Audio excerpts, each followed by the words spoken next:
Oh yeah, hello everyone. Let's get at this installation thingy. Let's see if I can figure out how to use the software now. There you go. opeSUSE Leap 15.4 release candidate is the good old thing we have up here. It seems so. Hope for a great stream. Yeah, just take it slow and easy today.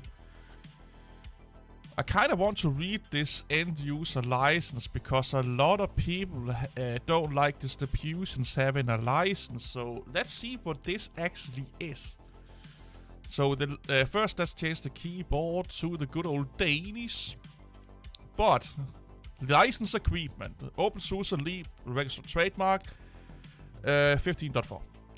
This agreement governs your download, install, or use of opeSUSE Leap 15.4 and its updates. Regardless of its delivery mechanism, opeSUSE Leap 15.4 is a collective work under the US copyright law, subject to the following terms.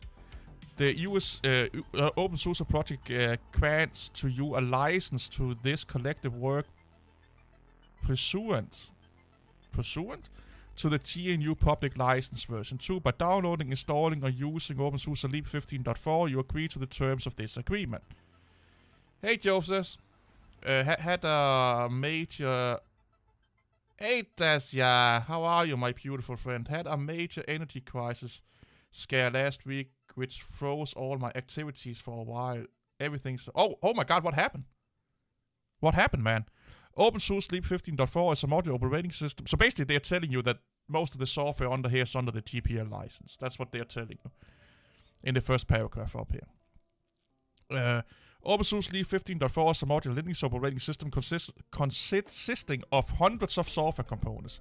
The license agreements for each component are generally located in the component source code, with the exception of certain files containing the opeSUSE trademark discussed below. The license terms for the components permits you to copy and redistribute the components, with the potential expectation of certain firmware files, so proprietary firmware. The license terms for the components permit you to copy, modify, and redistribute the components in both source code and binary form. This agreement do not limit your rights under or grant your rights that supersede the license terms of any particular component. So they are saying here you have to follow the license of individual components, and some of them have specific license. So again, they're basically just making you aware that some is GPL, GNU, and some is not. I finally bought my old desktop PC back. I brought my old PC desktop back out and installed Gurada Linux on it, running fine now. Why do you like Gurada? Or Gurada, what the fuck it's called? It's a mess. opeSUSE Leap 15.4. Let's go up here. And each of its components, including the source code, documentation, appearance, structure, and organization, are copyrighted by the opeSUSE project and others, and are protected under the copyright of other law. Titles to opeSUSE Leap 15.4 and any component or to any copy will remain with the aforementioned or its licensors. Subject to these applicable, license.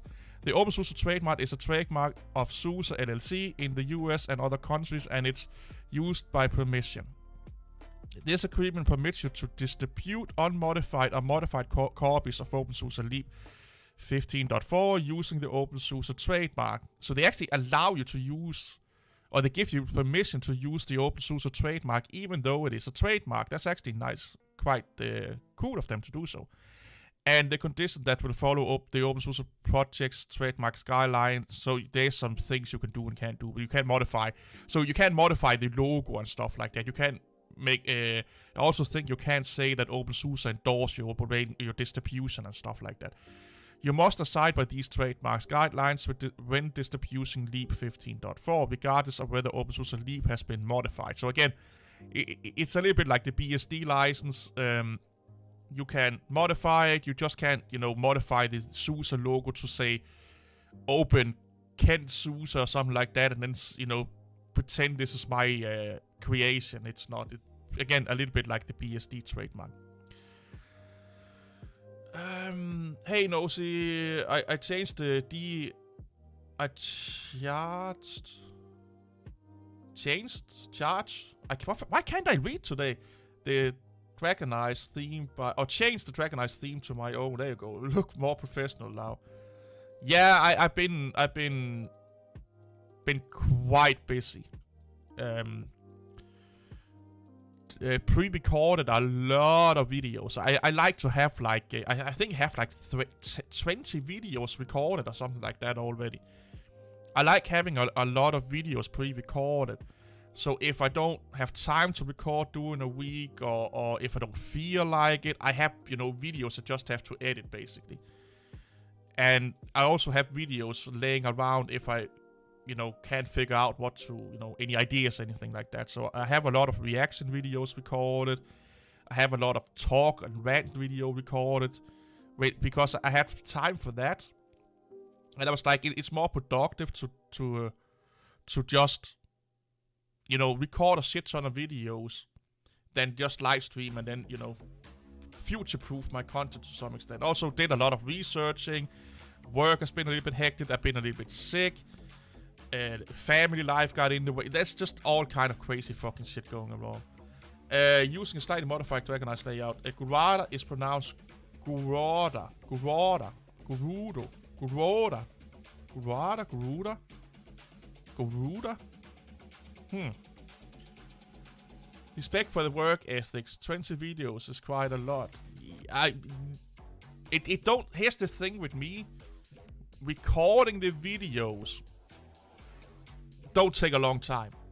It's the editing and the I don't want to read the rest of this fucking license here because most of you probably don't care. You can read it yourself. But basically it's just a license that tells you that what you can and can't do, and that you have to obey under the original licenses of the software holders and blah blah blah. It's not really a license, it's more like an information.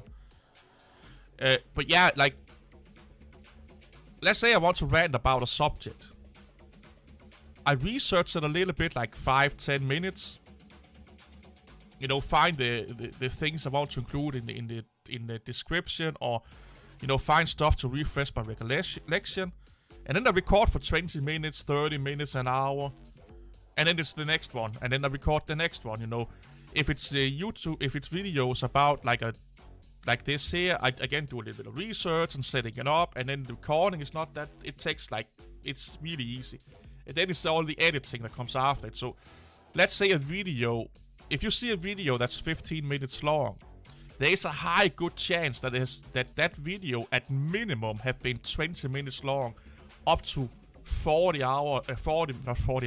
minutes to an hour that I have edited down. Taking out pauses, and if I go on a sidetrack, there's no fucking, sometimes my brain does go on a fucking wild goose chase while I'm talking, and I start to rant about something that's nothing to do with the video. So I have to cut that out and then figure a good way to continue the flow of the conversation. So yeah, there's a lot of things that are being kept out of videos. And then, it's the editing, the finding the information, and then the tags and all of that shit. Like, the recording is like, I would say 20% of what goes into making a video. That's it. If you take like the time from an idea to a finished product, the recording is like 20 to 25% of it. The rest is all work. That's why I love the recording aspect of it. I hate everything else. Well, I don't hate, I find it interesting, but...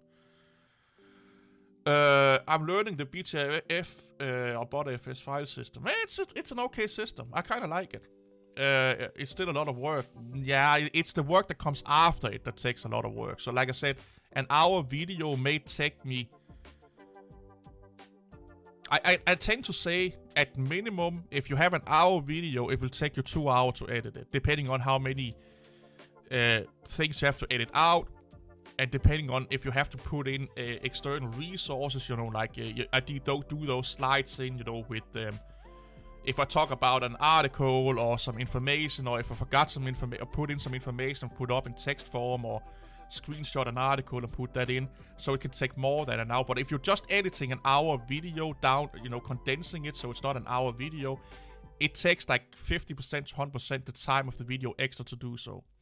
If you then have to do, you know, extra stuff with the video, animations, you have to put in, you know, those pop-ups with information and stuff that it can take up to like 2 times, 3 times the amount of time the video actually is that you see. Like there are some videos that is 15 minutes long that I'm not joking. They took me 3 to 4 hours to edit. I learned the hard way that BTFS do not play nice with NTFS hard drives. Oh, really? My Western Digital MyBook, I kind of like the MyBooks, is an NTFS drive. And will not mount on Grover Linux. But will mount on the MX Linux. Okay. Disk drive format as ext4 and exFAT will mount. Yeah, that's because they are really, really well supported. You have to remember, BTIFS is still not deemed production ready for servers. Like the corporate world have not deemed BTIFS out of beta yet. We are just using it, and there are some companies that are using it. But in general, it's not regarded as a stable piece of software yet. It's still in pre-production alpha, or what you would call it. Must feel like a therapy to rant about things. I appreciate the realistic approach to your videos. Relatively new here. Yeah, it is, Benjamin. And hey, by the way, it is. If I uploaded all the video rants I made, you guys would be fucking thinking I'm a lunatic and should be in a mental hospital. Because sometimes I make a video about a subject, I start to rant about it, and then just for 30 minutes I'm just fucking, you know, ventilating like a fucking PMS victim or something like that. You know, my hormones is all over the place, and I'm just ventilating like a motherfucker. And then when I'm done, I'm like, yeah, this is probably not a good way to, you know, go about this subject. And then I have to re-record it, and then I fuck things up, or it turns out to be mostly a rant in another direction, and I have to re-record that video again. But that's not just me. That's any content creator that deal with that shit. Like, I'm actually really lazy when it comes to the production of my videos. I do the bare minimum. Other people spend hours. They spend days on a 15-minute video. I sadly don't. Well, I do have that time sometimes, but yeah, I'm a lazy motherfucker. Greetings from Indiana. Hello, Bruce. Having a cough. You're not feeling good today. Bad breathing day. Dude, get your fucking oxygen in your fucking face or something like that and take it slow. You know? Maybe coffee should not be what you're taking if you have breathing problems. You know, like caffeine can do some crazy shit with your fucking cardiovascular system. Recording video is easy. Editing is hard. Yeah, it is. I'm not saying it's hard when you get into it, when you learn all the quirks and stuff like that. But it's time consuming. And you easily get bored of it, or I do anyway.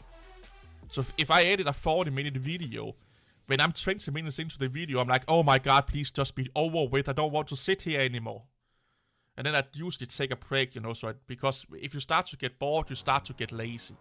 So I take a break, I watch like a funny video, like a failed army compilation for 10 minutes, 20 minutes or something like that. And then I get back at it. Okay, Danish layout. Let's click next here. And this install will take forever because we are talking in between it. So don't expect I'm just breezing through this, because I'd rather talk to you guys actually than doing this, to be honest. So online repositories. Yes, we want to enable or activate online repositories, and you can always just keep them as default. I kind of you can. I think you still can go in and activating the community repositories. It's best to wait till it's installed, though. Let's click next. And also get something to drink. It's getting summer around the globe now, at least in one part of the globe that I'm in. By the way, guys, if you want a really funny laugh, go read the comment section on my latest videos. There's a lot of fucking crazy people in there today. This refreshing here, where it's looking up the repositories, adding them, it always takes a long ass time for Leap. I don't know why it does that. Because if I do this under Tumbleweed, it's just zoom, pleasing,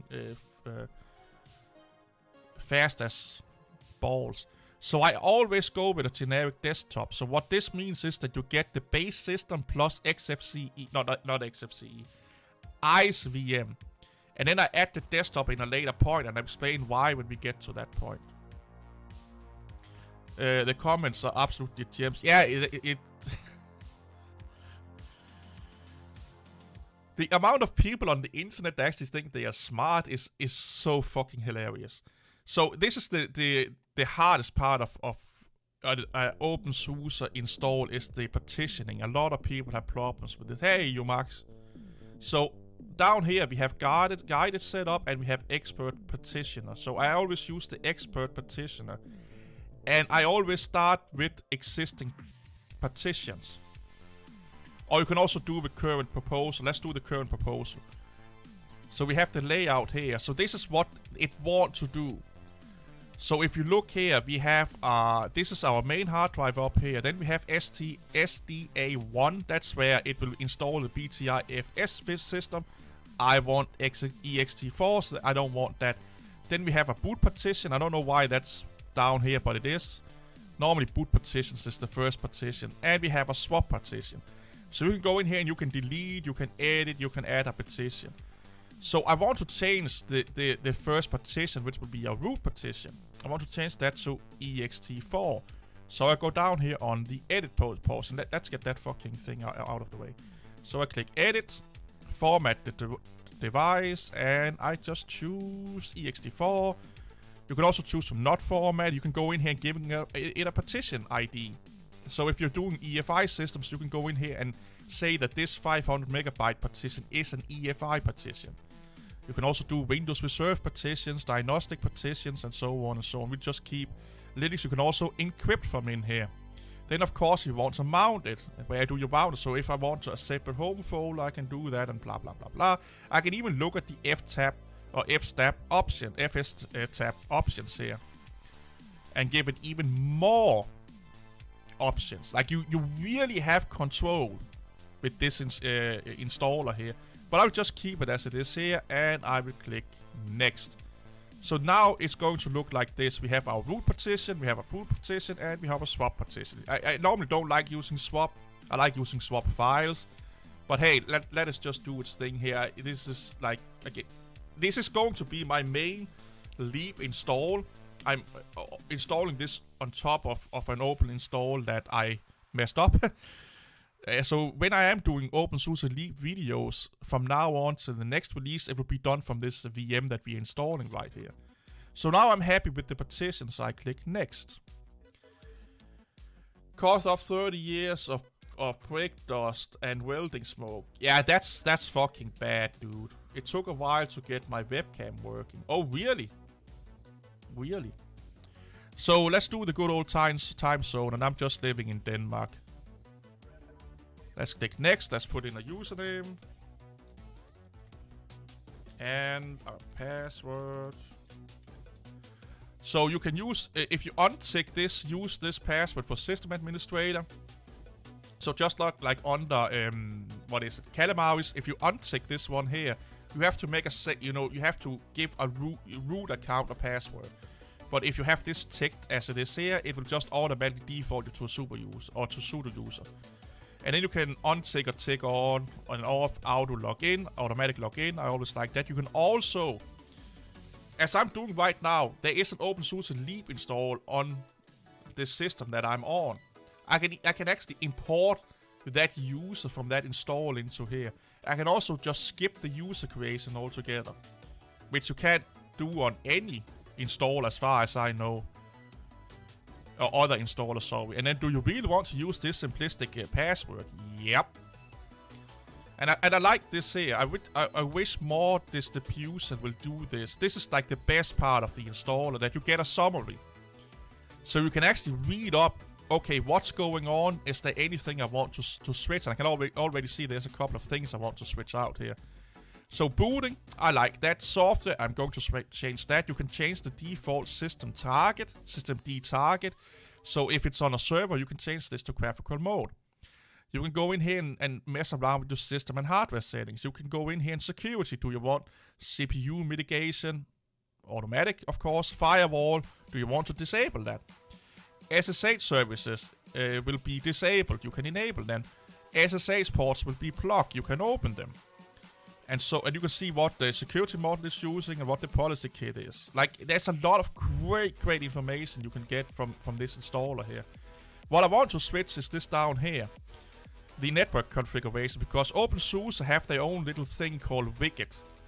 Which is actually really good, but it's not compatible with a lot of applets on different desktop environments. So you can click here, switch to network manager. That's kind of the default standard within Linux to use. So I want to use that. Then I want to change the software, because I want to install a full-blown desktop environment.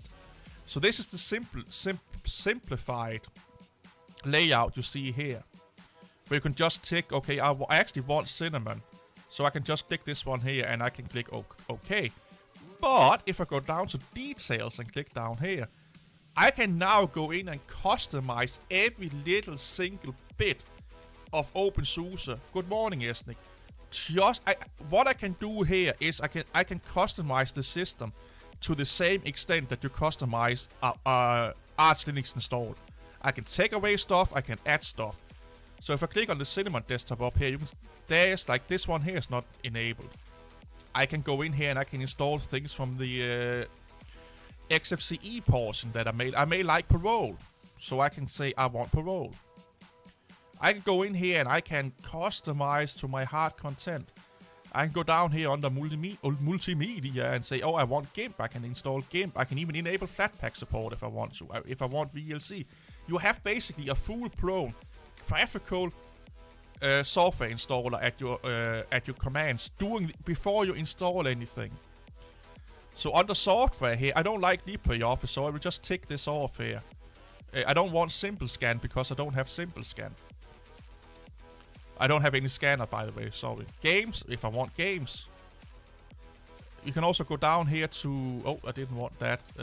Where is it? Proprietary software. So this is basically Unra, I want that one. Opera, I don't want that one. And then it's like a Wi-Fi kernel modules you can enable in here if you have a Wi-Fi... a Wi-Fi that demand that. But yeah, you can go in here and... You can take away everything in here and just install basically the kernel and a TTY by deselecting and selecting stuff in here. It's really highly customizable. Yay, back on Garuda. I thought you were on Mint. Yeah, a lot of people like Mint lately. So yeah, I really love that you can do this in here, and the way you see this package manager here, this is working exactly the same way as you will handling packages when you have installed opeSUSE. So it's actually a really good way of getting the user acquainted with the package manager. Because it is managing packages under opeSUSE is actually really different than any other distribution. So let's click accept. And now it's telling us that it will install these these automatic, these dependencies and stuff like that. So click continue. And now we get another summary. Patterns that is going to be installed. So if there's a pattern in here we don't want, we can go back into software and we can untick it and say, I don't want that. But I kind of want what we have right here. So I'll just click install, and then and here again, this is this is a German distribution, okay? It's made in Germany. And Germans, they really love over-engineering everything. Like, they want to make sure it can withstand a fucking nuclear missile in its face. So they are over-engineering everything. So here, it's like, it's doing a little bit of the Windows thing here also. Like, yeah, you clicked install, but are you really sure you want to install this? And yeah, we are sure, because, hey, you could have a drunken rage and then click install because you were about to drop your beer or something like that. So I will click install if I can actually click install. So now it's warming up, it's doing its stretches, it's doing a little bit of running.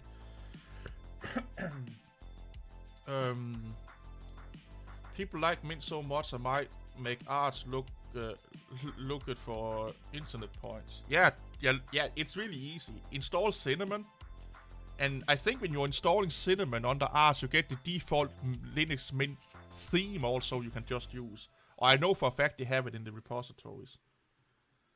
I'm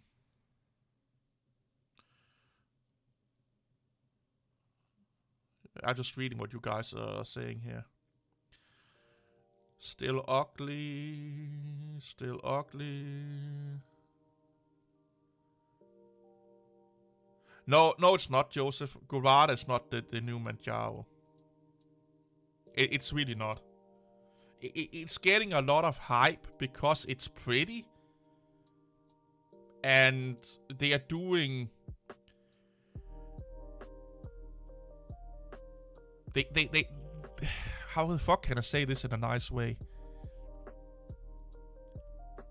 It's a hype distribution. That's the best way I can explain it.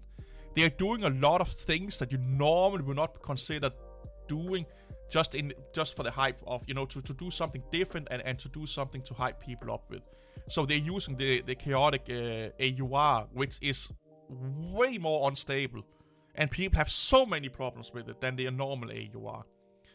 It's not even recommended to be used, especially not for production users. Like, that's why it's called chaotic. They are fiddling around with systemd and doing things that other Linux distributions don't really do because it has negative impact on the system in a lot of workloads that normal people actually like doing. So it's a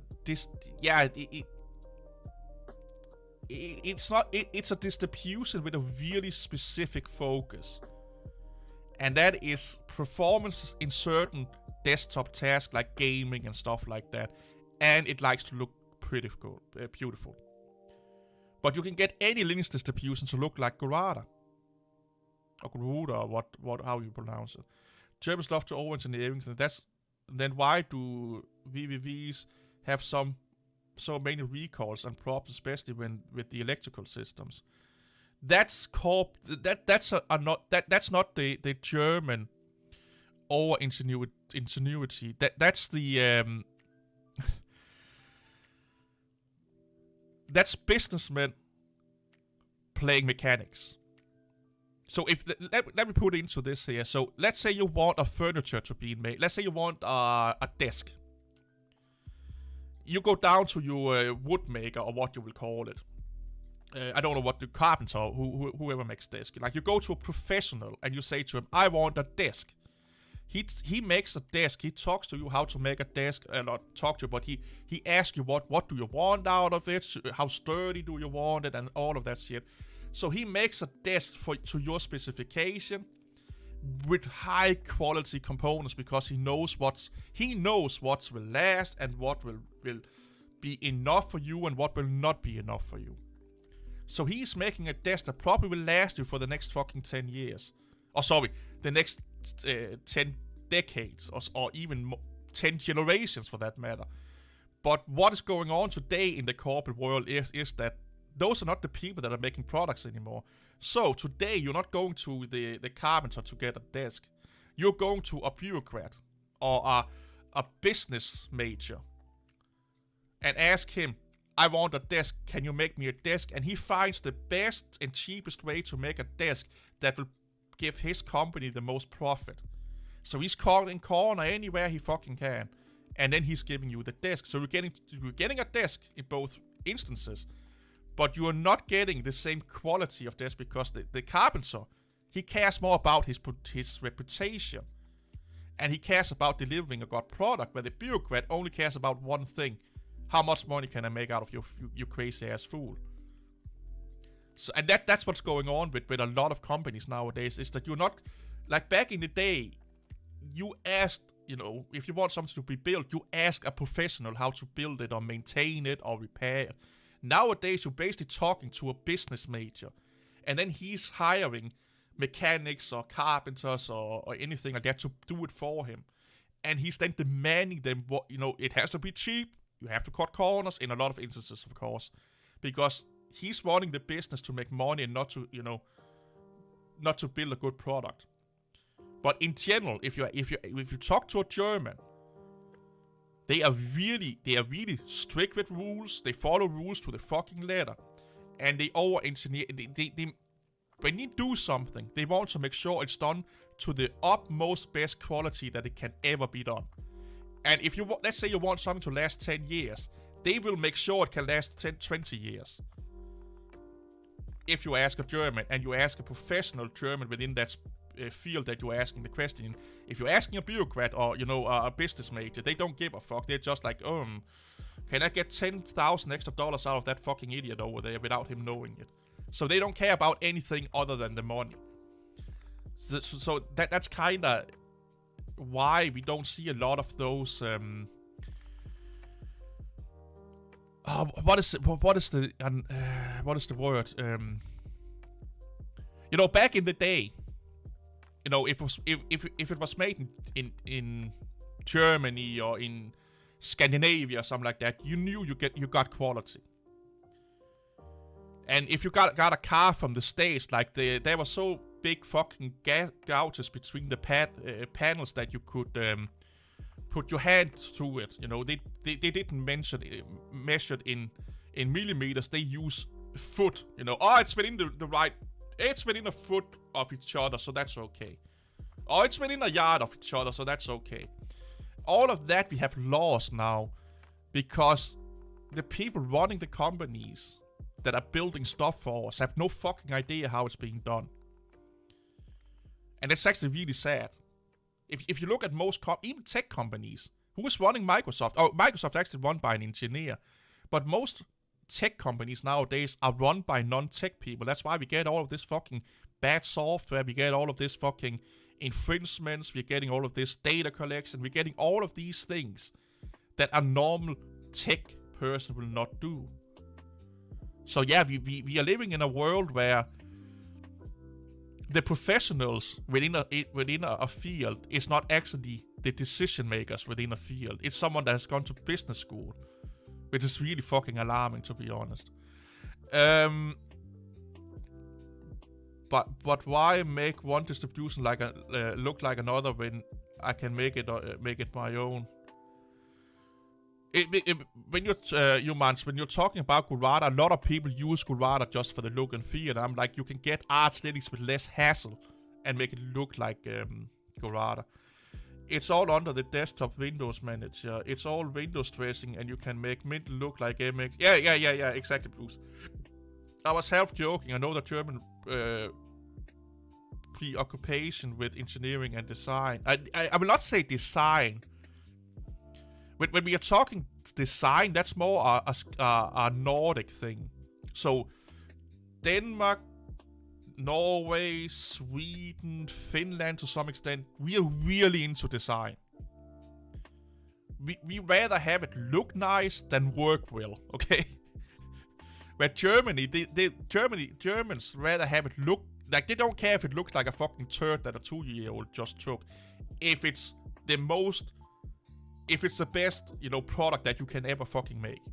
They care more about look at it like this, from a software aspect. Germans are coders. Scandinavians or Nordic people are designers. So coders care about the code, they care about the stability, the optimization of the code, the repairness of the code, all of these kind of things. Where the designers, they care a little bit more about the design of the end product. Does it look nice? Does it have a good, look and feel and stuff like that? Yeah, but Mercedes and Porsche do great. I will not, like, if you ask a lot of people, people here in Europe, they actually don't really like German cars for the design. They like German cars for their speed, their horsepower, their comfort, the luxury level you get in German cars. If you buy the high-end German cars, you get a lot of luxury, but they are not that pretty. Like, Porsche is not a pretty car. Mercedes is not a pretty car. I would say BMW is probably the nicest one of them all. But yeah, they are not that, like, I will even debate, like, if you took like a Ford Mustang up against a Mercedes or a Porsche, I would say the Mustang looked better. Like, it has some class to it. It has some uniqueness to it. Where German cars, a lot of time they look a lot the same, man. Like, don't get me wrong, you can't get specific Mercedes that looks really nice, and there are some Porsche that looks really, really nice. But in general, they kind of look the same. And that's because Germans focus more on the tech part of it. But if... Oh my fucking god. But if, let's say, a Danish person should make a car, they will make sure that it was a great fucking car, but also look nice, if that makes sense. Look at Bang & Olufsen and stuff like that. Quick question: where do I get the Dracula icon pack for opeSUSE? Just Google it. Just Google it. Have you tried the micro OS? Hey, the other M. No, I have not tried the micro OS. I'm not really that interested in micro OSs, to be honest. You must just Google it. Just Google Dracula GTK theme, and you will get instructions. You'll basically get a link to their website, and right up on the front page they have instructions to how to install it. Oh, my nose is itchy. Ubuntu Budget 22.10 theme look like it's been downgraded. Yeah, the Ubuntu... I could rant for hours about how bad Ubuntu Budget is, because Ubuntu Budget don't look like Budget.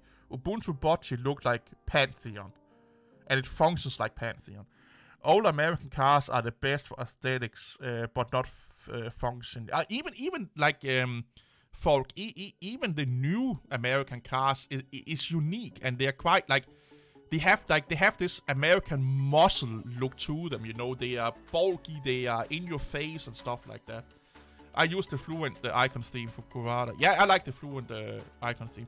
The Italians do design better than the rest. Yeah, they do, but here's the thing with Italian cars. They are all about the design and not the technology. Like, Italian cars is the most unreliable cars you can ever buy. But they are some of the most beautiful ones. I will agree with that. But from a mechanical standpoint, don't buy anything Italian. Even fucking their sports cars are shit when it comes to reliability. Like, I'm not even joking here. The Italians, they love technology. And they love design.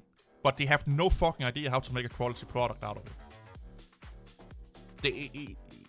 Yeah, if you take, let's say, a German sports car versus an Italian sports car, the Italian sports car will likely break down a million times more than the German sports car will. But yeah, it will. Here's the thing: you will look nice in the side of the road in a Ferrari. Okay, you will get people to look at you when you're in the side of the road while your engine is overheating or something like that. So yeah, you look nice there. But you won't get far. You get what I'm saying here. Like, Lambo was like renowned for their fucking unreliability until Audi bought them up. Most of the technology and the electronics and stuff like that is from Audi that's in modern Lambos. So there was this joke when Audi bought Lambo. It was like, now we're getting a fast Audi. Because Audi don't really make that. Well, they do make supercars, but not to the extent that the Italians does. I could rant about this car thing for fucking hours. As a German, I might have to defend German cars today. No, German cars are amazing. I'm a BMW fan, but I'm not a fan of the design, but everything else.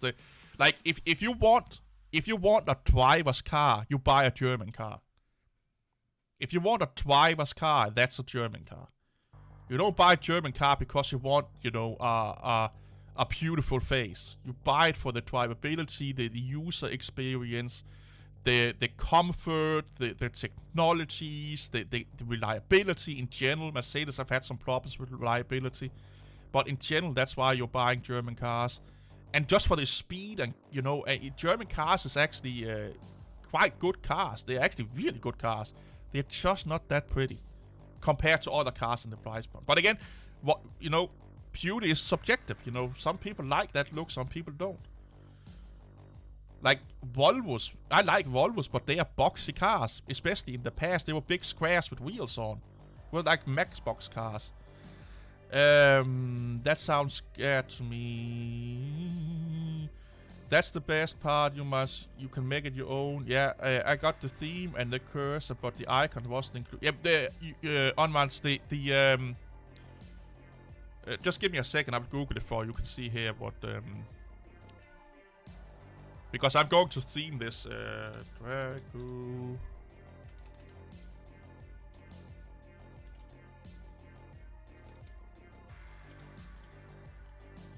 I can't fucking spell.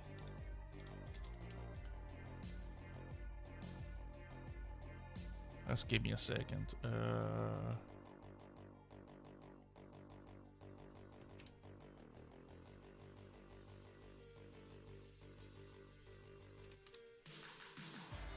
Why can't I spell?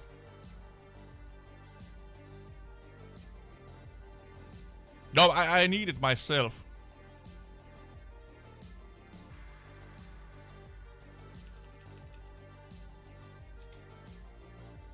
There it is. I need it for myself for this install. And then if you go down here to the icon theme, activating the icon theme. It says here download the Git. Oh, I don't want to do that. Oh well, just download the Git. Let's do that one. Oh fuck, what did I do wrong here now? There you go. Save. And if you go on to their GitHub page, here the icon theme is down here. So this one here is the GTK theme. The icon theme is down here. Then you just click this one here and save the file. Then you get the icon theme.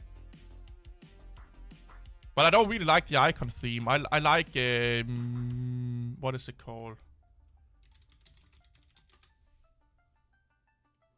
Go away. Icon theme, icon theme, icon theme. It's something with M. Myon or Myon.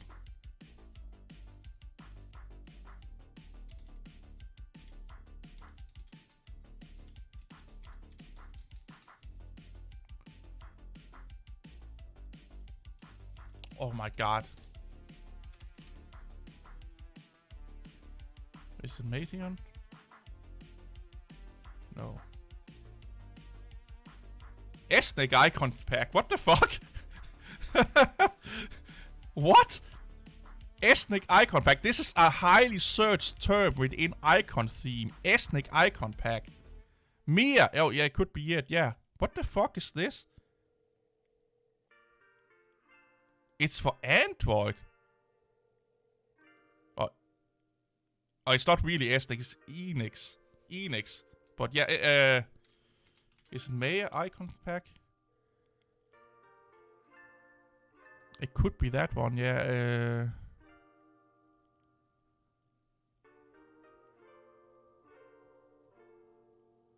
Yeah, it's not this one either. I think it's something with M-A-Y.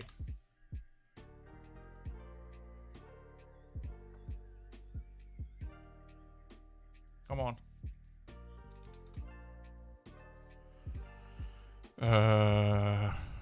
Can we... I wish there was a way to sort.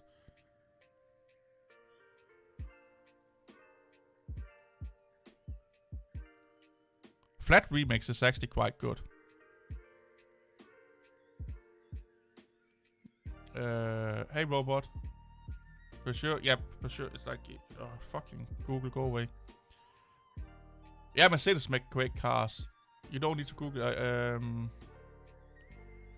Chevy sits in the driveway all weekend with the hood open. Yeah, Chevy. Yeah, oh my god. Yeah, I really like. I used to use the flat remix a lot.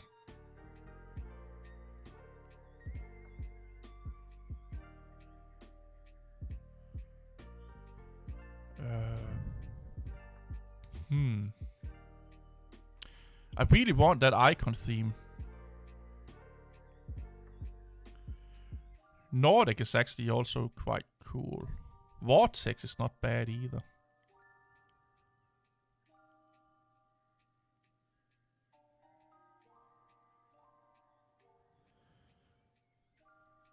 I wish there was a way to just sort everything in alphabetic order, but it's quite a new theme. It's not mega. That's actually also a really beautiful theme.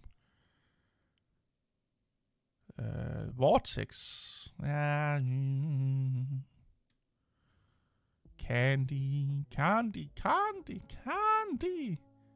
You know what? I think I have it on my USB stick.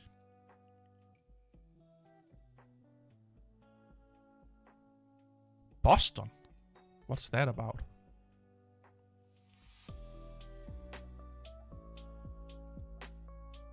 Yeah, here it is.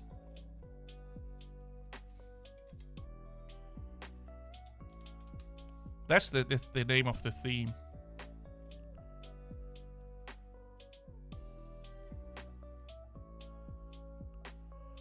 Oh, where's the past? There it is.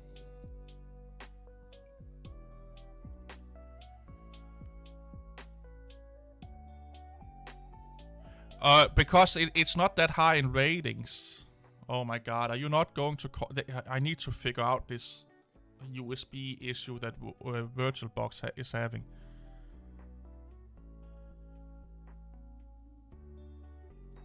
Let's just Google it.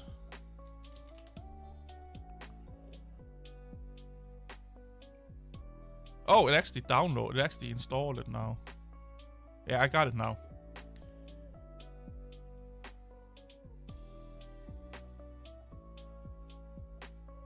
Candy icons. Ooh.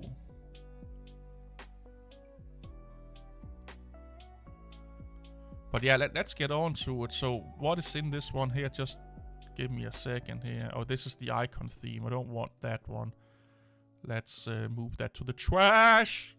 Let's extract this one here. Yoink. Let's Dilutski, that one.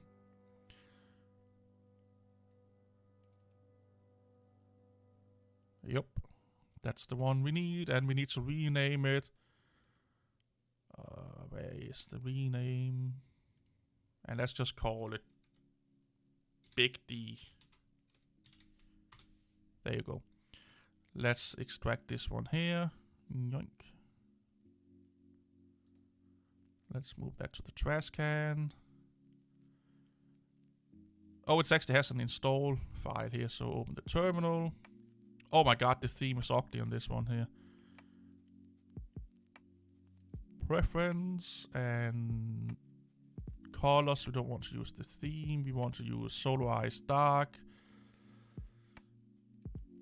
And if we list, we can see here we have install sh. So if you do sudo and then install sh and we put it into USR share themes instead of putting it in your home folder. And I just like to do that because it's the proper way of doing it if you ask me.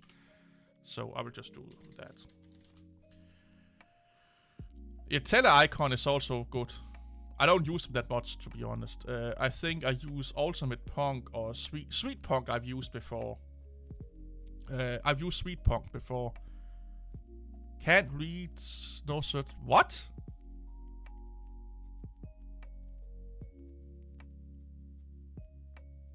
Now I'm getting confused here.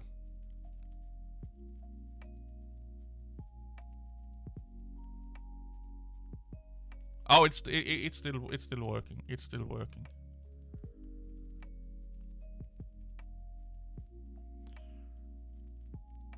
Okay, so we need Big D. So if you open the terminal here and we do sudo zipper install Midnight Commander. I like to use Midnight Commander for this, or MC. That's how old I am. And click yes.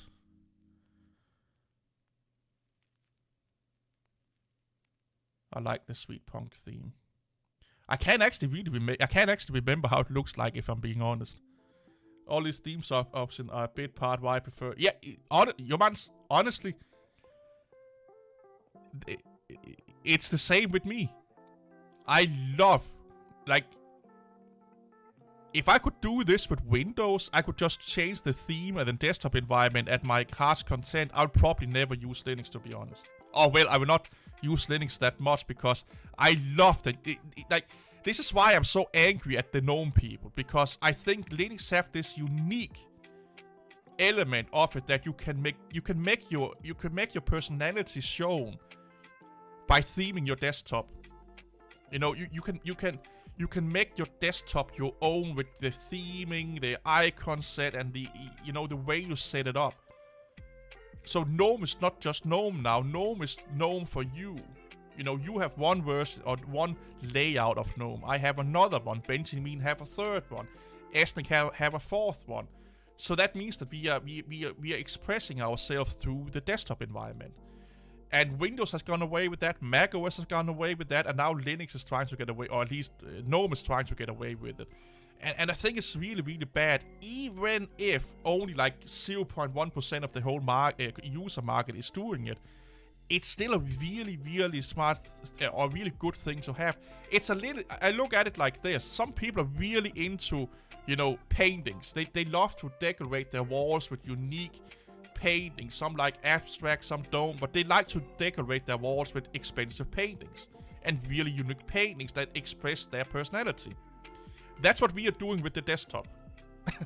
Like, we don't have expensive painting, we just have our unique taste in theme and icons on the desktop, and it makes me sad that they are taking that away on GNOME, because it could be done so fucking easy. I get why they're doing it, so a theme don't fuck up the usability of GNOME.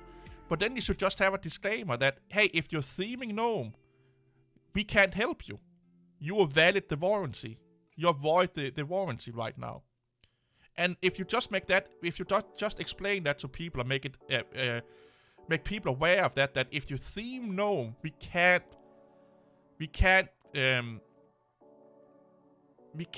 what is the word? Assure that you will getting the right user experience anymore. Are you okay with that?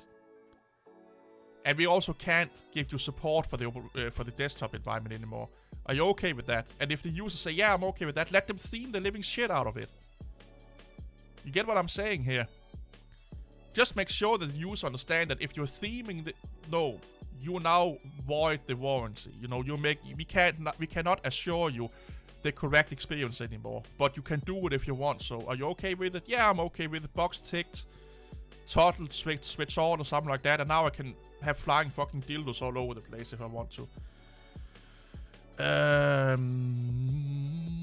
I usually like the Zafiro. Oh, Zafiro. I can't fucking pronounce names. Yeah, but it's a really good theme, Benjamin. I used to use that a lot. The beauty line icons used. The beauty line icons, I think they work really well with a specific themes. Try Rose Pine theme. Yeah, that sounds like maybe we should have like a theme off one day. You know what? That could actually be a really good idea. Like, you guys can submit screenshots of your setups, and we can rate them and talk about them in a live stream. That could be a really good idea. And then we can figure out who has the best desktop layout. The best themed Linux install. That could actually be a really good idea. Have like a Discord room where you guys can submit just screenshots of your setup. Your desktop environment, Windows environment setup, and then we can, show them off, talk about them. You guys can explain why you're doing it or something like that, and then we can see if if there's a win or not, or however we should do it. It could actually be a really, really good idea. I switched 1 year ago to also VM on Ars when GNOME 4 pissed me off. GNOME 40 pissed me off. Yeah, I here's the thing, man. Here's the thing. If almost nobody is using the stock version of your software, but they are all customizing it, maybe you're doing something wrong. If every time you take out a feature, the community is doing the community and distribution makers and users are doing everything they can to re-enable that feature, maybe you should not have taken out that feature. Like, it's just common sense if you ask me. Yeah, man, Windows is so stiff in comparison that all installs look the same. Yeah, and here's the thing. Why do all the installs look the same? Because it's easier to give support. If every install has the taskbar in one or two ways, or if every install has, everything accessible the same way, it's so much easier to give support. And that's why they're doing it. And it's also easier to make a desktop environment that don't break if you change the theme or icon set and stuff like that, because you can predict how it will behave because you only have one theme. I just noticed that there's toilets down here on this fucking wallpaper here. Like, this is urinals, and this is toilets, and this is washing station, hand washing station. This is actually a toilet. And this wallpaper is years old, and I just realized right now that this is a toilet. Or yeah, a restroom. And also up here. And here. It's all restrooms. What the fuck is going on with them? Here. Toilets, toilets, toilets. What the fuck are they trying to say to us? And here we have a kitchen area. More toilets. Here's a table. Table. What the fuck? Anyway, I'm getting sidetracked here. My PC hardware setup is unique and my operating system should be the same. Yeah, I'm 100% agreeing with you. But GNOME have accent colors. Yeah, the Linux experiment was having a fucking... He must be jerking off. When GNOME came out with accent colors, Nick from the Linux experiment, he would have had such a massive fucking nerd boner that he would giving himself a black eye from it. He must have, because if there's something that makes our operating system better, we all know accent colors is top of the list. Welcome back, Nose. Sorry for not seeing that. Now remove KDE from Tumbleweed VM Pro. It should not do that though. Just make sure you have another login manager installed. So if you remove one login manager, always make sure you have another one installed. I never had problem with doing that, to be honest. And I changed desktop environments and install them all the time on the Tumbleweed. CuteFSD is looking really nice. Yeah, it actually looks quite well. Current setup. I see poop. Yeah, poop. SUSE is going down the crapper. Yeah. Open toilet, tumble poop. Yeah, something like that. I think KDE has had accent colors or have options to change the accent colors before GNOME had it. Actually, quite a while before GNOME. I think so. I'm not sure. But yeah, I think so anyway.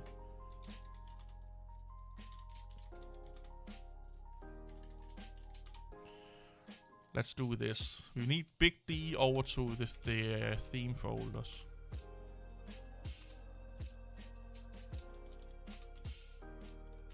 Let's find I love Midnight Commander. I fucking love this program. I use this all the time. Mostly just to transfer themes from one to another. But, yeah.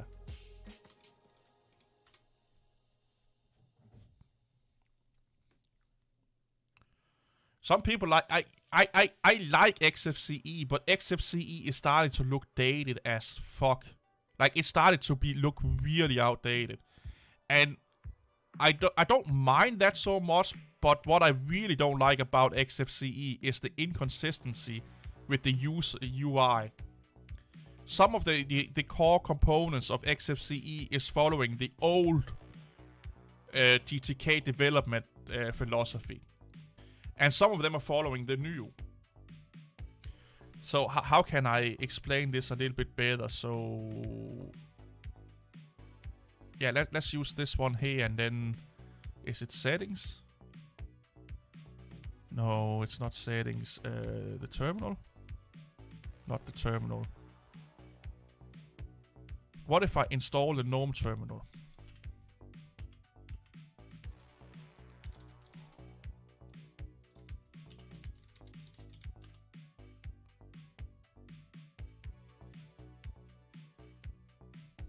Oh, it's already installed. That's not the one I'm using here, is it? Oh, it is. You know what? That's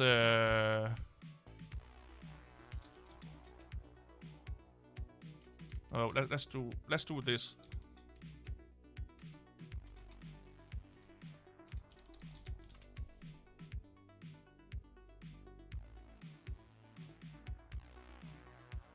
Let's see if I can find it.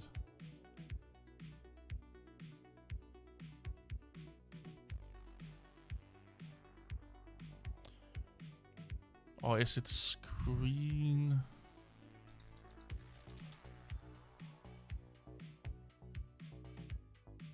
Yeah, here it is. And then we can take it through now. Here it is. So this is the new design philosophies from GNOME GTK. With like a big, I think they call it the universal bar or something like that on top here. And this is the old philosophies. And if you're running XFCE today, you're getting a mix between this and this. So some programs are following the new paradigms of UI design that is belayed by the GTK application sublayer. And some are following the old ways. So you're getting a mixture between those two. So that means that if you're theming XFCE, you're not getting a consistent theme experience, because this program here still utilize Windows, you know, these things up here. So if we go into setting here and go into themes, so controls,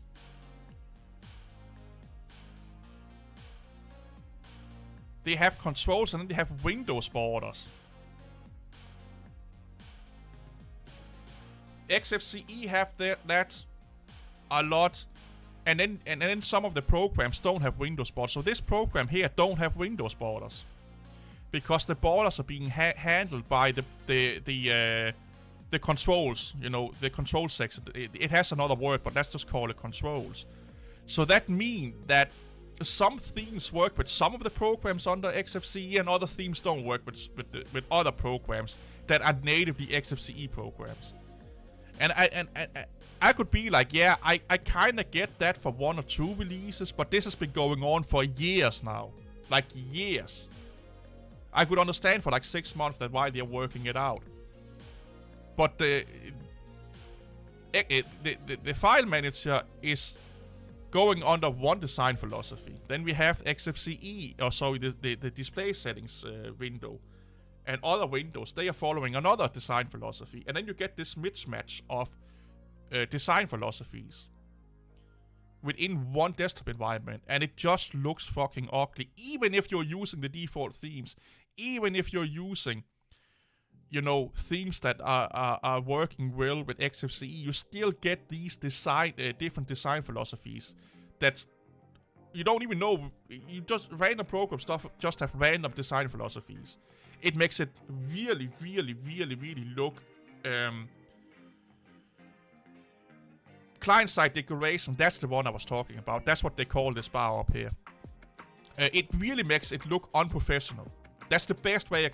That's the best terminology I can say, is that it looks really, really unprofessional. And I don't like that. I just don't like that. I'm a little bit of a snob when it comes to that, and I don't like that. What are we having here? I like Midnight Commander for moving folders. Yeah, the same here. I need to scroll up a little bit here, so give me a second.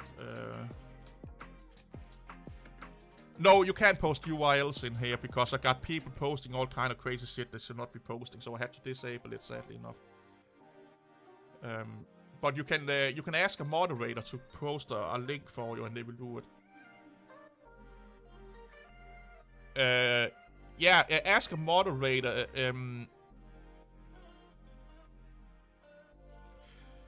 Post the name and then space out between .com. You know, post the link and then have space between the dot and the com. Then you should be allowed to do it. I'm off of Pac-Man FM. I like Pac-Man FM. XFC is great. It's just looking really unprofessional. And I know that it may sound stupid, but people have more problems with inconsistencies in user experience than they have with licenses and stability. Because they know how to work this here. Okay, this works in this way. Then this one here works in another way. And that's really, really bad. Nemo is my way of go-to fight. I love Nemo, man. Nemo is amazing. I'm just catching up with you guys here.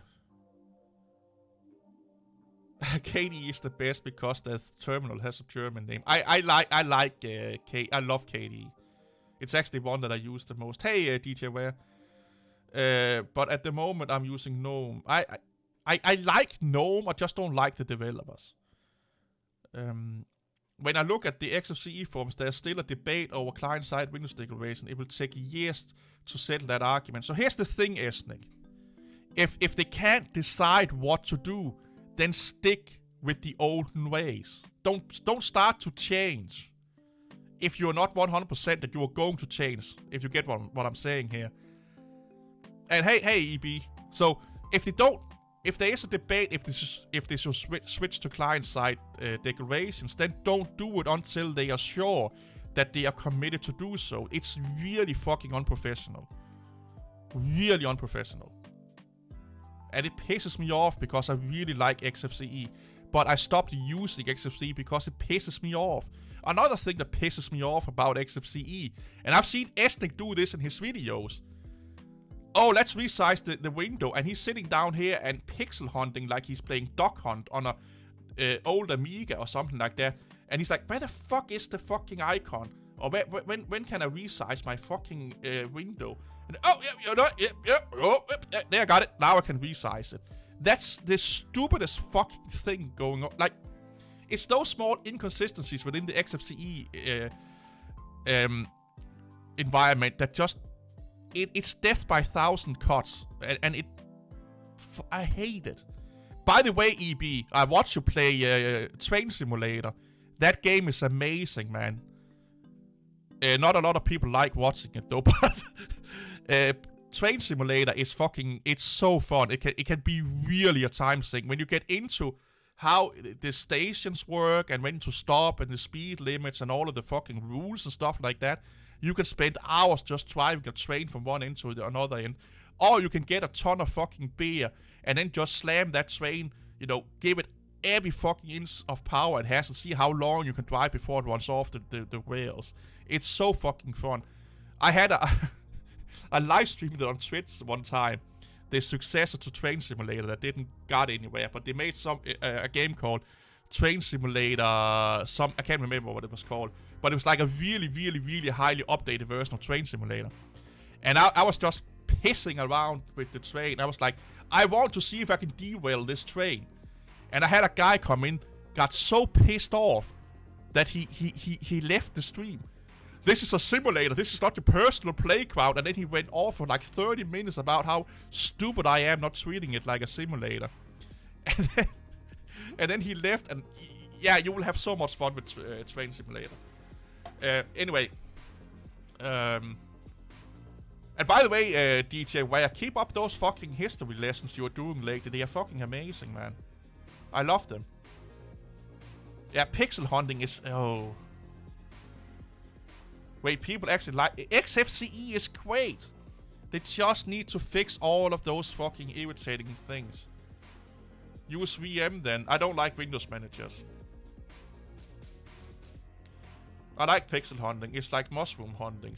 But here's the thing, Bruce. If you are hunting mushrooms, you can actually eat the mushrooms and get a little bit of fun out of it. When you're pixel hunting in XFCE, you just get more and more frustrated and want to bash your face against the wall and lose the last brain cell you have.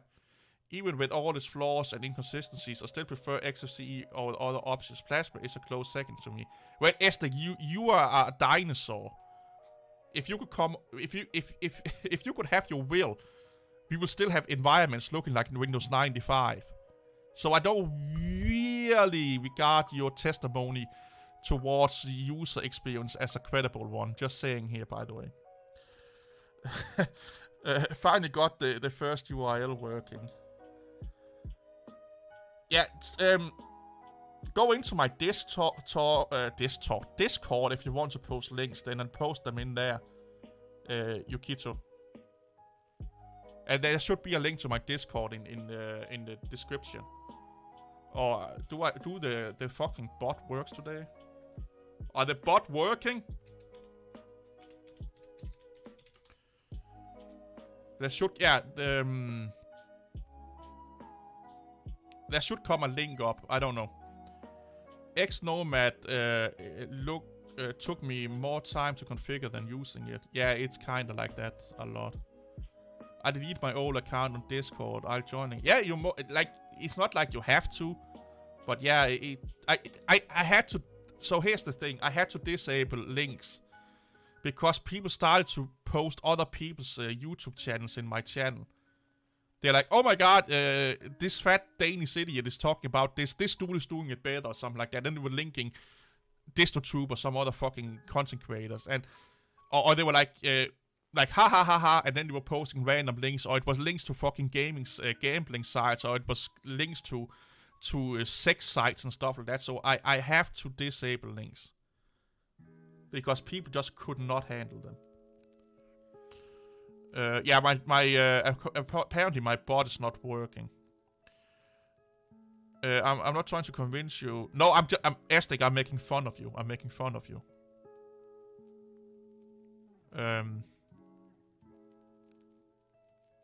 Discord is cringe, so do all my chat over stream. Discord is amazing. Like, Discord is a really good place for a community to talk together. By the way, did you guys know that a software could not have a community? I got yelled at in my comment section for saying that Linux had a community. Everything outside a local user group is not considered a community, apparently. Element, I don't know what that is.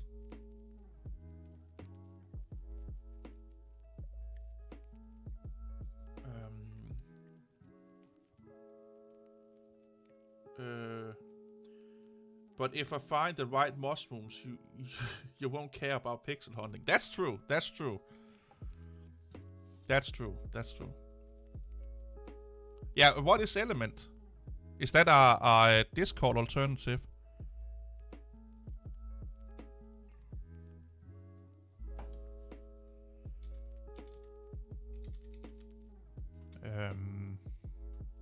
Chat?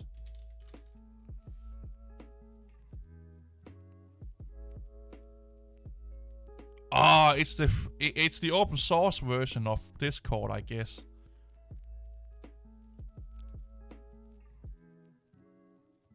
Yeah, it's a chat service like Discord. I see. It's actually a lot like Discord.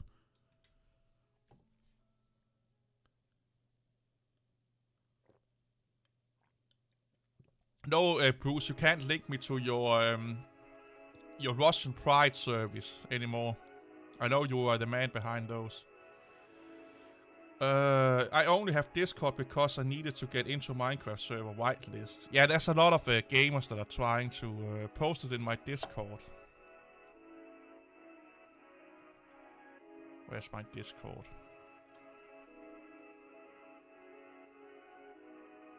Holy crap, that's is that an old CRT? Wow.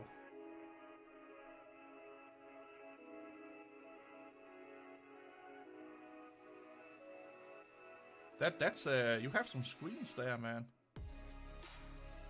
Yeah, I need to make a room. I need to make a room for showing off desktops. I need to make a room for desktop posting. But yeah, this is the icon theme that I really, really like right now. The Dracula GTK theme with this Mayo, or what it's called, Mayo. What is it called? Maya Dark theme. And we need to go into Big D down here. There you go.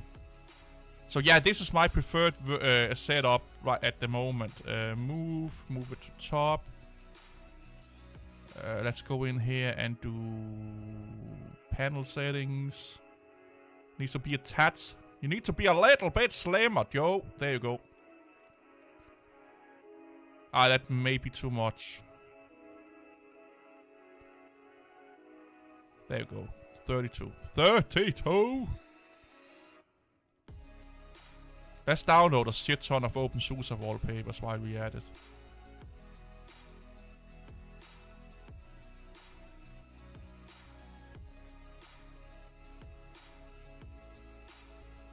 You dumpster dive screens. Really?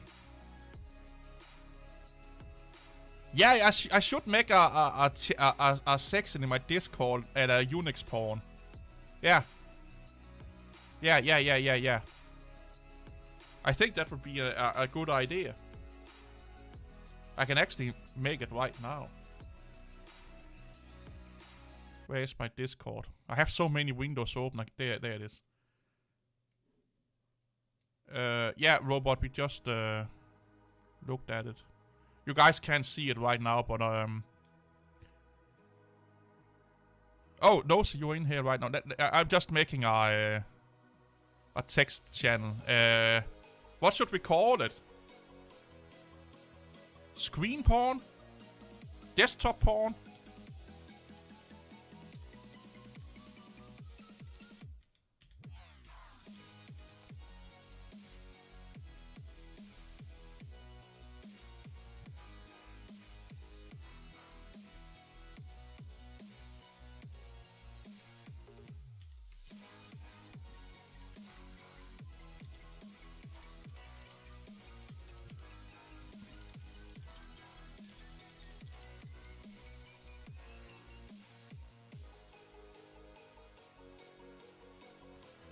So yeah, I'm just I'm just setting up a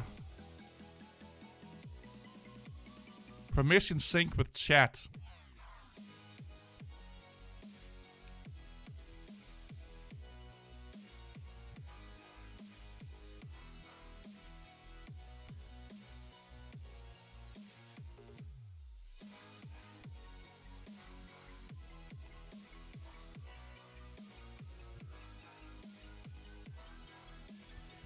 So what is it saying right now? So if I go...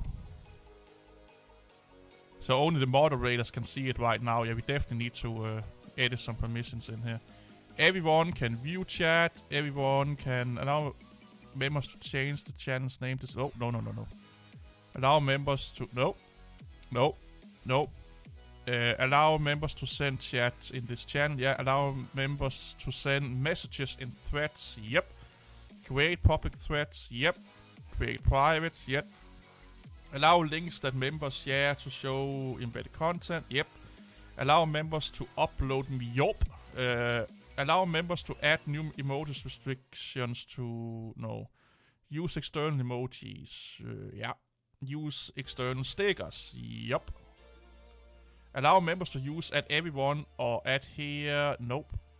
Allow members to delete messages by other members, nope. Allow members to rename, delete, archive, archive, and turn on slow. Nope. Allow members to read previous messages sent in this channel. If this permission is disabled, members only see messages sent when they are online and focused on this. Let them see past history. No text to speak. Nope. Use application command. Allow members to use commands from application. No. Yeah, I'm still, like, I've been using Discord for fucking years, and I still don't know half of what this does in here. So now we need the bridge crew. There you go. Allow members to view this channel by default. Yep. Allow members to change the channel's names, description, and text settings. They can also delete the channel. I don't want my moderators to be able to delete my channel. Allow members to change the channel's permissions. Nope. Allow webhooks. Yeah, let them do that. Create invites. Yes. So this is what the moderators can do. They can send a chat. They can make a thread. They can create a public chat. They can create a private thread. They can embed a link. They can attach files. They can add restrictions. They can use external this, external that. They can mention everyone. They can manage messages. They can manage threads. They can read the history. They cannot send text to speak. And they cannot use application commands. Just bear with me here, folks. I'm setting up... So this should work. This should work now. So now we have our... Jeff Pearson is in my Discord. So now we should have a desktop porn section in there that everyone should be able to see. And I just need to find an icon for it. Yeah, sorry about that, but we just set up a desktop screen sharing subsection in my Discord. I just show you reply to my music taste. I'm an old person, so my taste is for old style music. Yeah. All that fucking blues. It's so fucking... It's putting the mood down, man. It's putting the mood down. So you want... I'm older and I still like Lawrence Walker. Or Welks. Lawrence Welks. I don't know who that is, to be honest. I ain't that old. Wait, if you feel old, you are old. Gotta put so many neophytes in there. But TTS was a good series on YouTube. I only moderate myself and I don't do that good of a job. Yeah. I haven't had to moderate Discord, so that's why... okay, you are Jeff Pearson. Okay, hey, Lowspec. Welcome in. I posted some videos of 20-something who play rock blues. I like some rock blues, but here's the thing. I don't care what kind of music it is, if it's good music. If that makes any sense. I'm not that, like, oh, this is progressive metal and this is death metal. And if it's good music, I like it. If it's not good music, I don't like it. I don't care if it's classical or screaming heads into a microphone or the sound that Orgies makes recorded over a drum track. If it sounds good, I listen to it. Oh, I need Chrome. Chrome.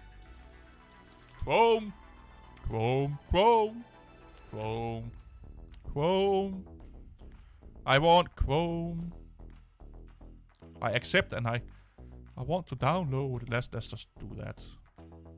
Oh, I need to enable the community repositories.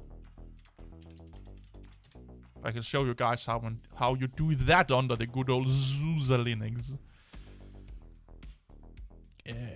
Liberation fronts. Oh, that's a... what the fuck?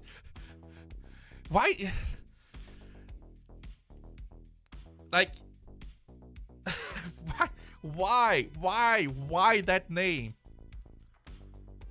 Like, please explain to me why we need a name like Liberation Fronts. It sounds like we are going to fucking outthrone the government or something like that. Like, come on. Why that name? Why not just call it Google Fronts or something? Like, come on, man. Continue. Ignore. This is because it can't validate the key. Those are old big bands that played music from 40s and 50s, like in old movies. Ah! You sound like me. I don't care about the general language if it's good music. Yeah. I'm like that with everything. Like... products. If I don't care where the product is made or who made the product, if it's a good product and I like the product, I will use it. I don't know why we have to be so not tutorials. So tribalistic, I think is the best word. About what we are using, why we're using it, what we are listening to, and why we're not listening to it, and all of those kind of things. Why not just enjoy the things that you enjoy?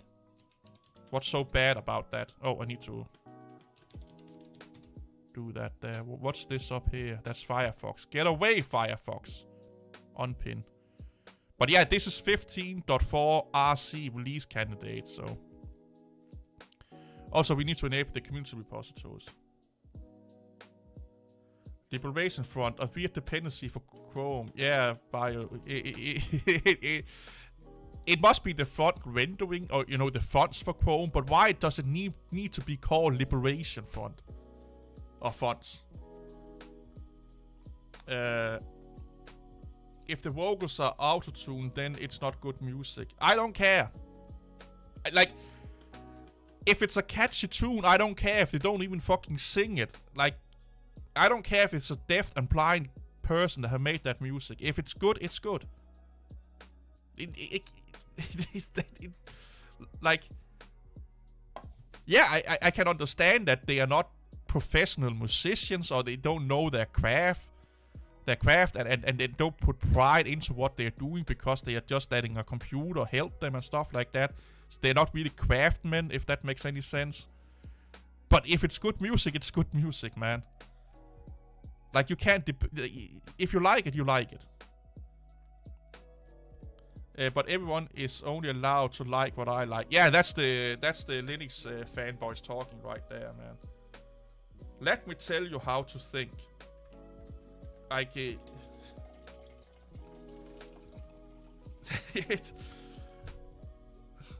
I can't remember, but some of you guys asked me to look into ePOS Central. I have 4 reaction videos to some of his videos, and I can't watch more of his videos. He's worse than DistroTube. He's even copying DistroTube's layout for thumbnails. One of the videos I reacted to, this is his comment. I always been a fan of this software. I always liked it, I always used it. And every time someone said to me that they had a problem with the software, I don't have a problem with the software, so I just told them it must be them there's something wrong with. It must be their fault that they have a problem with the software. I fucking lost it right there, man. I was just like, yep, this dude lost me. I can totally understand that if I don't have a problem, nobody else should have a problem. And if they have a problem, that's because they are the problem and not the software. So now you know that, people. I don't have a problem with opeSUSE Leap 15.4 release candidate right now. So nobody in the whole world or universe that are installing this on their specific hardware, if they have a problem, you gone fucked up, my friend. You did something you should not have been doing. You peed, you spiked the drink, you peed in the drink, man. You made everyone sick. Because I did nothing wrong. Yeah, people like that just fucking make me, oh my god. Like, I had to fucking block his recommendation in my feed after that. Yeah, that's a fucking joy. Liberation Front is, yeah, I read that. But everyone read that. I guess it's the want to belong to a group, just to belong somewhere. Yeah. And yeah, 4 videos, dude, Benjamin. 4 fucking videos, man. 4 or 5 videos, and I reacted to all of them. I'm the boss of free and open source, so I'm everyone's king. Yeah, we will bow before you. Sounds like a cult. It is a cult. If you look at it like that, it is a cult. Hot take, there are no good Linux YouTubers. Oh well. There are, DJ Ware. People like DJ Ware. And in English Bob, DJ Ware, Sneaky Linux, PCTLC, I will regard as like that's what you should strive to be at, because they tend to not put their own personal beliefs a lot. Well, English Bob goes off the fucking rails and yell and scream sometimes, but he's a really emotional guy. He talks what he thinks, you know, he say what he thinks, and I love that about him. But that also means that he's changed distribution more than you're changing your underwear.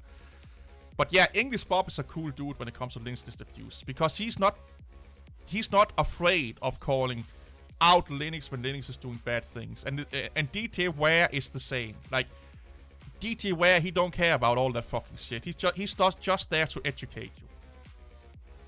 And I have madly respect for that.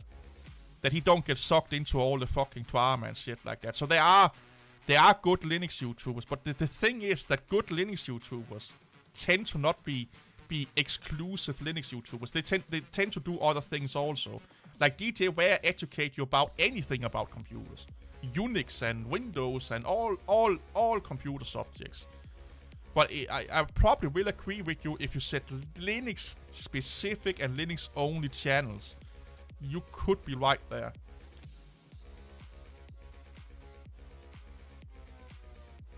I'm getting something to drink here. I'm getting thirsty. I'm a thirsty, thick boy. And don't get any dirty pictures in your minds there. eBoss Central is not worth the time. I have watched a few of his videos and cannot... Yeah, Here's the thing.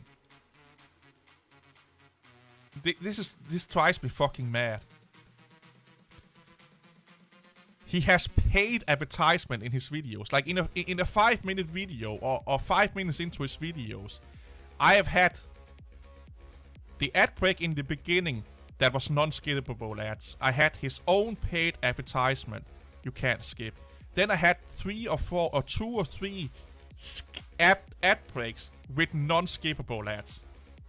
eBoss Central's channel is built up around making as much money as possible and as fast as possible, while he's criticizing or looking down on Windows and companies for doing the exact same thing. You get what I'm saying here? You see the same with the Linux experiment.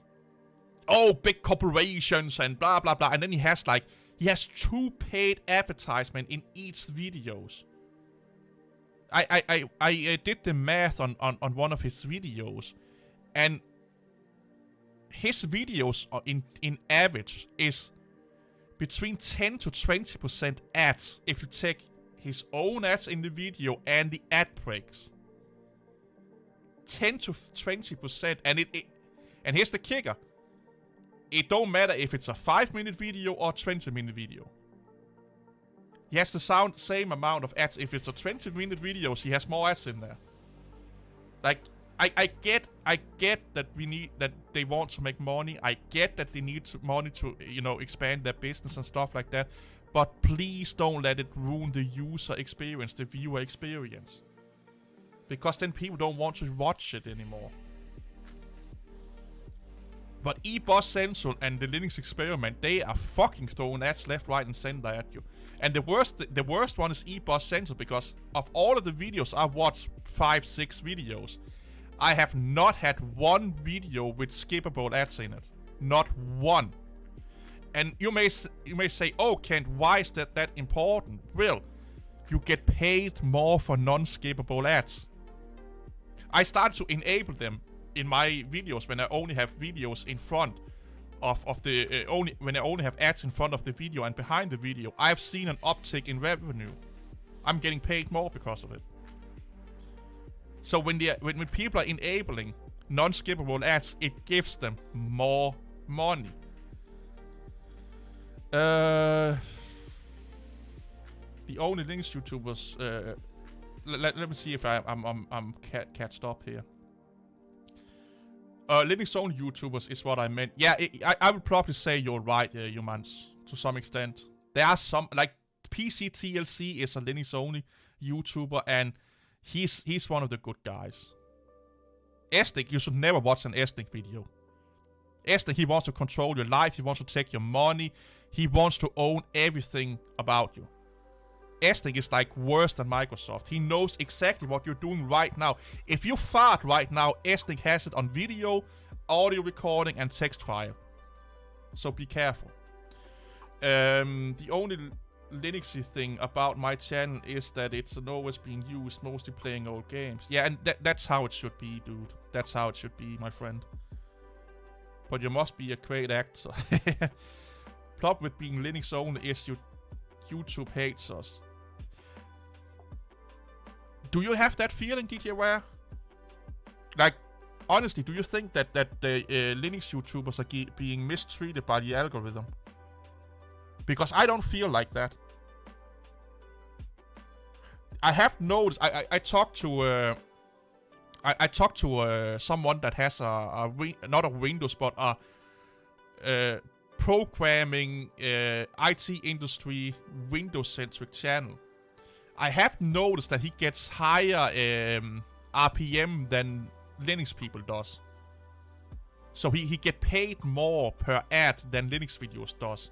But I think that's because there are more people that want to see that kind of, you know, Windows related videos. So therefore, the advertisers are paying more to be put in front of Windows related videos. And they don't put that much money to get in front of Linux-based videos because there's not so much people that want to watch Linux-based videos. So that's not so much YouTube hating us as the advertiser not liking us. But that I will agree with, that the advertisers don't like Linux because, let's be honest, there's not a lot of eyeballs on Linux. If you make a video about how to optimize Windows, there will probably be thousands, if not hundreds of thousands more audience people for you, accessible to you, than if you made how to optimize Ubuntu video. So therefore, there is a higher demand for that video. That means that advertisers will pay more to be put in front of that video. But I don't think that YouTube is looking down on Linux. I will put a caveat in here. If you are making political Linux YouTube videos, which is mostly what Linux YouTubers do nowadays, they make political videos. Because if you look at what they're talking about with freedom and openness and all of that fucking shit, that's a political spiel that they're doing there. Then YouTube can probably have a problem with you. Yeah, that's how I see it, because when I make non-Linux content, I can see that I get paid more for the advertisers, for the ads that is putting up on those videos. So if I make a Windows video, my RPM goes up, or CPM, or what the fuck it's called, goes up. And then if I make a Linux video, it goes down. If I make a Windows video, it goes up again. And I think it's just because that there's more people that want to watch Windows videos. Because that YouTube ads works that way. It's an auction. So when you are going to put, if you're an advertisement agency, you say how much money you want to spend per ads. And you can also say, okay, I want my ads to be in front of this audience. And the higher demand there is, you know, for ads in that audience, you get a higher ad revenue per it. And YouTube promote videos that has higher ad revenue. So if you're making videos, that means that more people watch it. That also means that more people are likely to click the ads. YouTube will promote those videos, of course.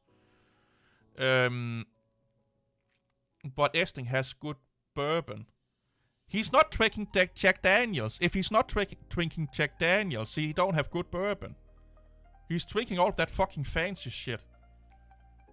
If you're not drinking stuff the common man can afford, you're not a good fucking bourbon drinker.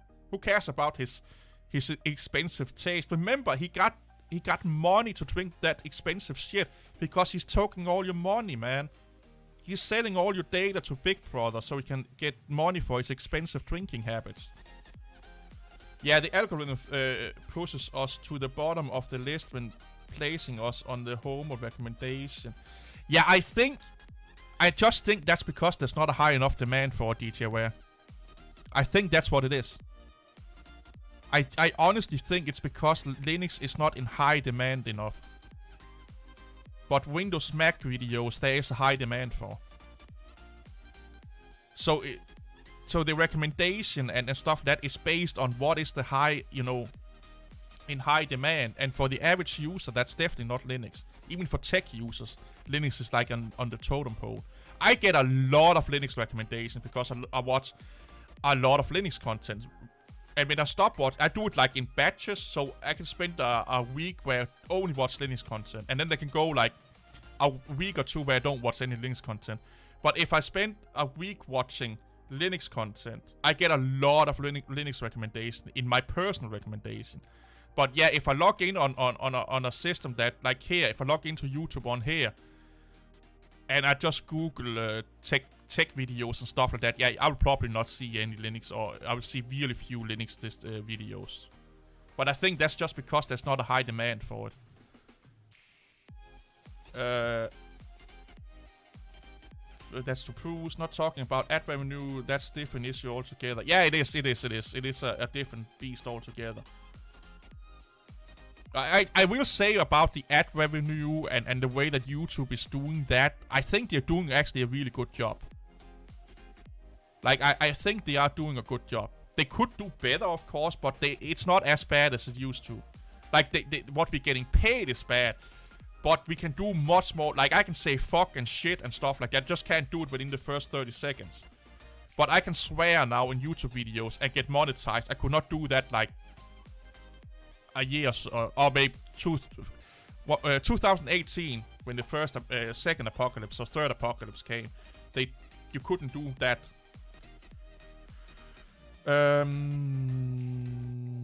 Yum whiskey. I love whiskey, man. I reckon YouTube won't allow me to upload my any Gento video. Oh, hey, upload all the Gento videos you want, dude. You can definitely upload Gento videos. Did I not pin that to the taskbar? Or what?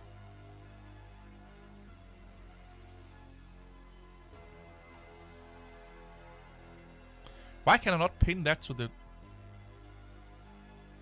create shortcut? Is that it? Oh. There must be a bug in here or something like that.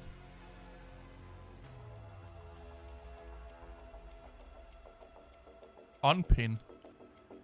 Maybe I need to log in and out. Oh, there's this fucking windowing problem here again. I don't drink expensive stuff. Wild Turk and Old Granddad is very reasonable. Yeah, you say that, like, here's the thing. A billionaire don't you know, shock his nose at buying a $500 million car, because for him it's just pennies and, oh, it's really affordable. So yeah, don't come here with your high taste and your monies and say that, oh, it's affordable. Yeah, just because you have all the monies in the world don't mean that everyone else have. Same here. Was a distro hopper for a long time, so when I sink my time into Linux content, so I got recommended more often by YouTube. Yeah, you get if you. It depends on what you watch. But we have to acknowledge this, and a lot of, like, the hardcore Linux fans don't seem to be able to understand this, is that Linux is nothing. Nobody cares about Linux. Like, honestly, nobody cares about Linux other than us. Most system administrators don't really care about Linux unless they have to work with it. Companies don't really care about Linux unless they have to work with it. Like I said, we only, at best, 3% of the desktop market. Even if you were 5% of the desktop market. Nobody really cares about Linux the way that we care about Linux. And even within the Linux user base, most people don't care about the licenses. They don't care about the desktop environments. They don't care about the Free Software Foundation. They don't care about the open source initiative. They don't care about Richard Stallman. They don't care about Linus Torvalds. They just want to use a fucking operating system. So all of the stuff that we are talking about here and we're really passionate about, it's for a really, really niche type of people within a really, really niche type of group of people called nerds. That is really, really, really specific to Linux. So we are like the special nerds of the special nerds of the special nerds of the special nerds of the special nerds that nobody wants to talk to. And for some reason, we think we are more important than anyone else. If you're listening to a lot of the Linux YouTubers, we know what's good. We have seen the light. You know, we are the chosen ones. But nobody cares about us. Like if you want to be really fucking pessimistic, nobody really cares about us. Nobody really cares about the Free Software Foundation. Nobody really fucking cares about open source versus proprietary software. Nobody really fucking cares about Windows versus Linux. Unless they have to work with it, or Linux does something they need it to do. And then, yeah, now they care about Linux for that specific task. But they don't care about Linux. They don't care about Windows either. They just use Windows because it's what they're getting, you know, it's what they got. It's what they get. It's what they've been used to. Like, I speak Danish. I don't really like Danish, to be honest. I actually hate the Danish spoken language. I also speak English, speak a little bit of German, I speak a little bit of Swedish and Norwegian, but I don't care about language. I just speak the language I need to speak when I am in the situations I am in. But I really don't care about it, to be honest. I couldn't, like, everyone has to speak German now. Well, I better get up and learn some more German then. Like, I really don't care. And that's how most people look at the computing world.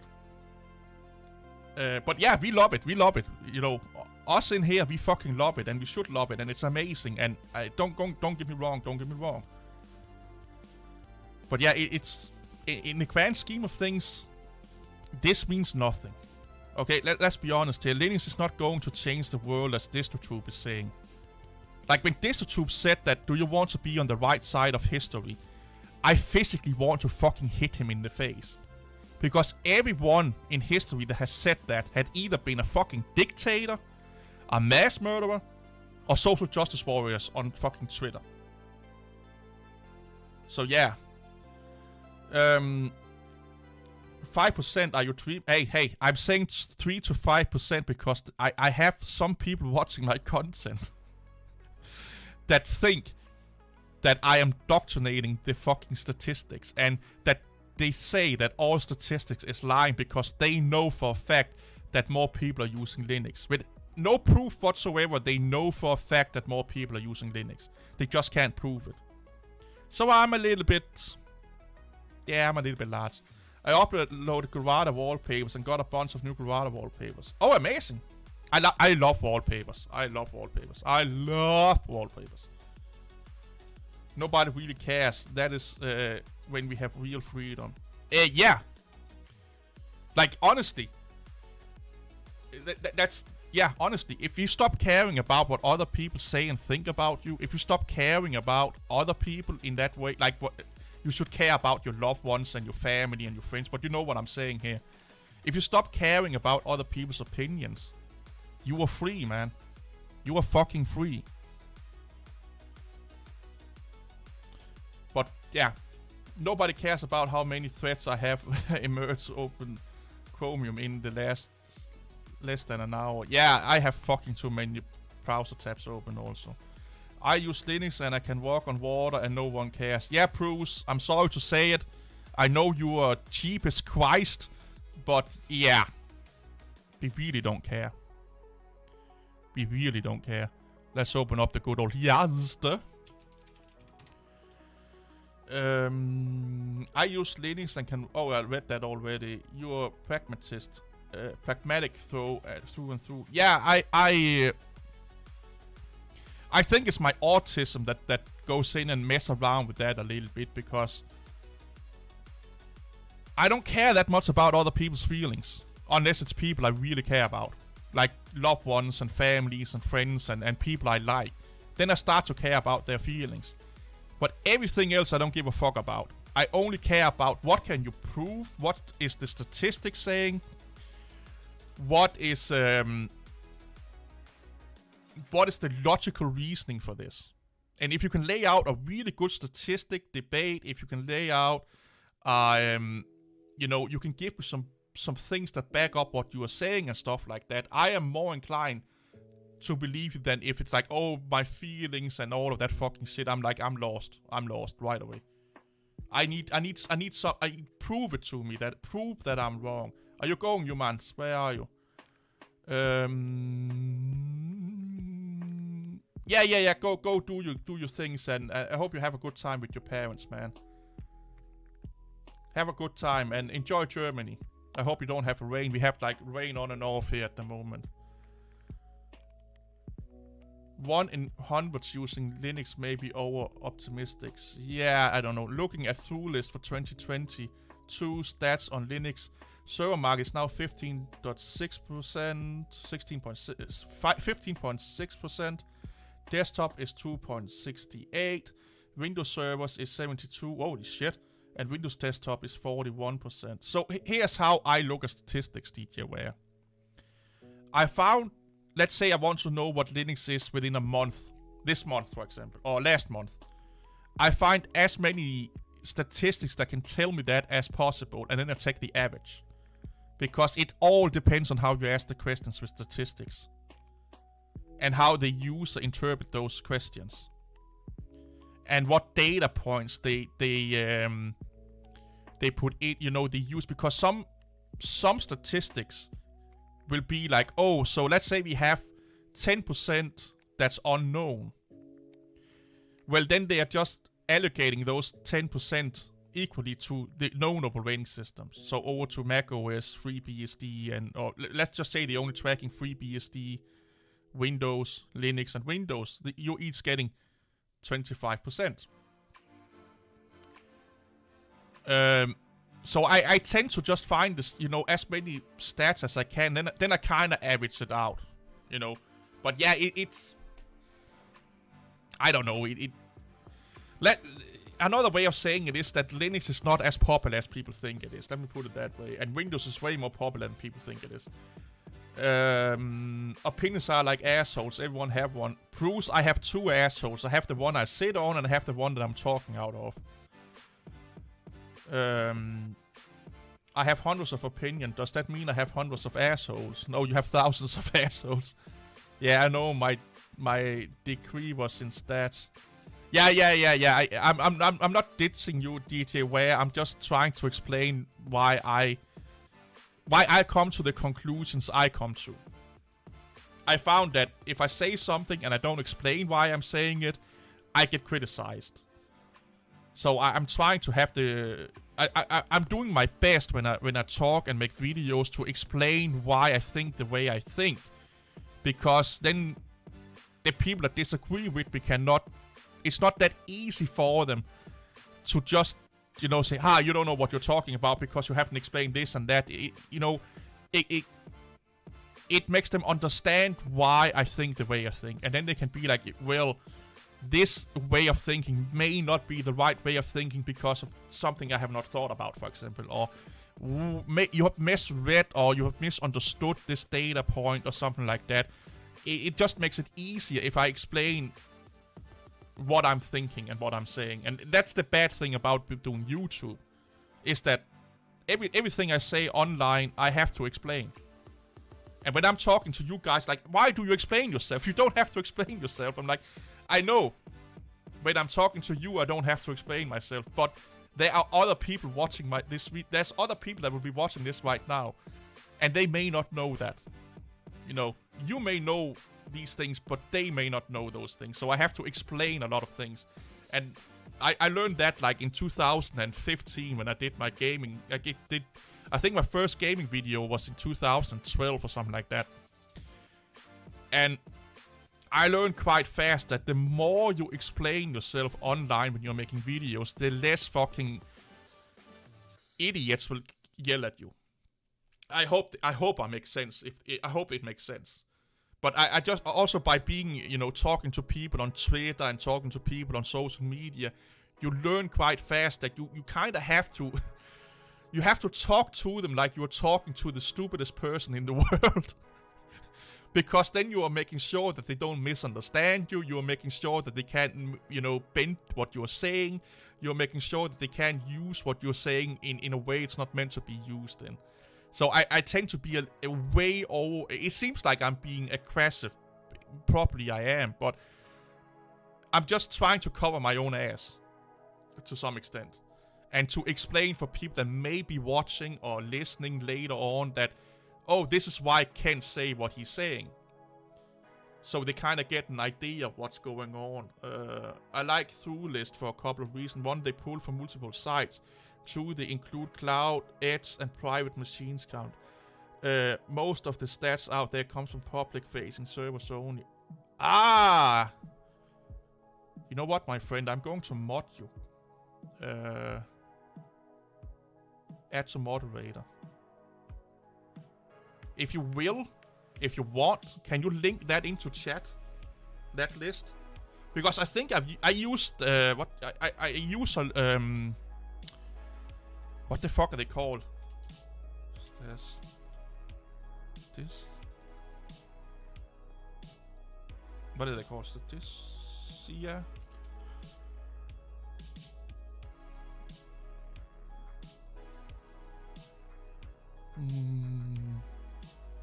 I use these guys here quite a lot.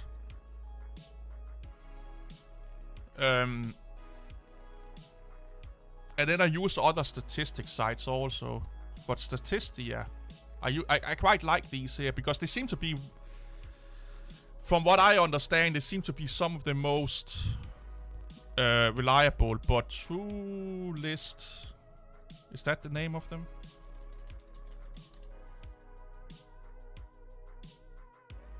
Okay, it's public servers. Okay, TrueList. The most trusted agency and software for every business. Thanks so much, man. I will save that one. Actually, I've used them before. Yeah, I've used this before.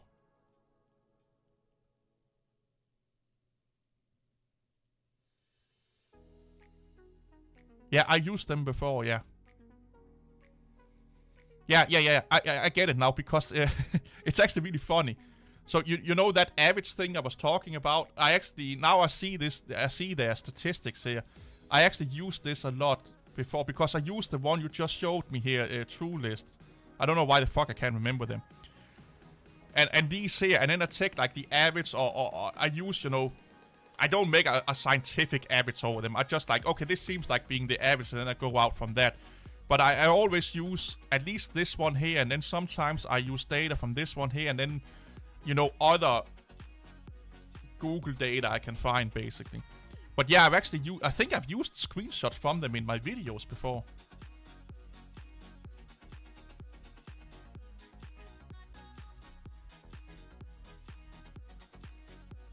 Yeah, they're actually quite good, these guys. Yeah, you're right.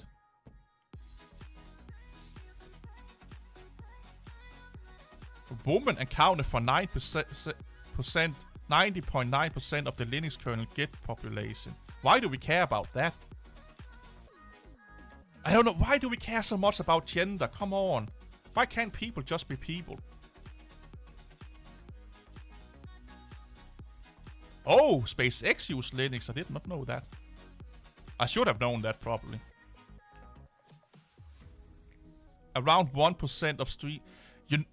DJ Ware, I'm going to make a video about what you just showed me here because I think this could be a really good video to talk about these statistics here. To get like a kind of realistic viewpoint on what's going on. Like, I'm not going to, you know, go deep dive into each subject. I will probably just read the headline, like number 19, and read like the US has the most Ubuntu users and over 200,000 websites run it, and give my opinion and viewpoints on it. And then people can read the... Yeah, I think that could be a good video. The latest Linux statistics shows that 2.68% of desktop PCs and laptops worldwide run on this platform. So close to 3% then. The number of Linux users site is over 33.8 million. NASA have been using Fedora for a long time, man. I think they did it already in the early 2000s, to be honest.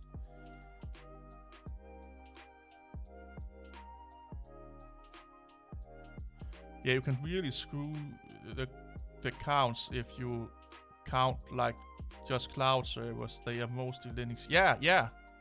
Or you can really skew the count. So yeah. I think that yeah. Thanks for that, man. That's actually really great. Thanks a lot. That just gave me an idea for a video I'll probably record later today or tomorrow. That's amazing, man. Thanks. Sorry, Nosy, I didn't see you there. What is the difference between Red Hat Linux and Rocky and Alma and Oracle? Look, the way I look at Red Hat-based distributions, like Red Hat, like Rocky Linux and Alma Linux and Oracle Linux, I look at them like I would look at Ubuntu versus Debian. That's how I look at it. But I did, Statistia is only public servers. I did not know that, to be honest. I did not know that. But yeah, and NASA's been using Fedora for a long time. Like, long time. Like I said, I think it was like in the mid-2000s or something like that they said that they were using Linux.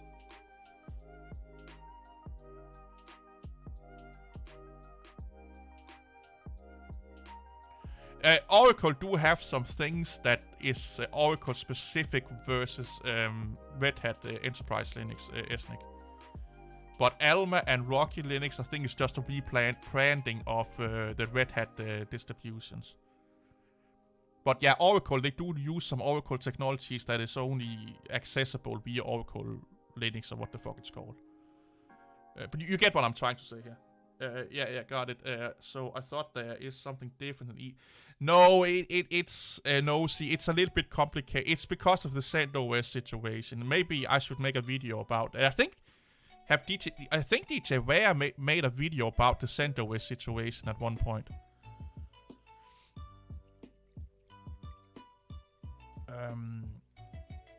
All those in your list are 100% binary compatible with Red Hat Linux. CentOS Steam is upstream for all of them. Sorry, I did not think about Oracle. I try not to think about Oracle. Yeah, Oracle is a crazy fucking company, man. Like, it really is a crazy company, because Oracle was actually also one of the first companies to embrace open source and Linux. But they are again then doing crazy fucking anti-consumer shit with Linux, which is really, really funny. As the Rocky Linux user say, bug for bug compatibility. Yeah.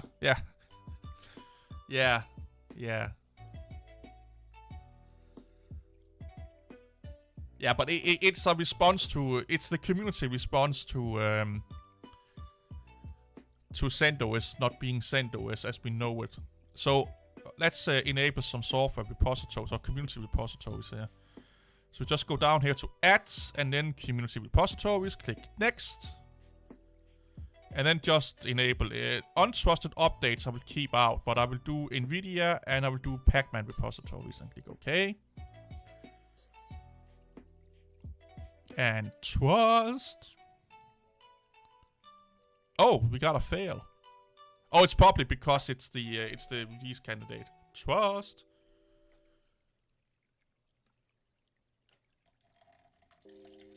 And I'm not peeing in a cup, I'm pouring up lemonade in a cup. You guys should get something to drink also, it's really, really important to drink. The good thing is they released it removed the license on Java recently. It was licensed when I completed my graduation. Oh really? Oracle Java is the one I'm talking about. Yeah. Rocky Linux is the only community-driven Red Hat Linux Enterprise Linux clone. The others are corporations. Yeah, that's right. They're corporations. I forgot that. Yeah, you're right.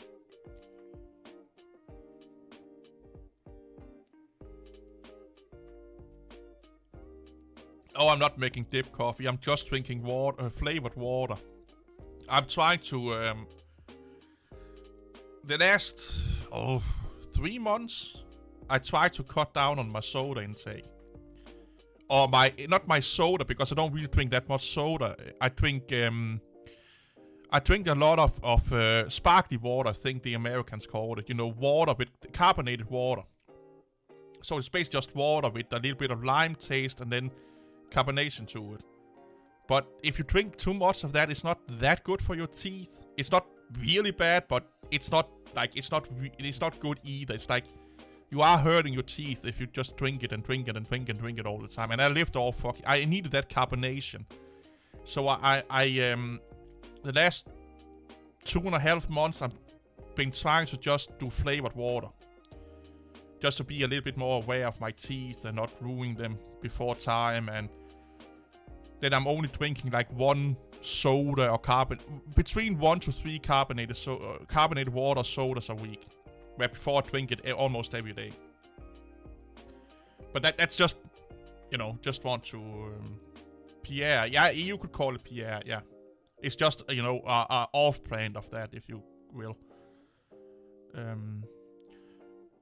A lead of Rocky is the dude who co-founded CentOS. Oh, really? Jarvis JDK 17 onwards. Oh, really? I get that. I also had to cut down on sodas and sweets in general. Seltzer water is also another term for it, isn't it? Yeah, it's just water, but it's soda without the syrup in it. It's just soda without all of the added sugar and taste and syrup and stuff like that. And then here, at least in Denmark, you can get soda with a little bit of lime added to it. So citrus or lime, you can get sodas that have, we call it Danish water for some fucking reason. But it's carbonated water with a twist of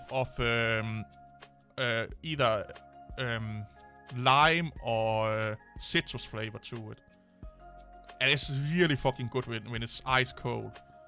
But you still get that bubblingness, and I just needed that. I don't know why, but I got so used to drinks that had that carbonation to it, so I kind of was like not addicted to it, but I just missed it. So now I'm forcing myself to drink more, pure water, just like water with added flavor with no sugar or anything like it.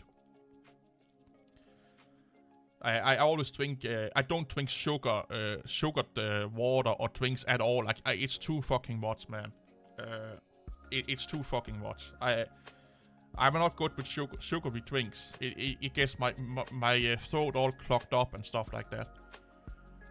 I actually don't eat any candy anymore. I haven't eaten candy for fucking years. I do eat chips and I do eat cakes and normal food, but sweets and gummy bears and what you would be called candy. I do eat candy bars, chocolate bars. But like gummy bears and stuff like that, that kind of candy I don't eat anymore. Because it's 90% sugar. It's sugar with flavor in it. And when I realized that every time I was eating, if I was eating, let's say 100 grams of gummy bears, I could just go up to my cabinet and take 95% pure sugar and just throwing it down my face and then add some lime taste to it or some cocoa taste to it. Extract. And that's the same thing as eating a gummy bear. As eating 100 gram of gummy bears. It's 99% raw sugar and then flavoring.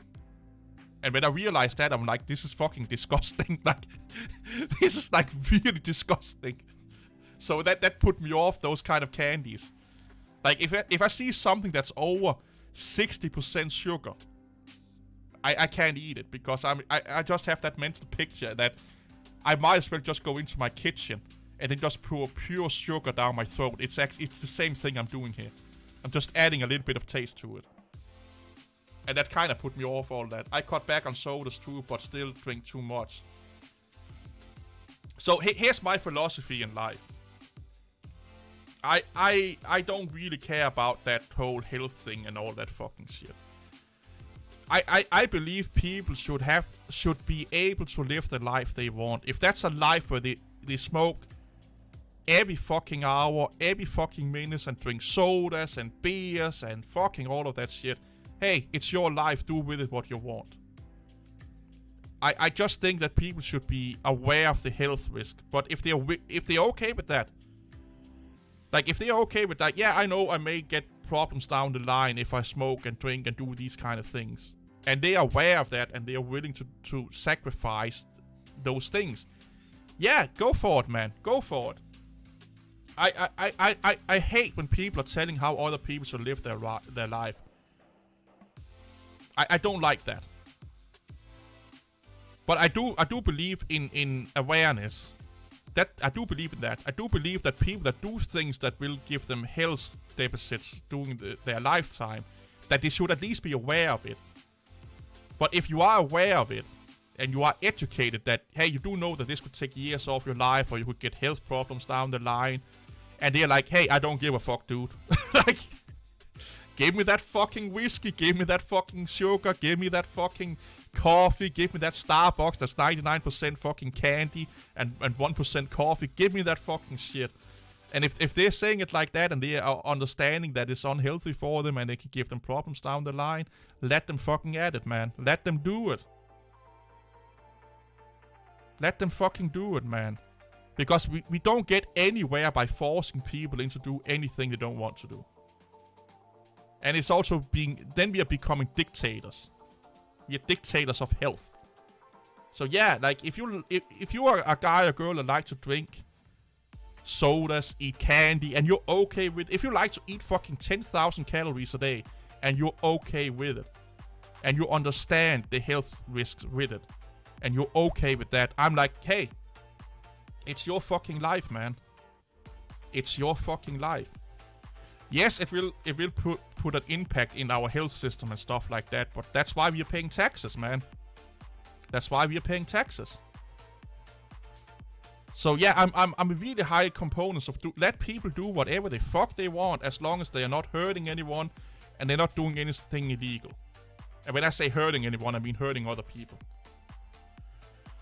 The Danish are nationalizing carbonated flavored water. That's fine. Yeah. But gummy bears have accent colors. Oh, so Nick is like a gummy bear lover then. Ooh. The plot is getting thicker. Flavored water has good market. I have seen a pitch in one of the Shark Tank shows. Yeah, So what we drink, I think you guys would be calling lemonade.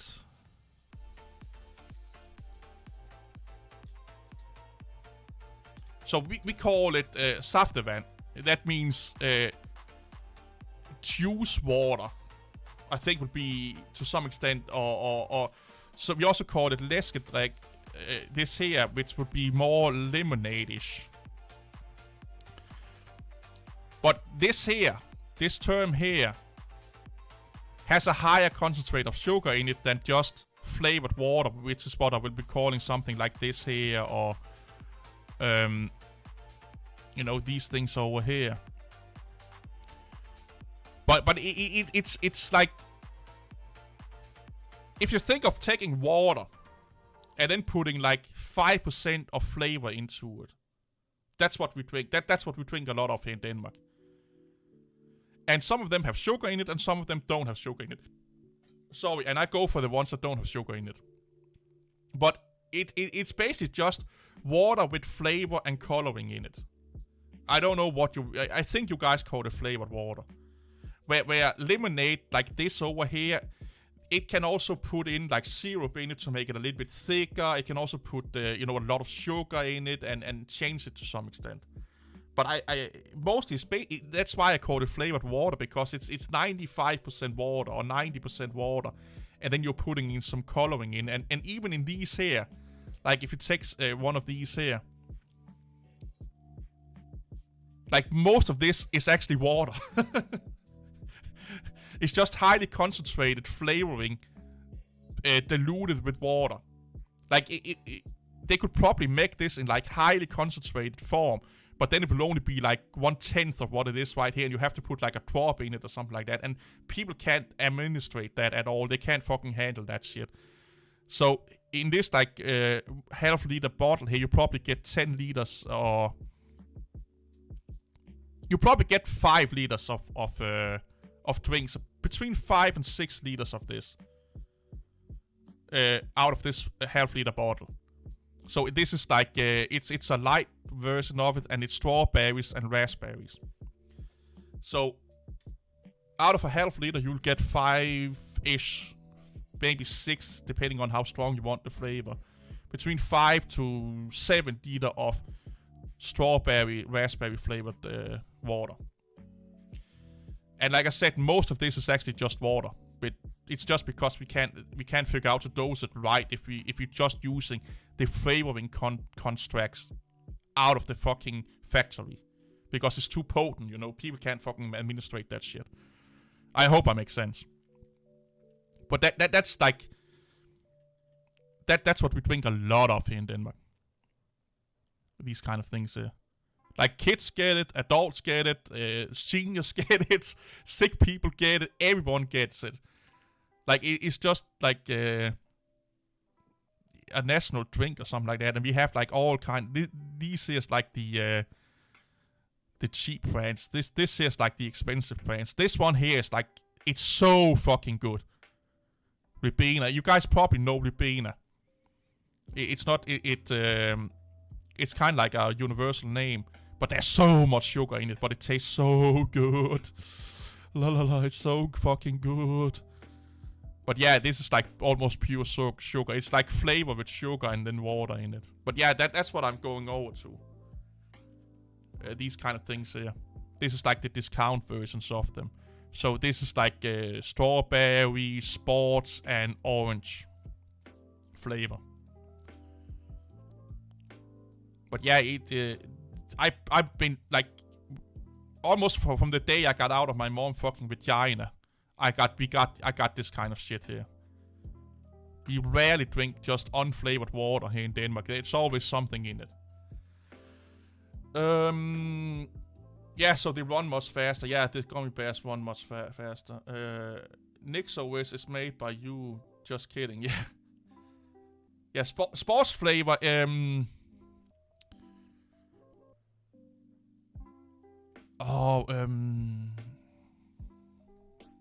How can I explain how it tastes like?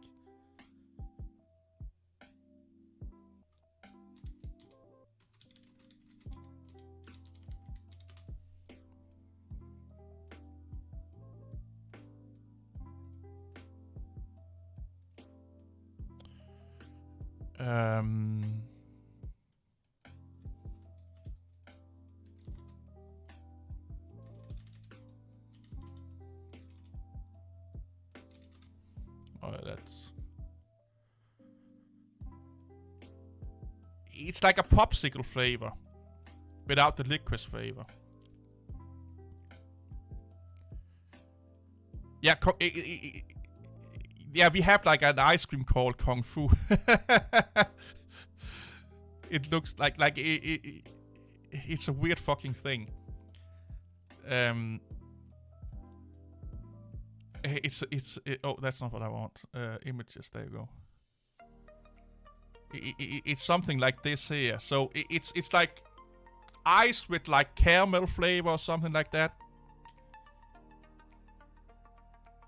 No, not Gatorade. It's not like Gatorade. It's close to Gatorade, but not like Gatorade. It has like a it has a really weird taste. Sports. I don't know. Can we? Oh, that's not what I want.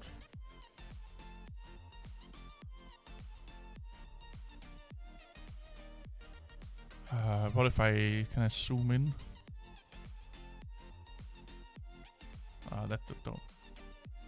That did not help.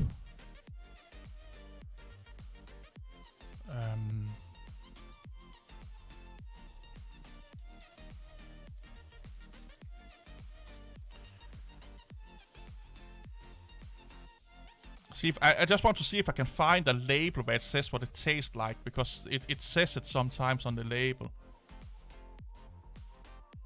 Nope.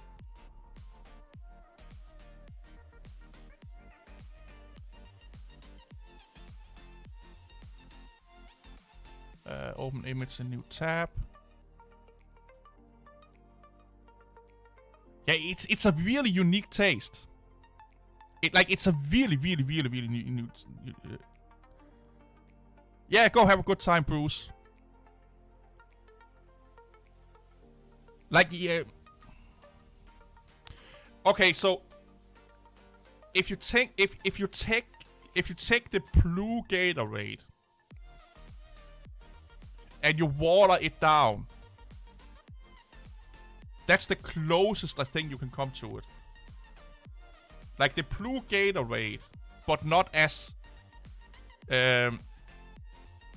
potent in the taste. Yeah, take care, DJ Ware. Go have an amazing day, man. Have an amazing video. Yeah, I would say that, like, the blue Gatorade, but watered down. But it's still not there yet. It's more... It's not as sweet as Gatorade. But that's probably the closest you can get to it. The blue Gatorade, watered down and not that sweet. Take like 50% of the sweetness off it. But I'm trying to... Because the sports It tastes like a candy, but I can't fucking remember what that candy is being called. It tastes a little bit like gummy bears. Actually. Yeah, it actually tastes a little bit like gummy bears.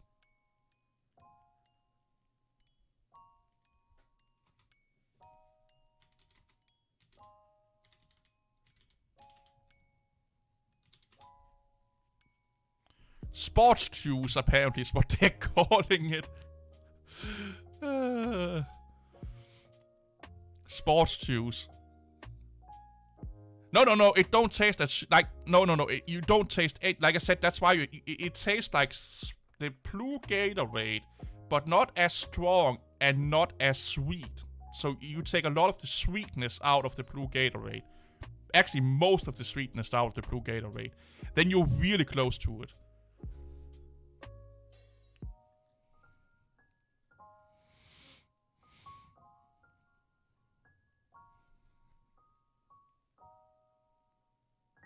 Oh, here, sports here, they have a definition of it here.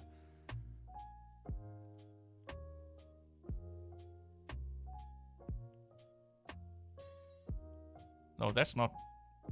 They just have it here. Or circus. Oh, I'm reading it wrong.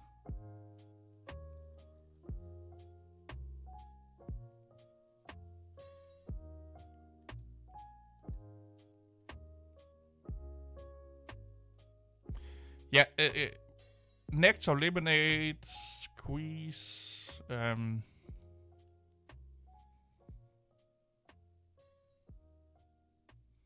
yeah, like most of our saftevand or our lemonades have almost no sugar in it, and most of those that have sugar in it, if you compare that to Gatorade, it's like 10% of what Gatorade have. So let's say in 500 milliliters, Gatorade has like, or in 100 milliliters, Gatorade probably have like 50% or 20% or something like that. We are down at like 10, 5, 6% per 100 milliliters in most of our normal drinks. Like, it's really rare that you get like a drink in Denmark that has a high content on sugar in it, compared to the Americans, where everything is almost syrup or sugar, corn syrup or sugar, carbohydrates. We have few carbohydrate drinks, like some of these drinks here can get high in sugar, but they are not, like, they taste really well, don't get me wrong, but they are not sold that much, and they're also really expensive, like really, really expensive. Like, you can probably get 3 or 4 or 5 of these for one of those, like, really expensive with a lot of sugar in them. But they taste really good.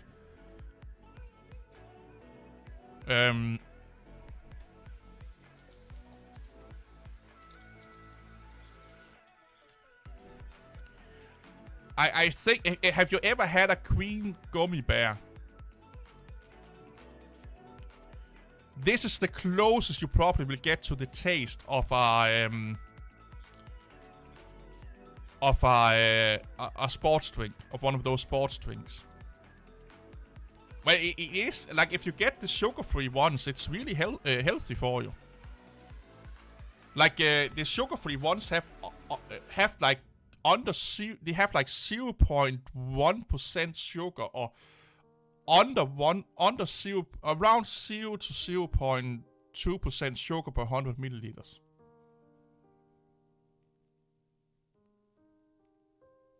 Like, basically, it's 1 or 2 calories per 100 milliliters. So basically, no carbs at all, or calories at all. So you can basically drink as much as you want.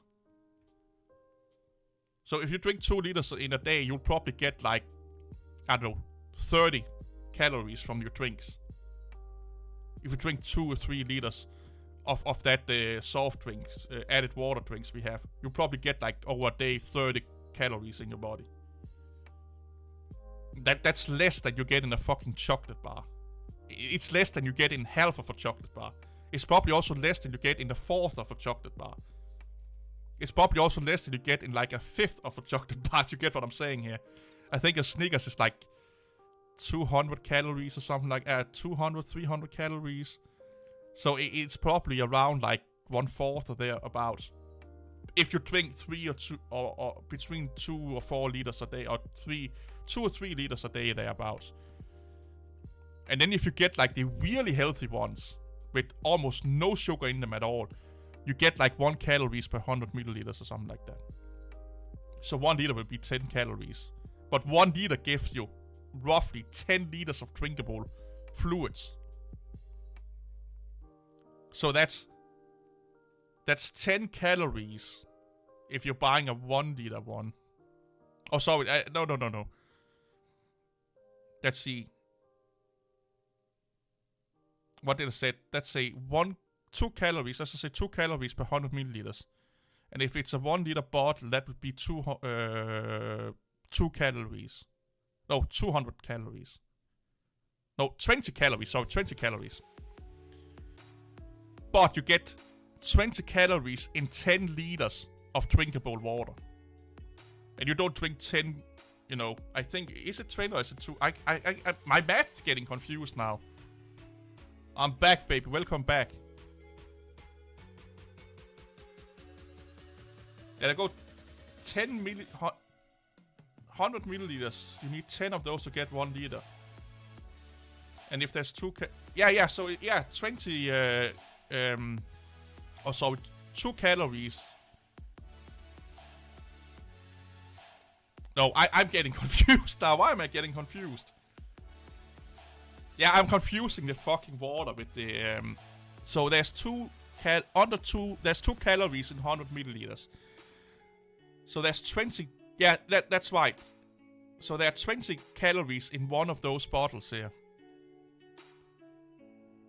One of these here, there is like I can actually see the here. Yeah, 2 calories. This one here, per 100 milliliters, there is 2 calories in it, and there is 1,000 milliliters, so that would be 1 liter in this one here. So in this bottle here, there is 20 calories.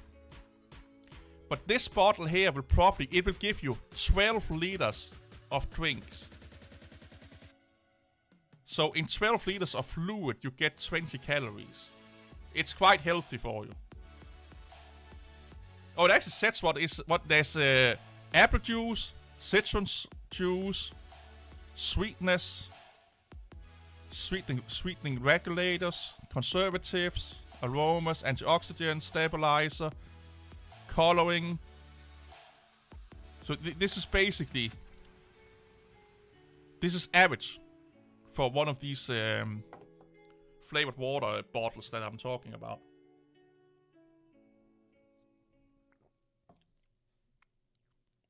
So yeah, I hope this makes sense. I don't know why we're talking about flavored water right now, but yeah. Basically, you could drink all of this as you want if you're on a diet, and you will basically not gain any weight. Because you will lose the calories you get from drinking only this. You are losing just by fucking masturbating for 10 minutes or something like that. Like it's, yeah, you get what I'm saying.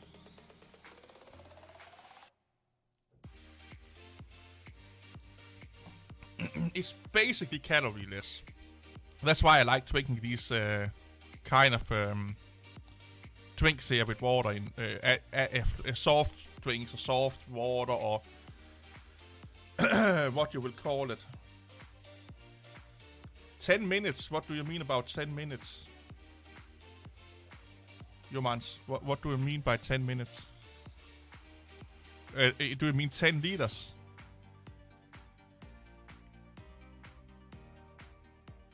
Yeah, one of those flavors I just showed you there, you can add that to 12 liters. Or, yeah, 12 liters. But that will give you a really, really it will be really flavorful. A lot of people, they don't even use that much. I will probably get 15 liters out of that bottle.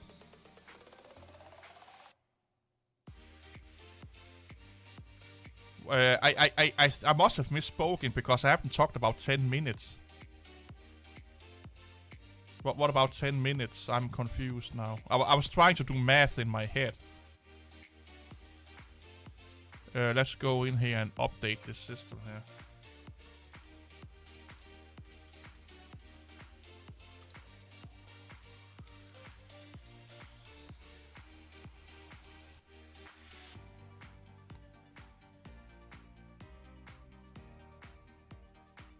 Yeah, but we were talking about drinks. Oh, YouTube download. Why is that in here? Yeah, math is hard. Yeah, no, it's just I confuse myself a lot of times because I tend to overcomplicate things a lot. Because I automatically assume that I'm wrong. I automatically assume I don't know what I'm talking about. So when I say something and it sounds smart, I'm like, it can't be smart because I'm stupid. so I get confused in my head. Like, that makes no sense because if it starts to make sense, I'm becoming like, okay, it makes sense. But it should not make sense because you're not smart. So I get confused and I'm overcomplicating it. It's like, okay, there must be something I'm doing wrong here. And then I'm breaking down the math or the statement, and I'm like, and then I just overcomplicate it, and my brain just go all directions, and I start to basically make it not right, if you get what I'm saying. Oh, to lose the calories from the water. Yeah, if you, if you masturbate for 10 minutes, you'll probably lose the calories from that flavored water. If you drink like 3 or 4 liters a day. Here's the thing. If you drink, let's say you drink 3 liters of that water a day, that flavored water a day, you would probably lose the calories going from the fridge and back to get the water, the flavored water. If you drink 3 liters and you have to go over there and get it in a mug, and you have to, make some more when it's done. So let's say you only have like a 1 liter container, go from your room to the fridge, pouring it up in a cup, go back to your room, drink it. Go back, get some more. You'll probably lose more calories by doing that than there is in that flavored water.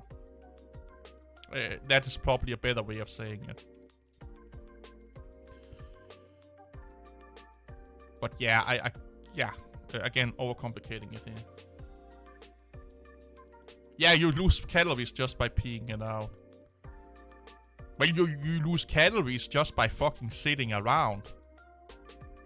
Like, what is it if you sit absolutely still? I think it's something like the average human body just burns off, is it 1200 calories or 1500 calories a day if you just sit still and don't do anything at all, and you are an average human. I think it's around 12 to 1500 calories you burn off by you just sitting absolutely fucking still and doing nothing. Like, there is I found a fun statistic. I can't find, let's see, it's about the human brain.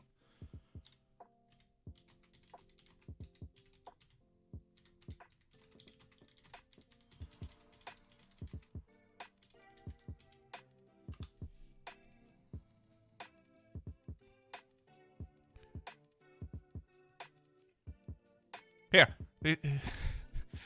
This is really fucking crazy. While the brain represents just 2% of a person's total body weight, it accounts for 20% of the body's energy use. That means during a typical day, a person uses about 300 calories a day just to think. So, let's do a Snickers.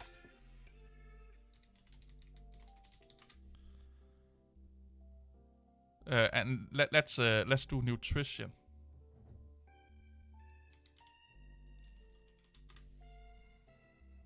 Here, calories 203. So you're burning a little bit more than a Snickers bar just by thinking a day. So your brain needs more than a Snickers bar a day to just think.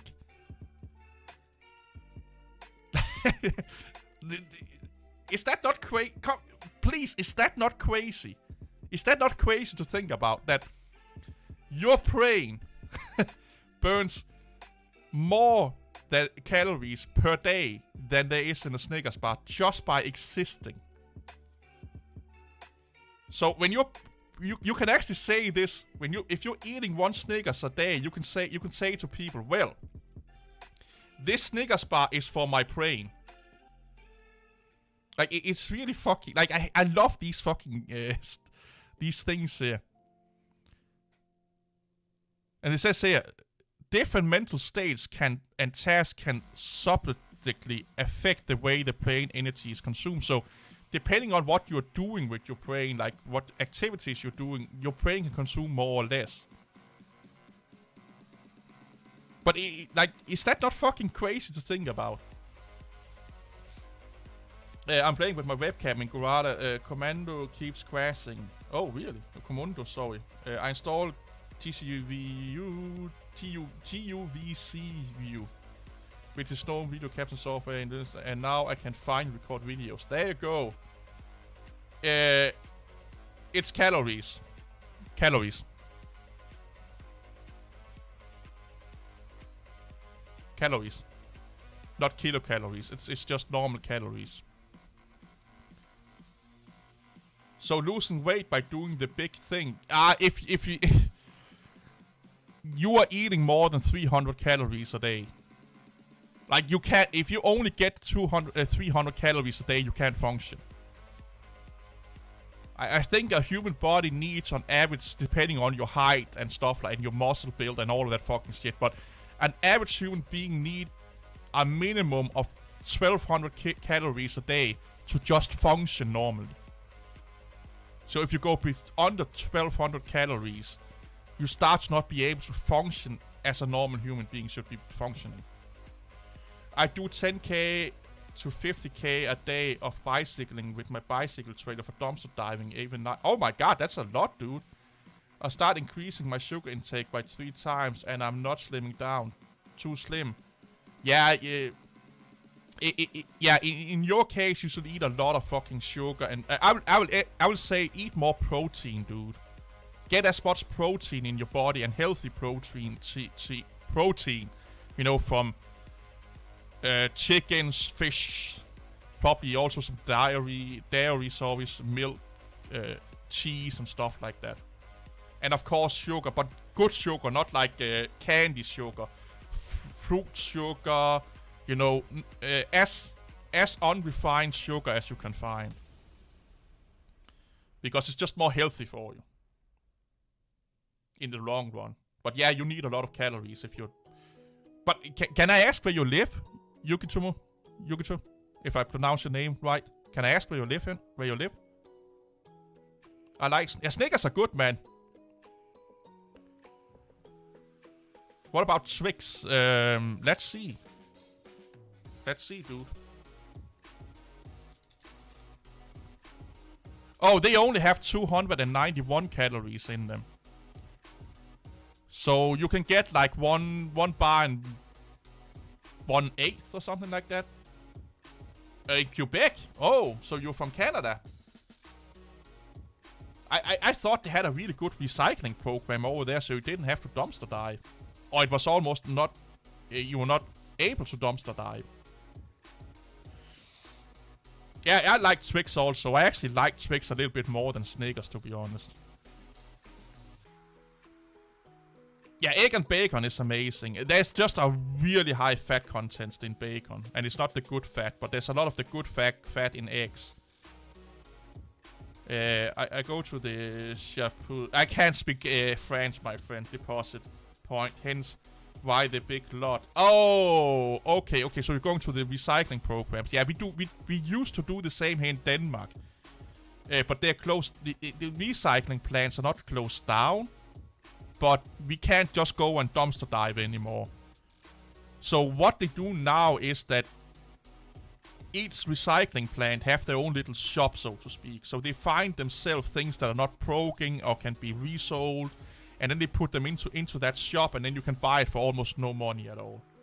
But back in the day, like in the 90s, for example, and the early 2000s, you could just go up to like a garbage recycling plant, and you could just dumpster dive dive all day long, and we did that quite a lot. But now they have closed it down because people got hurt, and you know, they took stuff with them they didn't use, and they littered all over the place and stuff like that. So now we have to buy it basically.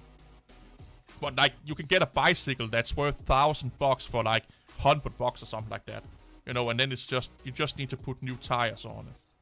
You get what I'm saying here. There was a time I could dumpster dive at work. We still can at work if the guy owning the job, the site, allow you to do it. Like when I was a mechanic, I a lot of things that was, or not a lot, but let's say there was some things that they will throw out, like old tools and old toolboxes and stuff like that. A lot of us took it with us home. I have a toolbox that's from that time. I have a lot of tools for this, like screwdrivers and shit like that otherwise would just have been thrown out. Tires that still had like a lot of miles in them, we took with us home. Stuff like that, you know, that was being discarded as waste. Hey Lamer, we got the opportunity to take with us home. So yeah, that's still a thing here, but dumpster diving at like sites and dumpster diving at recycling plants is kinda almost not a thing anymore. It's all being sold, and I'm okay with that. Yeah, but you have to look at 5 calories, that can't be right. That's way too little. Here's another fact for you. Nutrition facts. Twix. Per 100 grams, there's 502 calories in it.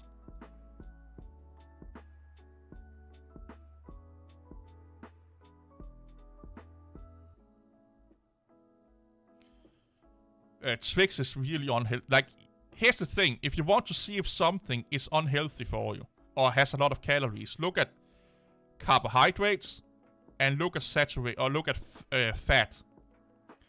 Because carbohydrates and fat makes up a lot of calories. There's a lot of calories in them. Like, they are like calories hogs. Fat and carbohydrates, that's like pure calories to some extent. Or those things have the highest amount of calories in them per gram. Or some of the things, it's some of the components that have high amounts of calories per 1 gram. So if you see a lot of carbohydrates and you see a lot of fat, you see a lot of calories in that food. Left or right Twix, both. I sometimes open it and I eat both at the same time. If I'm like really a fat bastard. Back when I did the trash handling for a supermarket. Yeah, we can't take food with us home in Denmark. That's illegal. There are still people dumpster diving food, but it's actually against the law to take that food with you home. I think it is anyway, but or they have to. Companies have to actually lock those dumpsters down by law, because people got really, really sick by dumpster diving food from them. So I think they're required to lock them down now, and employees can, as far as I understand it, if you work there, it's against the law to take it with you home, if it's been in the dumpster. But if it's on a table, you can take it with you home. You get what I'm saying here. But when it reaches the dumpster, you cannot take it with you home anymore. GUVC view messes with the plasma desktop compositor when opened. Oh, really? I took the food with me. Yeah. You can do. Yeah, that's a good way of concealing the what are you calling the food? That's what I'm looking for. Let's find some opeSUSE wallpaper.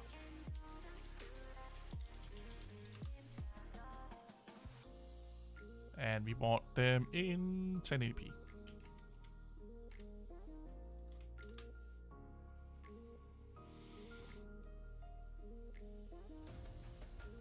So, Joseph, the compositor do a neat thing under KDE. So if it recognizes that you're using a high graphic using program, it like a game, for example, it actually turns off the compositor by itself to give you more resources to play the game. It's not a bug.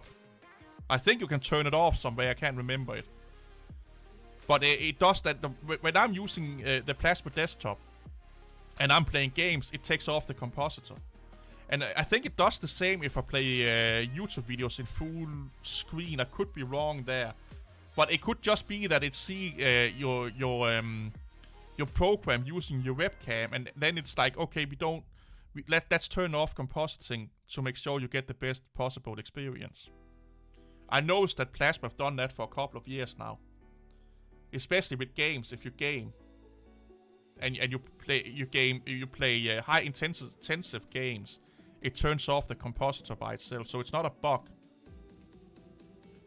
And I think I'm almost sure you can turn it off. I just can't fucking remember where you do it.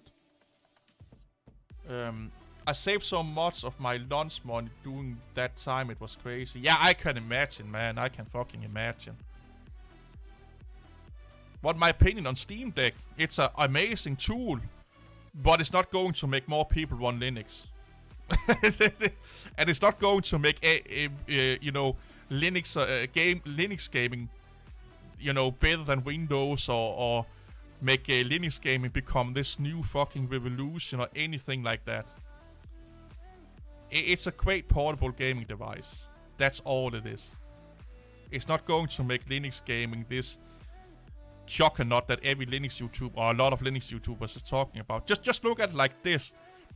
When people start talking about the Steam Deck, it was like, oh, every fucking Windows game is now going to be playable under Linux, and we are getting every fucking third-party Linux Windows game developers going to support Linux through Proton and all of that fucking shit. Then it was like, most games are going to work under Linux and be running as good as under Windows and blah blah blah. And then it was, some games are going to run good under Linux and as good as under Windows and stuff like that. And now it's like, well, now we have a capability list, so you have to run at this frame rate at under 720 fucking p to be certified Steam Deck. I think it's 480p you have to run under at 60 frames per second. Then your game is certified to be a Steam Deck compatible. So most of us has 1080p screens. So that's not the same then. So they the longer you go down the timeline of the Steam Deck, they are moving the goalpost all the time. And now they're like, oh well, maybe not gaming, but people are definitely going to use the Steam Deck in desktop mode. So more people are definitely going to experience the KDE desktop on the Steam Deck and want to install Linux on their laptops and computers. Okay. Right. Let's just live in that world. But yeah, yeah. It's... Yeah, hey, dude. Why are you not maximizing your browser? Why should I maximize my browser? It don't give me any benefit. Like, this is fine for me. A lot of websites don't fully utilize 1080p. Because here's the fun thing. I think still to this day, the dominant screen resolution is still 720p. So most websites, if you full screen them, they have a lot of bars, white bars out here on the side that won't be filled out by anything. So why should I run them in full screen if they're not utilizing the full screen? I learned that at the websites development course, by the way. They taught us how to do those centralized websites with bars on the side for websites in the div boxes or what the fuck they were called in CSS. So yeah, there's no need to do it, to be honest. That's why I don't do it. And also, in general, I tend to have a lot of windows open on my desktop. So, let's do calendar.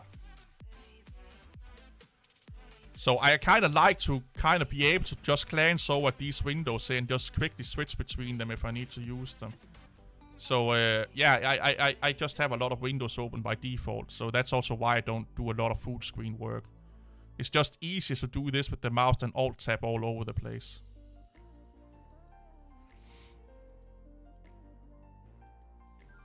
I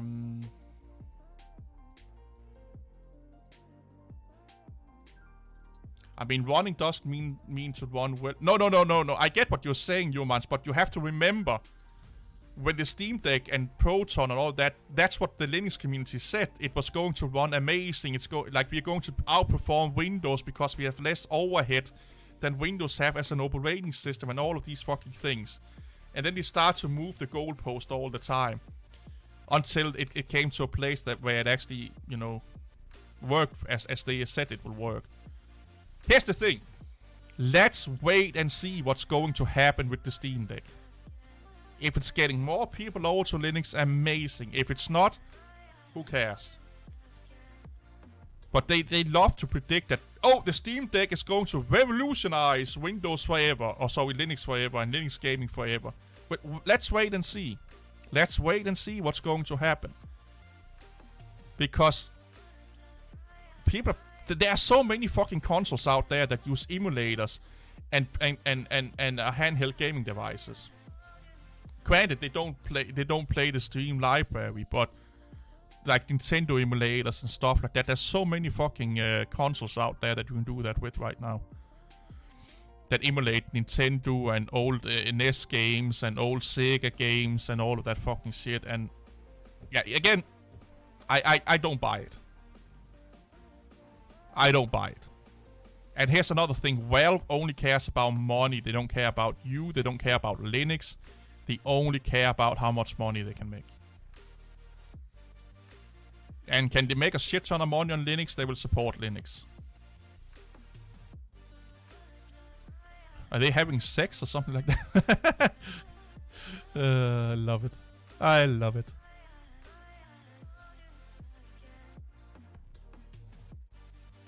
Yeah, I know Repositories is on Steam.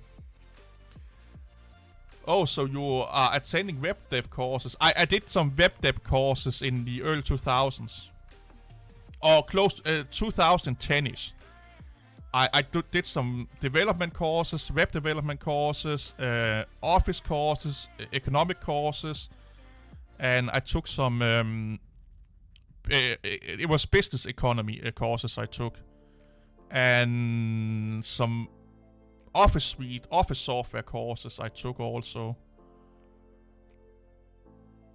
But mostly web development and a little bit software development. What the fuck, Basic? Microsoft Basic, I think I had like a week or so, a couple of weeks courses on. But mostly it was HTML, CSS, and business economics. You know, how to run a business, what to do what people do in the economic. I can't speak. You know, how to run a business, how to do books by the books, by the law and stuff like that. How you run a company from a economical standpoint. I had like little over, I think it was 9 months of free education I got in 2008 or 9. I think it was 2009 or 10 because of the financial crisis back then. So if you got fired under the financial crisis, the government would pay for you to take a lot of courses so you could change field. You know, if you want to be a programmer or if you want to do anything other than if you want to take some courses, they will pay for up to 9 months of courses.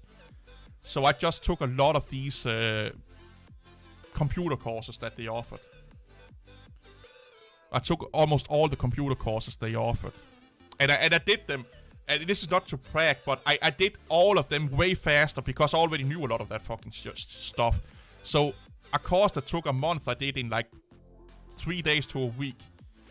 So I finished a lot of more courses than most other people did because a lot of them were basically just me getting pavers on my knowledge, so to speak. I already knew what was, what I was doing. I didn't have to learn it. So I just have to do the exercises and show my teacher I knew what I did. So I could just like fast track everything, and that's why I went over to do some virtual basic coding and a little bit of JavaScripting and stuff like that. But that was me and the teachers talking with each other and do it outside of the scope of what they actually had planned of courses we could take, because they didn't have more of those kind of courses. I think at one point they had an offer for a management course, but I didn't take that. I kind of a little bit sad I didn't take that management course. It was like a 2-week introduction to basic management or something like that. But it was just like, oh, it's a web. But yeah, I didn't take that. I'm a little bit sad that I didn't do that.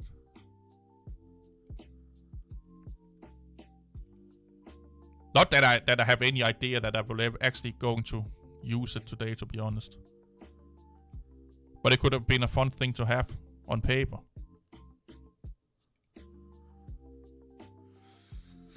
Oh, sorry. Let's see, what are you guys saying here? I always want to see as much as possible on a site at once. Yeah, but here's like I said, humans, some sites just don't show you anymore if you are full screening it. Here's a good example. You see all these white bars out here? I don't see more or less by doing this. I'm not getting more on the screen or less on the screen. And that's because, like I said, most websites is built for around 720p resolutions.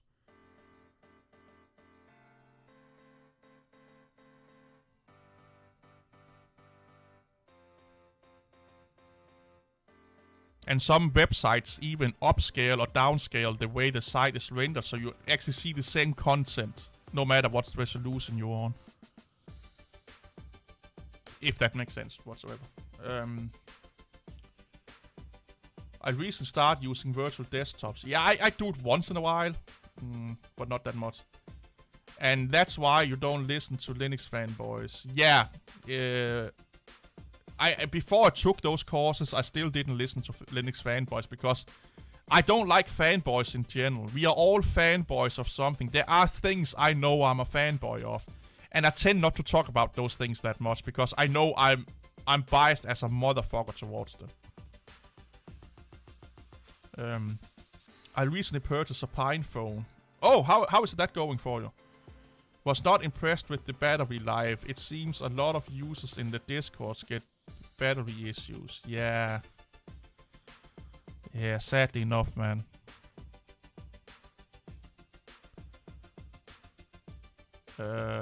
Respect for the effort, learning all that stuff. I'm actually doing a project for my web dev course right now. Oh, that's amazing. Like, again, I haven't done anything with web development in fucking 5 or 6 years. So I still know, because what I did when I was done with it, I actually got really into web development by taking that course. And I started to do a lot of web development just for myself, websites and stuff like that for myself. But I kind of stopped doing that when I got into Python a couple of years ago. And I still need to do more Python and Bash and stuff because I love doing that. But I haven't really I think it's like 7 years ago I did like a website. So I need to like get it's kind of like riding a bicycle. When you get up on it, you haven't been on a bicycle for 5 or 6 years, you're a little bit rusty until, after 10, 15 minutes to 30 minutes, you're like, oh, now I remember how this fucking works. And then you're riding the bicycle like you never left it. You get what I'm saying? That's the point. I mean, I need to get my hands on some code and code a little bit and then do that for like a day or something like that. And then I get into the groove again.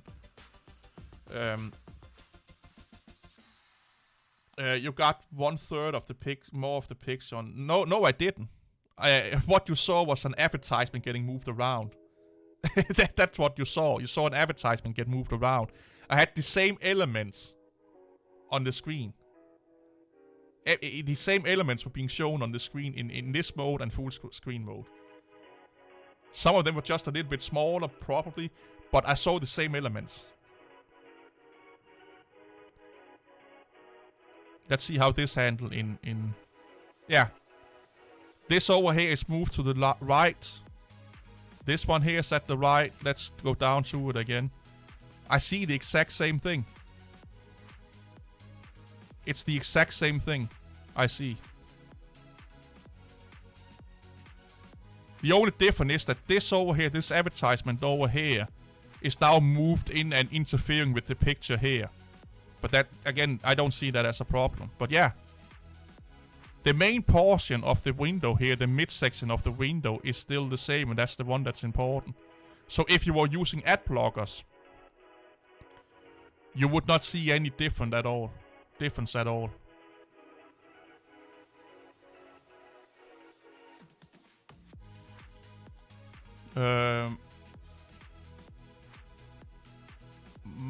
My battery life got less than 1 hour screen time.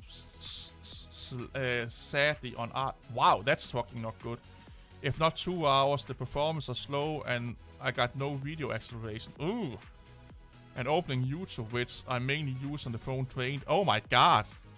Yeah, getting the old web dev muscle memory going. Yeah, I do like web development, because here's the thing. I would probably say that web development is the most important thing in the world, because everything is going to be in a web page.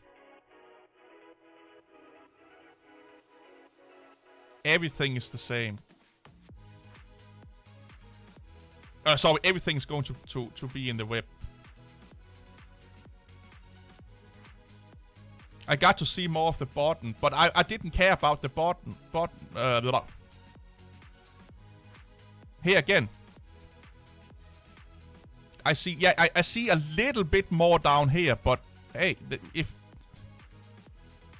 I could just do this then. If you really want to see the button, I could just do this. Are you happy now? If you want to see more of the bottom, I can just move the screen. Like, now there's no different. Actually, you get a little. Yeah, you get one more picture by doing this here. Yeah, you get a couple more pictures by doing it here. So here there's different. But on the other one, there was not that big of a difference, because I was focusing on what's in the middle of the screen. I didn't care about what was under it or above it. I was caring about this picture here. This one here. You know, I was caring about what was in focus. Or the thing I cared about was in focus, and whether be...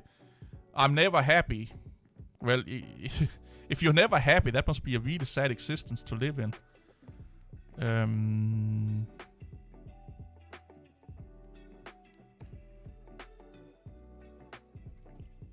Do it, kiss it, like it. Okay. Okay. If you say so. This is from Reddit. Oh, that's a really bad resolution. And that's not the right wallpaper. Oh, this is from the official site. I can't even remember which one it was now. I think it's this one here.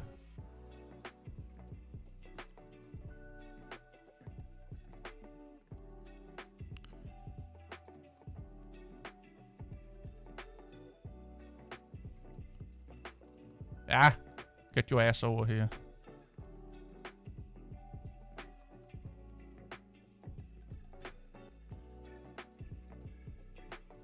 Oh, now it's remembering. Now it's not those fucking web, whatever it is. Oh, now it is. And it was this one, I think. There you go. Oh, no. No. You don't know what you're talking about. Here's actually a scientific fact for you. Being happy and laughing a lot actually extend your lifespan. There are studies that show that the more you laugh, like, it's not like you can laugh yourself to a happy life, but people that laugh a lot and smile a lot tends to live longer than people that don't. So that's worth to think about. Oh crap! What did I do here? I fucked up, Mom.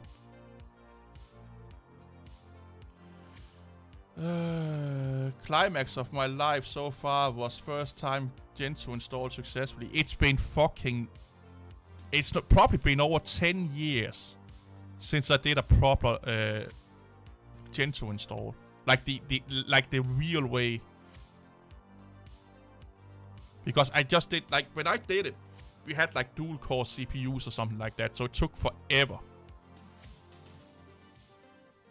And I was kind of like, yeah, I don't want to look at CLI wallpaper generator.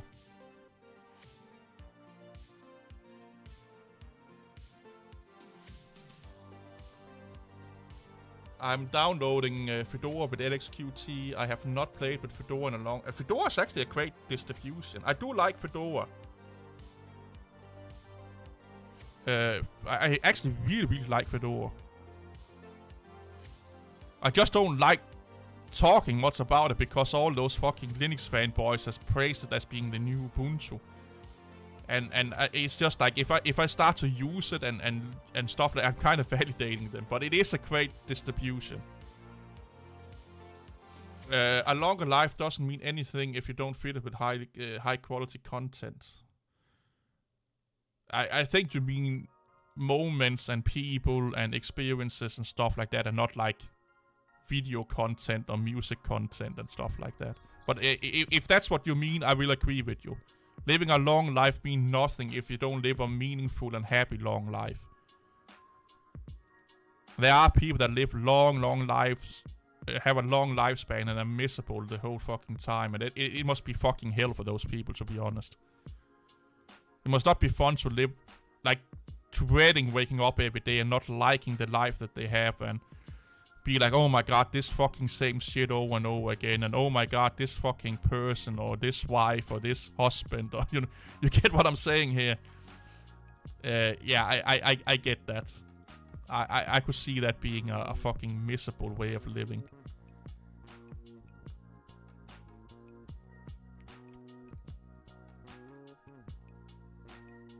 That's 100% sure, man.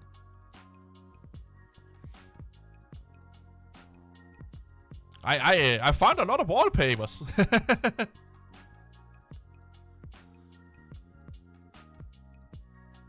I enjoy RPM OS3 into Silverblue Rawhide. I don't mess around with Silverblue at all.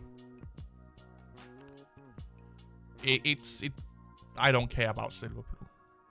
It's a server thing, and I don't care much about servers. I should. I'm debating about making videos about setting up, you know, mail servers and web servers under Linux and stuff like that, but because I know there's a bigger market for it, I mean that there's more people that want to see that kind of stuff than, you know, desktop stuff. But I'm a desktop user. I like the desktop aspect of an operating system. I'm not that much into the server aspect of it. I find it interesting and I like it to some extent, but I'm not that into it that I like spending hours and hours setting up a server and stuff like that. That probably I should. I used to back in the day. But I just don't see no reason for you and I running a web server or a mail server at home. It could be a fun exercise. It could be a really fun exercise to do it in a video. Maybe I should. Maybe I should. Oh. That again.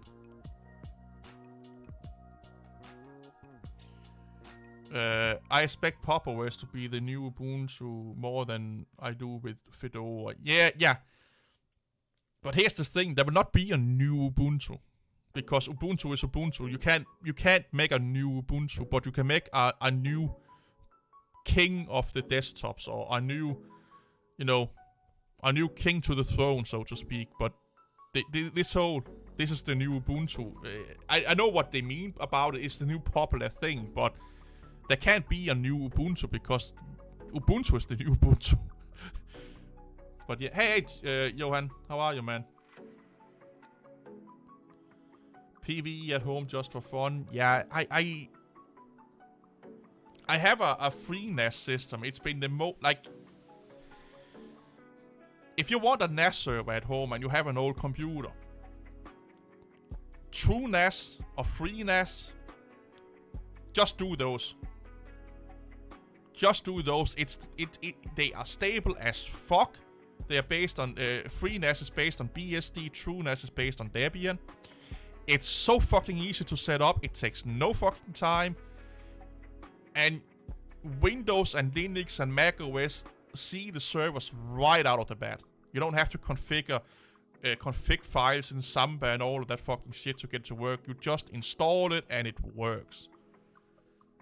So if you want a no bullshit way of doing it, do that. And here's the thing: I tried opeSUSE servers, I tried Debian, I tried Ubuntu, I tried almost any desktop, any distribution you can think of that would be good as a server.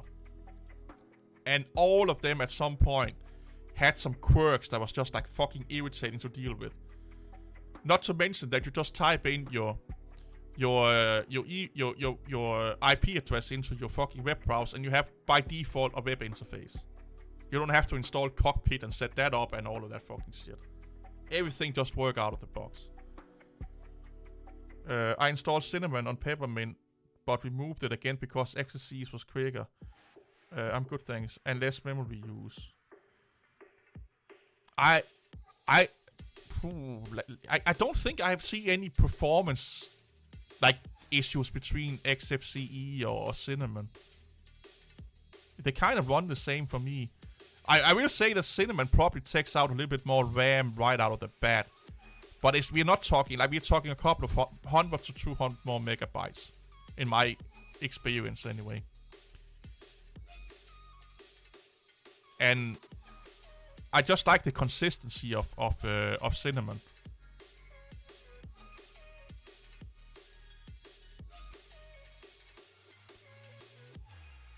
There's a lot of wallpapers here. How many did I open? Oh my fucking god. Seemed like I had like a wallpaper fetish. There you go.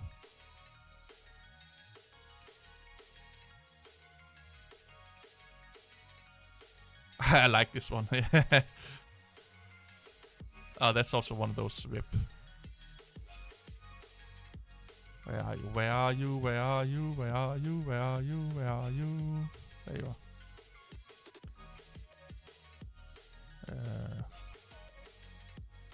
Let's do that one there.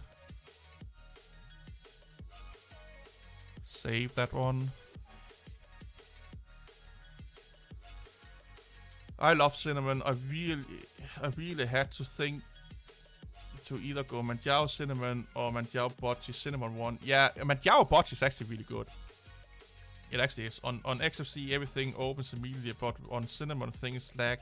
I haven't noticed that, to be honest. Like, you can see how snappy Cinnamon is. See, I'm running Cinnamon right now. But again, I haven't run Cinnamon on Debian. If I run Cinnamon on Debian, I always run it on testing, Debian testing. So it would be unfair to me to say that because it runs great on testing, it also runs great on stable, because it's two way different versions. But it was version 4.8 to 6 because yeah, I'm on. What am I on here? This is Leap, by the way. So I'm actually on you have a newer version than I have. I'm on 4.6.5. So yours is yours is younger than mine.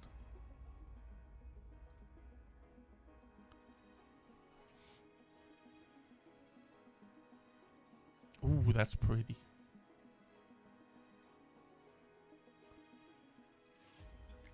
No, Leap is static, and look at Leap as Ubuntu LTS. Leap kind of follows the Ubuntu LTS philosophy. Or the Debian stable philosophy. And Tumbleweed is the rolling one.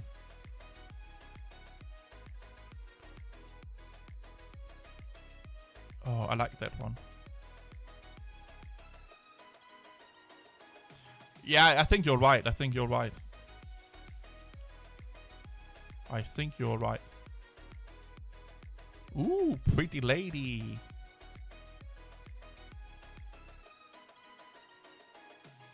Please close some tabs. I'm on it, man. I'm downloading wallpapers.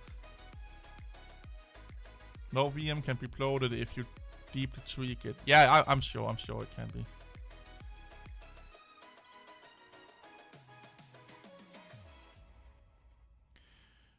Yeah. I just opened a shit ton of wallpaper tabs because I want to download some wallpaper. So yeah, I got a little bit excited. Maybe a little bit too excited.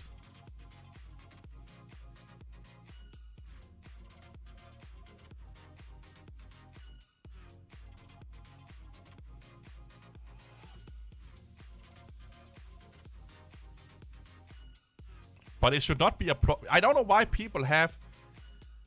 I don't know why people have this problem with open tabs in web browsers. Like my philosophy is this: if your operating system can't handle that you have that many tabs open, it's not a good operating system. You should see my Windows side. Oh my god, when if you saw all the tabs and windows I have open on Windows, on my Windows host system, you will run after me with a pitchfork, man. But it works. Just like here, they're even saying it here. Washroom, toilet. This is what I'm fucking about or talking about. I'm not the only one noticing that there is a fucking toilet here. Look.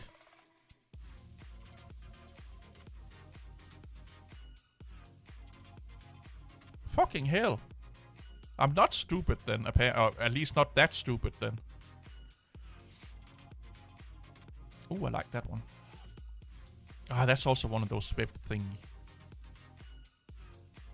Yep. There you go. View.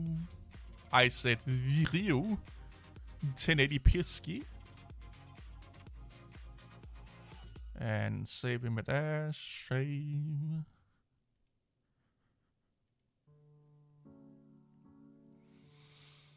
Yeah, I do have a wallpaper fetish. If I'm bored and I don't know what to do, I sit and hunt wallpapers on the internet. I have a folder with that's 200, almost 300 megabytes, just wallpapers for my Windows and Linux systems. That's not VM. Misphobia is the term in English. I don't know what that means, dude. I don't know.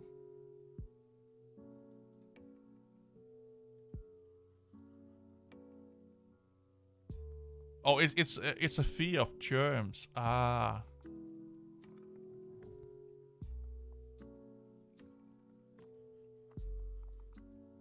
I will not say I have a fear of germs. You usually have 2 tabs, so I have a lot of tabs open, man.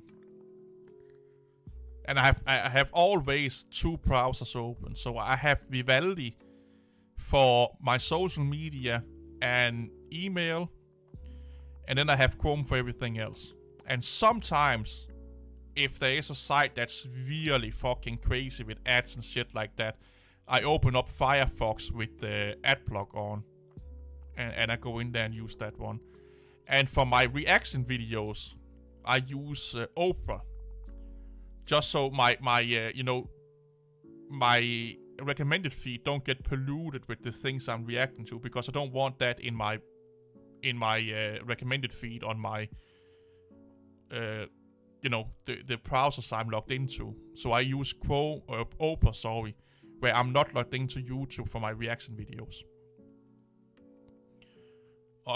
If you see me reacting to a video or showing you guys a video, it's mostly from Opera where I'm not logged in.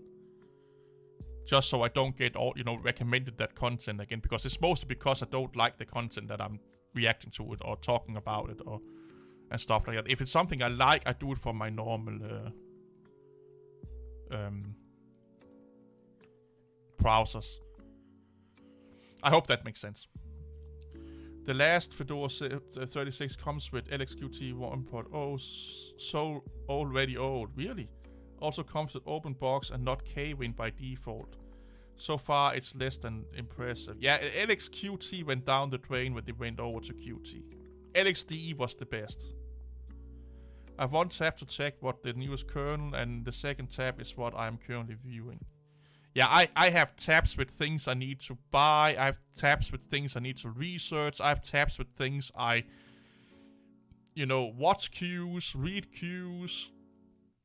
I have tabs with things I'm working on. I have tabs with things that I need to work on.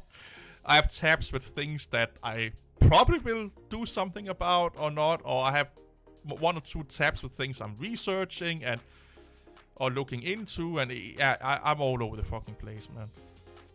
I already looked at that one. That one is ugly. That one I don't care about. That one is crazy. No. Yeah. I think I already got this one, though. Oh, there's Bob the Alien. With his little finger up your butthole. Those guys who have thousands of use flags to achieve a minimal install. Yeah.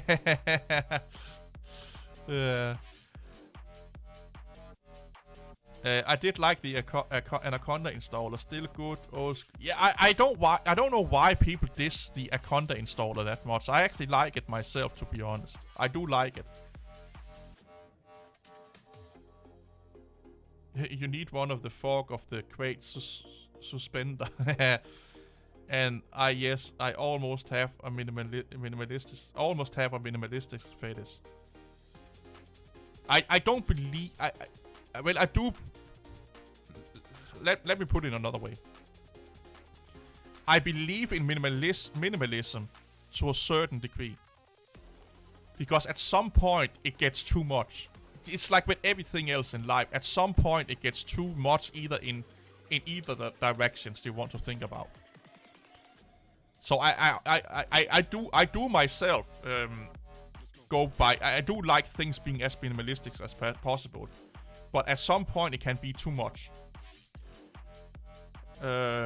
Right, I think Anaconda. Yeah, Anaconda is okay for me, man. Gotta go now. It was great. Yeah. I hope you come back another time, Benjamin, and take good care and good luck with your web development thing. And get into my Discord if you want to talk more about that, or just want to chill out and look at crazy shit that I upload in there once in a while. Yep. Is that the butthole that's a screen? I'm getting a lot of fucking opeSUSE wallpapers today. Yeah, man. Go have a good weekend. I really like it. What is this? I really like this one here, though. Where is it? Oh, anime girl. Now people are getting mental.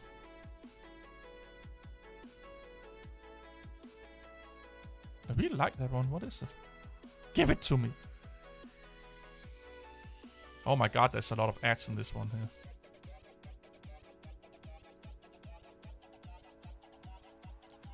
We are almost done with all the tabs. You should be happy now. And then we can transfer all the wallpapers into a folder. This is the longest I spent in a live stream. opeSUSE, more like opeSUSE. Yeah, I spent finding wallpapers in a live stream. But this is something I would gladly sit 2 hours watching YouTube or Netflix and finding wallpapers by myself. I have no problem with that whatsoever.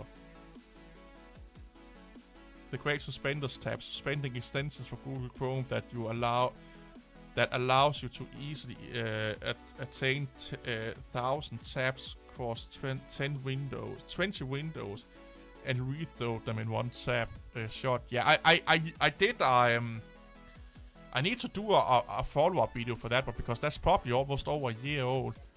I did a video called Let's Break Linux or something like that, where I opened up tabs until Linux basically got unresponsive. And I think I came to like 100-ish, 200-ish tabs, and Linux froze on me. I couldn't use Linux anymore. Linux just froze on me. Windows I could not get to break. I could not break Windows by opening up Chrome tabs. Windows just kept... it was before Windows 11. Windows just kept fucking running. I got Chrome to break. But then I just closed down Chrome and opened it again. And I did it in a virtual box with the same CPU spec and the same RAM. So it was 4 core, 4 gigs of RAM for both. I think it was 4 gigs of RAM, but both systems has the same amount of cores and the same amount of RAM. Linux broke. Like Linux, you couldn't do anything with Linux at all. But Windows just kept working. The only thing that broke was Chrome. Chrome got unresponsive, and that's it. I just got into the task manager and closed Chrome, and I could use my Windows machine as I wanted. As nothing had happened. I had to reboot Linux. Which was really funny. It was just a test to see what happened if you test out a web browser in an operating system. Like, I just want to see which operating system handled that workload the best. It was just like a test, like just to see what happened. And it turned out that Windows won that one. But that was just like one specific test. Why? Just because I was curious. I just want to know. I thought it would be a good idea to, because here's the thing. What is the most popular program that everyone uses? The web browser. So I want to see which operating system handled the web browser the best when we are doing high work task flow.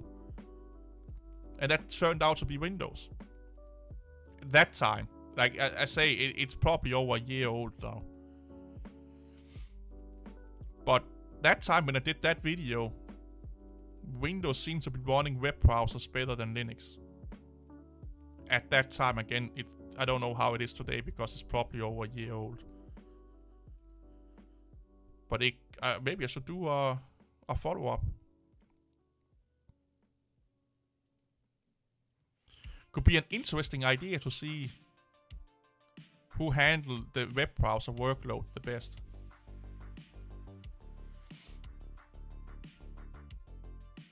There's a fun fact about Linux that I have not talked about.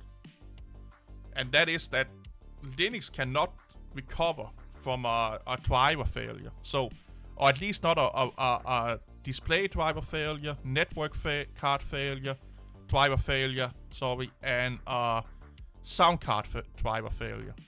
So if your video card driver crashes under Linux, you're done with. If your network card driver fails under Linux, you're done with. If your audio card driver fails under Linux, you're done with. Windows you don't crash your system by doing that.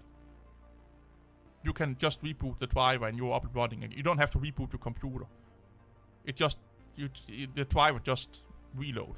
It tries to reload, of course. But if your graphic card driver fails, it takes down the whole Linux system. And I found that really, really interesting. That there are things like that Windows have done this since what did that person say? I have to find the article again. I think he said it was Windows 7 or something like that Windows implemented that form of support with drivers failing under the kernel, where Linux don't handle driver failure that well. Windows might have won because it caches more aggressively. I don't know. I don't know. I haven't looked into if it's because Chrome handle RAM and CPU uses differently under Linux and Windows. That could be a reason. It could be the default allocations or priority that Linux puts onto Chrome than Windows do. Maybe Windows put higher priority on a Chrome, or I don't know. There are thousands of reasons why Windows could have won. But the fact was that Linux had to reboot. But how often do your driver fail? Well, if it fails, and it happens more than you think on both Windows and Linux, like driver failure is actually a common problem for a lot of people. But if it happens, would you not like a system that don't crashes on you? I would. I have had driver failure under Linux, not a lot, but I have it happened.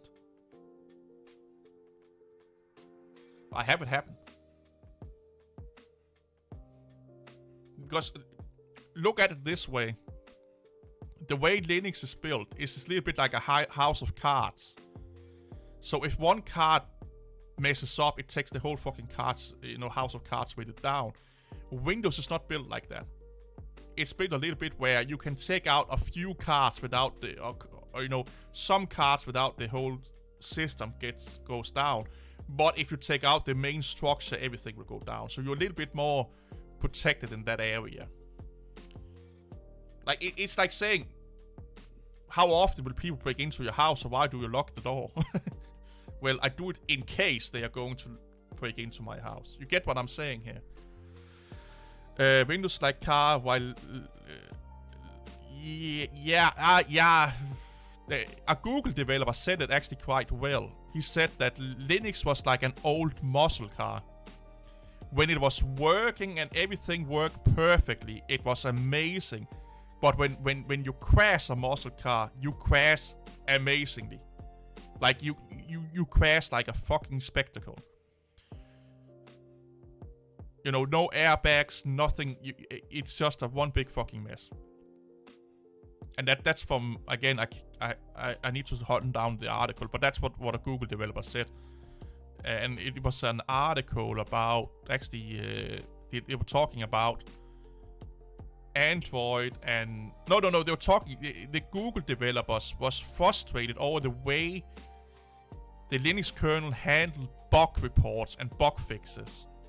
That apparently, the way Linux is being handled is by email. You physically email Linus Torvalds or a developer and say there is a security bug or something like that. So that's what I got out of that article. That it's like you have to email someone to say there is a problem, and depending on if that person is in there or forwarded, or it's not being thrown into a spam folder or something like that, they may see it. Where other systems, they have like reporting tools and what have you not. Again, how true that is, I don't know, but that's what I got. That's what's my understanding from that article, is that the way that Linux is being managed is a lot archaic and a lot of outdated methods of handling a project. Like, was it like this year they stopped using old C++ standards that has not been used since the 80s or something like that. They only recently moved to a modern version of C++. Up till like this year, was it last year, they've been using standards and versions from the late 80s, early 90s, I think it was. And there's probably some technical reasons for that. Like, there's a lot of code, they have to manage, and they probably have to convert to some extent or what have you not. But it's just interesting facts. Only had one driver failure, and that was partial failure, and I had to wait until the 32-bit of the NVIDIA driver updated. Yeah, but again, in that case, when that happened for you, would you not like it to not take down your system? I kinda would.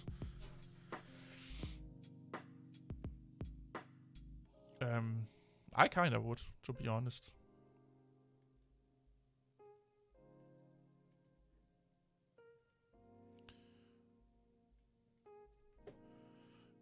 Yes, the guy that TT made to bomb an e-build on Gentoo. Yeah, a guy just TT me to bomb an e-build on Gentoo repo. What do you mean by that? He want you to update your e-build because they moved up to another C++ standard. Is that what you're telling me? I may not be reading it right. I'm dyslexic like a motherfucker, and it's really hard today on me apparently. Create folder.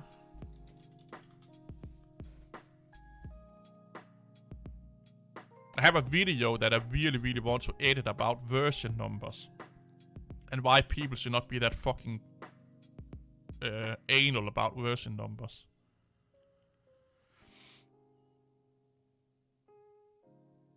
Oh, it didn't take your system down. Then it must not have been a driver, kernel driver failure. It must have been a library failure or something like that.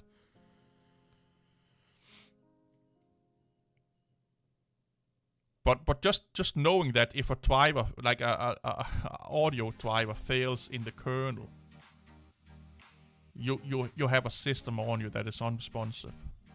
I kind of find that a little bit disturbing. And that's because the Windows kernel is a lot more modular, or modular kernel design, or hybrid design, than the Linux kernel is. And there are actually people within the Linux community that are wanting the Linux kernel to go that direction. And there of course are people that won't, or don't like it to do that. And they all have really highly intelligent reasons why they should and should not, and all of that. I won't go into that, but yeah, they of course both camp has like really well laid out reasoning for their choices. And as far as I can tell, and from what I have looked at, they both have valid reasons for it. And I'm not smart enough or know enough about the Linux kernel that I can be like, yeah, I can definitely see why we should do the way we are doing it, or yeah, I can definitely see why we should go microkernel. Yeah, you did hear microkernel, AK. Like, there are a group of people that want Linux to go over to a micro hybrid kernel design, or more of a micro hybrid kernel design, because it protects it against a lot of critical errors that will crash the system. Where if those happen, it will not crash the system in a hybrid or microkernel layout, like Windows and Apple is using right now. I actually think that Linux is the only mainstream or popular, in quote, operating system that is not modular or hybrid, or regarded as a modular and hybrid kernel, because depending on who you talk to and how you define a hybrid kernel, some will say that Linux is kinda hybrid, and some will say it's not. But the Windows kernel and Mac kernel is a hybrid kernel, meaning that they have both monolithic kernel aspect to it and microkernel aspect to it. And that seems to be a really big advantage, apparently. Yeah, but the modularity is being seen again. It depends on how you're interpreting the modularity of Linux and how you're interpreting what a hybrid system is. It's semantics, you know. It's like some will say that it's kinda hybrid, but it's not a true hybrid system. And some will say that it's kinda a hybrid system, but with caveats. You know, it depends on how you read, you know, the interpretation, where you can say you definitely know that the Mac kernel, and you definitely, or Xenux kernel for Mac, and you definitely know that the NT kernel is a hybrid kernel. Linux is a little bit in the gray area, because you could, depend on how you interpret it, say that it kind of have a foot in that area. But yeah, I personally don't regard Linux as a hybrid kernel. I see it as a monolithic kernel with module capabilities. But again, I'm not a kernel developer or a kernel expert, so what the fuck do I know? Like, it's like asking a fucking baker about a car. If you get what I'm saying here. As long as it works, yeah. But I kind, like, here's the thing. The thing about as long as it works, I kind of don't like that, because if we find things that will make our life better if bad things should happen, even if they don't happen that often, I kind of like them to be implemented. Because at some point they will happen. They will happen. So I wish, I personally kind of wish that Linux would go a little bit more over to the hybrid kernel design. That's just my personal, like what I personally would like them to do. Because it protects us against some problems that Windows and Mac have not had problems with for almost a decade now. At Object, the issues was the 64-bit driver and the libraries updated, and the NVIDIA libraries update, but the 32-bit NVIDIA libraries came a few hours later. Yeah, okay, so it's not a driver problem, it's a library problem then. But the words modular and hybrid are not synonymous. Now, I know, Esnik, but now you're putting... I don't know what the fuck, how I can explain. You're taking it too literally. Like, you're taking it, like, you're taking it black and white. And there are people that will, again, and they have a good debate with it that are like, well, they do these things that the hybrid kernel also do, so therefore they are semi-hybrid.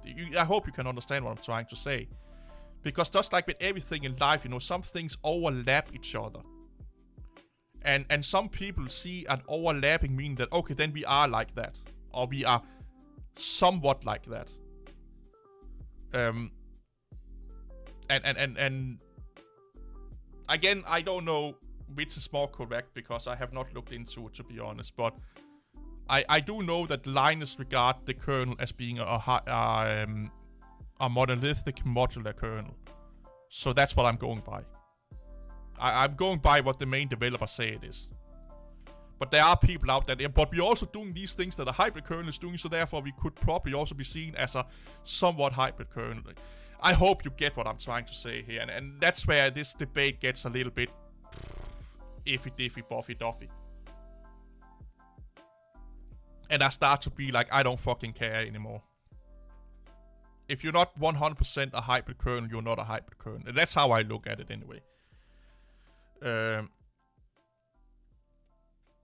microkernel will be more appealing for embedded applications. A few companies that right now develop their own minimal kernel will probably use... That's also what I'm thinking, is that if we go the hybrid microkernel way with Linux, it makes it way more compelling for IoT devices and well, mobile phones and whatnot.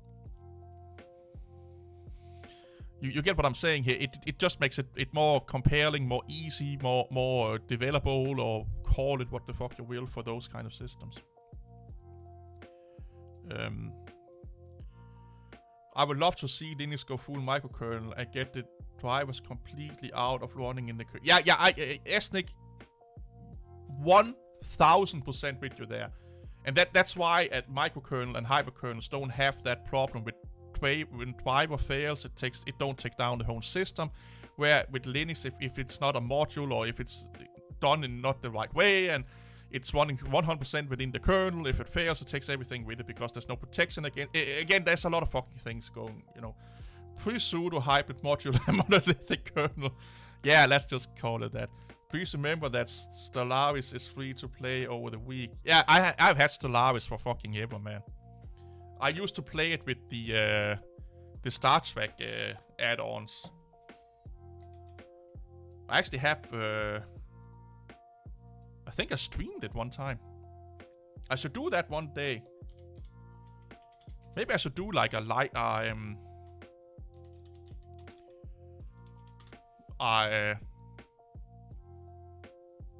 streaming, a game stream one day. But yeah, I used to use this mod a lot. New Horizons.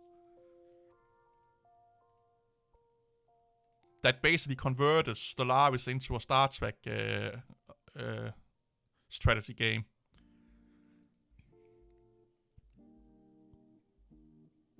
I really want to play it now.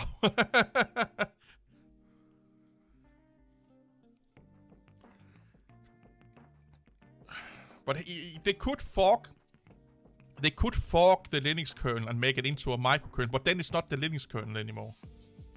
then it's a kernel based on Linux. Because you are making the whole way that the kernel is working is being redefined if you do that. So it will not be a Linux kernel anymore. It could potentially be a Linux compatible kernel, but there's a lot of things that will not work the same way as the Linux kernel is working right now. So it will be a whole new project basically. Gotta go. Good night and thanks. Yeah. Take care, man. 3 a.m. Oh my god, that's late. You must be ahead of me then. Turning Linux into a microkernel will take a huge amount of work. Yeah. It like I said, it will be a totally new project.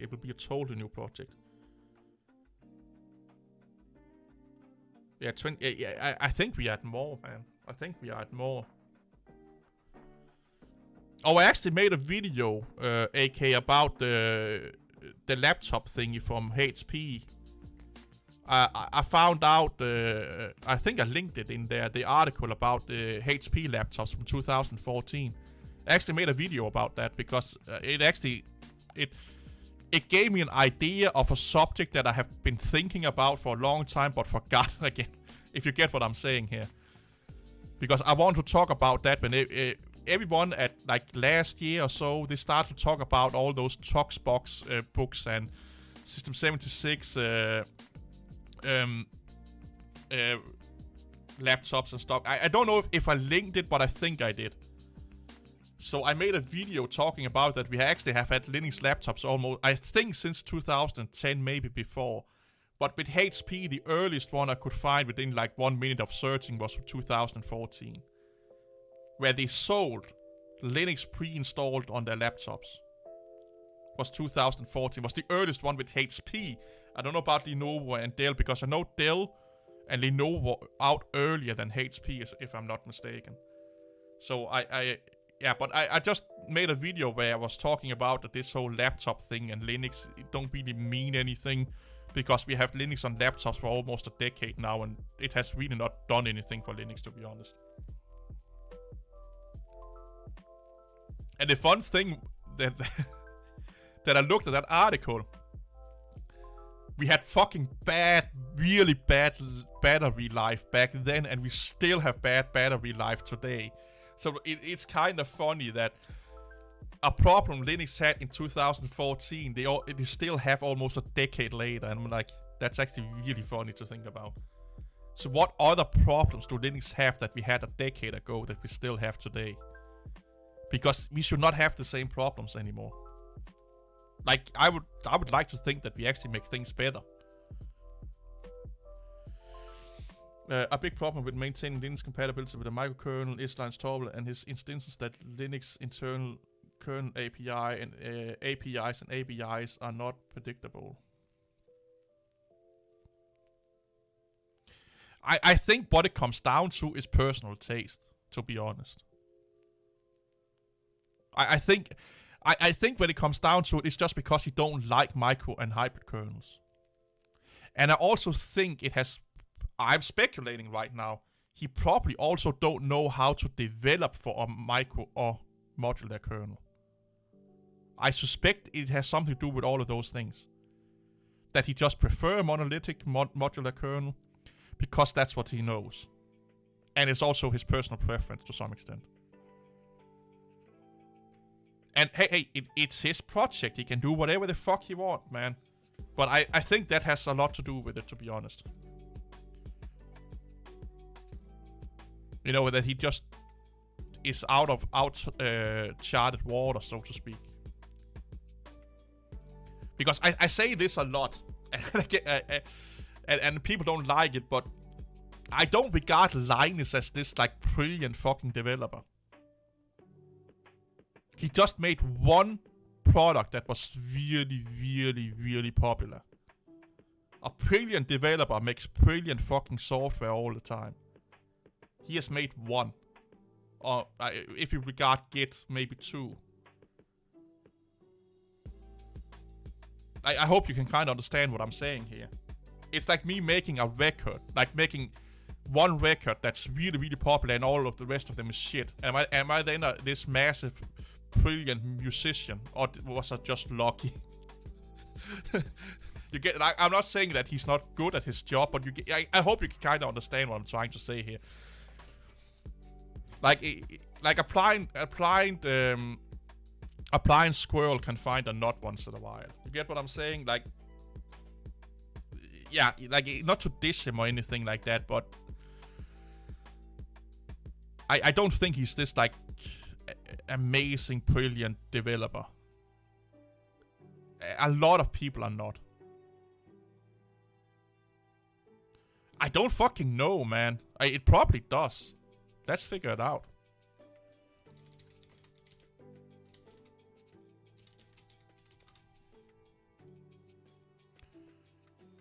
An unpleasant or compatible person.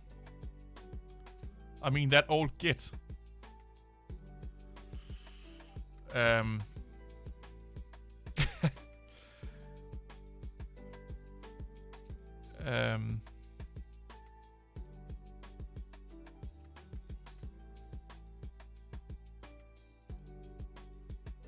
Sort or annoying person.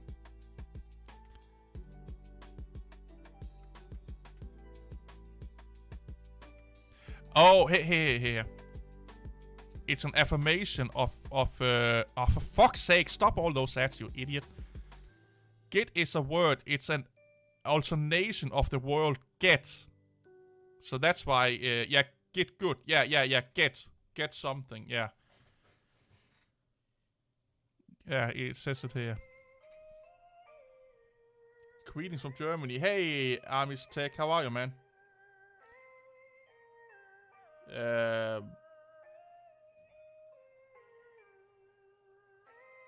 Yeah, YouTube don't like dots. YouTube don't like dots. What are you trying to show me?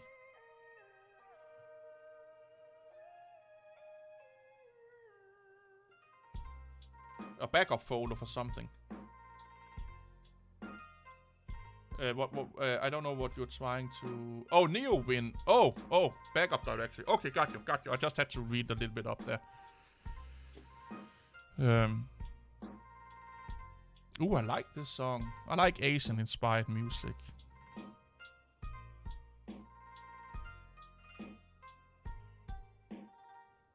Git software. But yeah, I I don't regard Linus as this like god of development. I said this before, but had Linus gotta work, like got to work to let's just take Microsoft because it would piss a lot of people off. So let's just say that Linus didn't invent Linux, but he got a coding job at Microsoft. He would be the really, really great developer in the cubicle that nobody really talked to. Because he said what he'd think. He's not that user-friendly. Like, he's not that polite properly. Or at least that like, he tends to be a little bit upfront, and a lot of people don't like that. So he'd probably be that guy that was just like, he was an amazing coder. You probably get to a small management position. But I think he would probably just like coding the most. I don't know him as a person, but I'm just speculating here. But he would probably be the one that, oh my god, we can't fix this thing. Oh, give it to Linus, he will fix it for you. Oh my god, I can't fucking figure out where this problem is. Oh, we'll give it to Linus, he will probably figure it out. That's how I look at him. Like, he's a really good developer. But a guy that can find gold in every development effort that he does, I don't really believe in. Because those kind of people are like 1 in a billion, and he's definitely not one of them. And if you look at the way he handles bugs and like he said, or he has said, again I have to find the article at some point, where he said that he don't regard security bugs as anything special. A security problem is just a bug, and he look at it as a bug, and he don't feel the need to tell people that there is a security bug. So he's okay, he's fine with the kernel having a massive security bug if he don't feel that it's important enough to tell people. If he don't feel it's important enough to tell people. Then I'm like, when I hear stuff like that, I'm like a little bit like, oh, that's not good to yeah, that's probably not the best way to look at those kind of things. Like, get me wrong, he's probably better than the average fucking developer. Don't get me wrong, he is better than the average developer. Is he better than Bill Gates, though? I would say he on the same level to some extent. Is he better than... what is the other Apple developer, or the Apple guy, Steve Wozniak? I would probably say Steve Wozniak is probably better than he is, because Steve Wozniak understood software development, yeah, and he understood hardware development. So I would actually, to some extent, say that he's probably better. And when I mean that he understood hardware development, he actually produced his own hardware. And he understood how to morph hardware and stuff like that. Yeah, so I would say he would probably be better than Linus Torvalds. And of course, Richard Stallman. I don't regard Richard Stallman as a developer.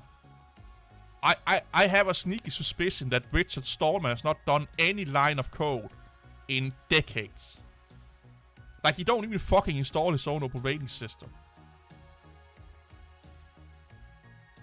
Like, it's really... Bill Gates developed good Yeah, he did some... I think... Oh my, I can't remember it now. But I think he did some Windows code. But he didn't work directly on Windows. But I think he did some complementary Windows code. I can't fucking remember what it was. Oh yeah, the Temple OS guy, he's better than fucking any of them. That guy was brilliant like a motherfucker. He was just crazy in the head, man. He was really sick. But yeah, he was fucking amazing. Like if you think about what he did as one man, like he developed an operating system, not just the kernel. The APIs, the graphical APIs, the compilers, everything himself. He didn't use, as far as I understand it, anything from anyone else. Linus borrowed a lot of the kernel from, was it Mimix or Minix or what it's called? Minix, Unix or what the fuck it was called. Yeah, Minix. He borrowed a lot of the kernel from this project here. This is actually, I should make a video about this one here because it's actually a really interesting operating system. Terra made his own language out of a C. Yeah. Like, dude, had that guy got the right help, or had he not had to deal with his mental problems, he would fucking own the world. Hey, Ruben, I hope you're doing well, man. Like, had he got help, or not had to deal with mental health issues, he would rule the fucking world today, man. But maybe that was what made him brilliant. Maybe it was because he had those mental health problems that made him that good of a fucking developer. We don't really know. No, it does not like it. Of course, it don't have any resemblance for it today, but this is what it started out as, a modified Minix kernel. But it's the same with the Mac OS. The first couple of versions of macOS had a lot of FreeBSD code in them, especially for the driver handling part and stuff like that. Now I think it's only like the network portion of macOS that still has FreeBSD code in it. Like, it's really, really a small part compared to what it was in the beginning. And that's just the normal evolution of an operating system. You know, things get optimized, they get replaced. Like, you can't keep the same code, so to speak, as you did in the beginning, because it would probably not be compatible with today's systems and stuff like that. I hope that makes sense. Yeah, same thing with Android. Yeah, they are saying, I will say, to defend people that say Android is Linux. Android are going to do an effort to become more or closer to the mainline Linux kernel, but it will still be its own thing. It will just be more compatible. And I think the reason why they're doing that is that it would make it easier to develop software for Windows and Android. Even Windows used the network code from FreeBSD back in Windows 3.11. Well, FreeBSD invented the BSD project was where the I think it was the FreeBSD project is where the internet protocols got developed from. They developed TCP or what the fuck it's called. So yeah, it will make sense that a lot of the networking codes we're using today is originated from FreeBSD. I think that there is something about FreeBSD, or was it BSD? I can't remember now. That developed in conjunction with the United States Army or something like that. Department of Defense, I think it was. They in conjunction with BSD or FreeBSD, I can't remember right now, made the protocols that we are using today for network connectivity and internet. The birth of Linux. If that's Linus, that's actually a really funny picture with a bee in his hand.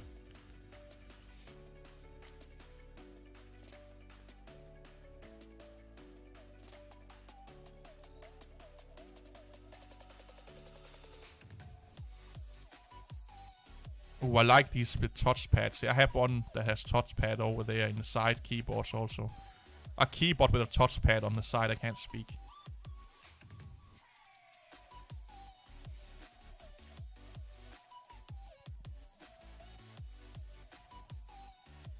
Penguins for the win. Well, FreeBSD is not a penguin. It's a devil. BSD and FreeBSD and BSD is more like Unix. It's more Unix than Linux is.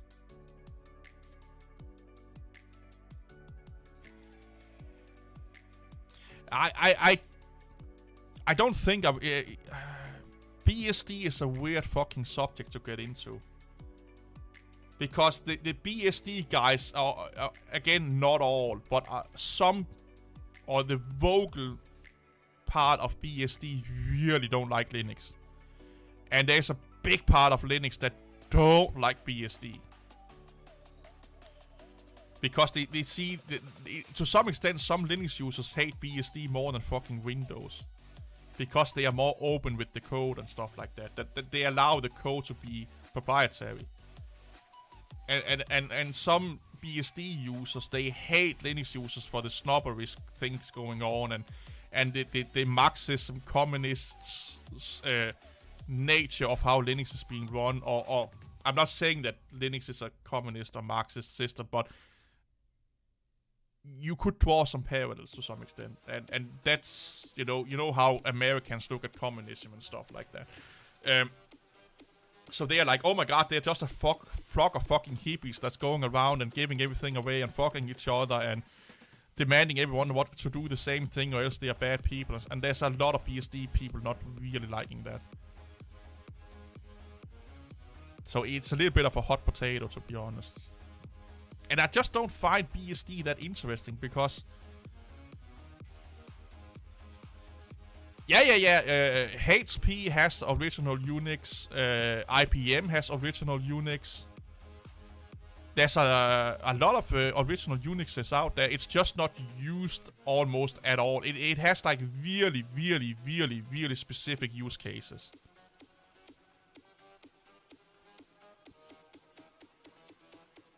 I would agree with you, Esnik.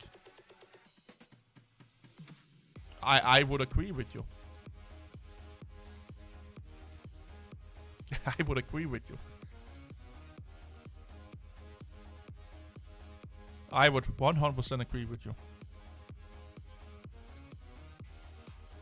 Is this IceVM? I think it's IceVM running there.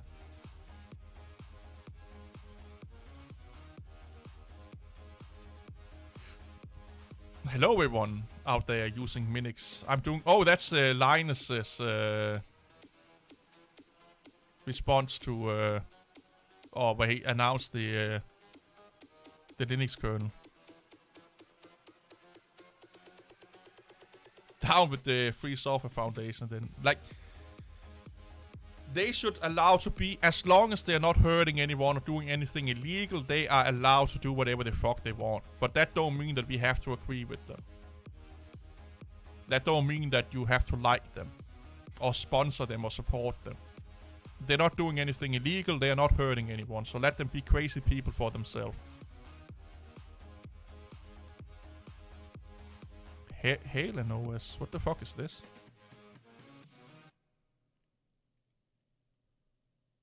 Oh, I think you showed me this one, Esning, at one time.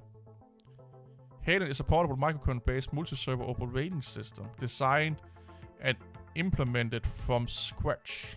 It decomposes key operating system functionality such as the file system networking, device drivers, and graphical user interface into a collection of fine-grained user space components that interact with each other via message passing. Is that not just a microkernel then? A failure or crash of one component does not directly harm the other. So it's just like a microkernel then. It's the microkernel philosophy they're talking about. Halen OS is therefore flexible, modular, extendable, fluent, tolerant, and easy to understand. Ooh. I can't sponsor them. Their prices are too high.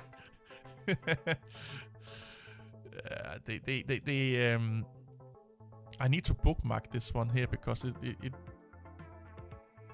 it seems to be a little bit fun. Why can't I bookmarks show the bookmark bar? There you go.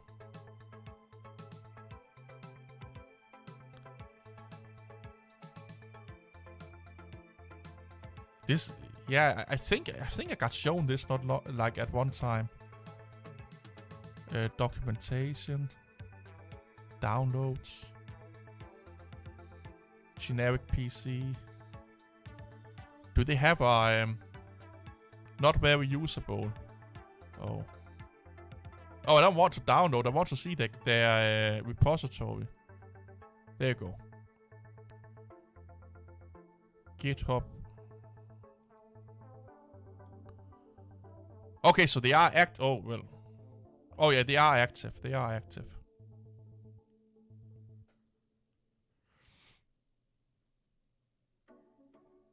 We need more operating systems. But I get that we don't. It will never happen because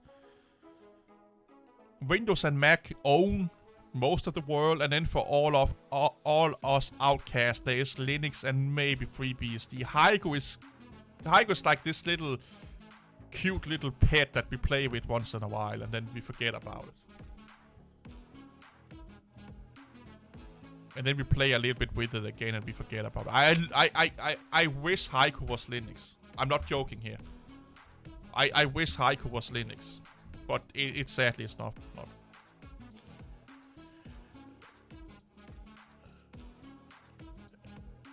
Do the Free Software Foundation actually have a membership price?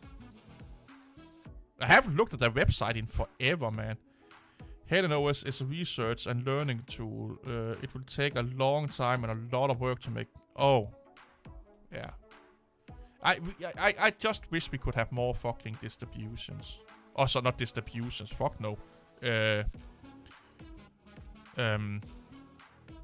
Operating systems. Like, I loved the 90s. Like, the 90s, you had so many viable operating systems. You had OS2, Mac OS, Windows, FreeBSD,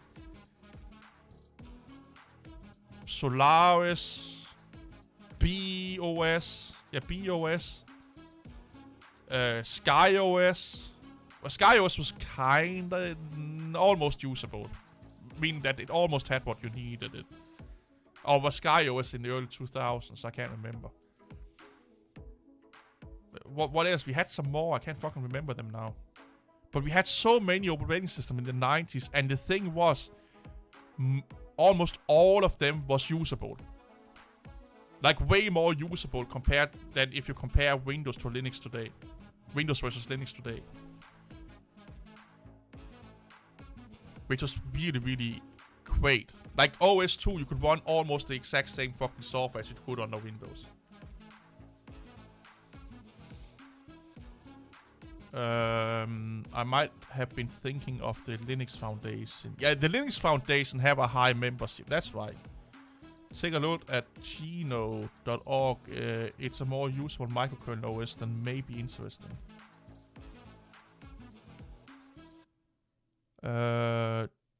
Geno.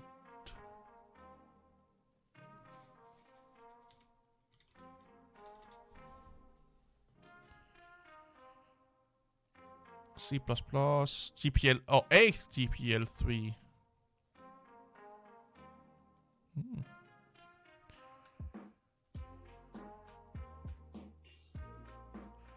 We understand the complexity of code and policies as the most fundamental security problem shared by modern general purpose. Okay.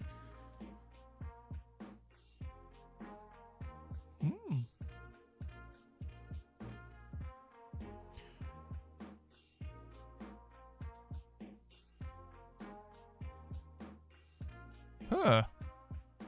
Sculpt OS. What the fuck is that?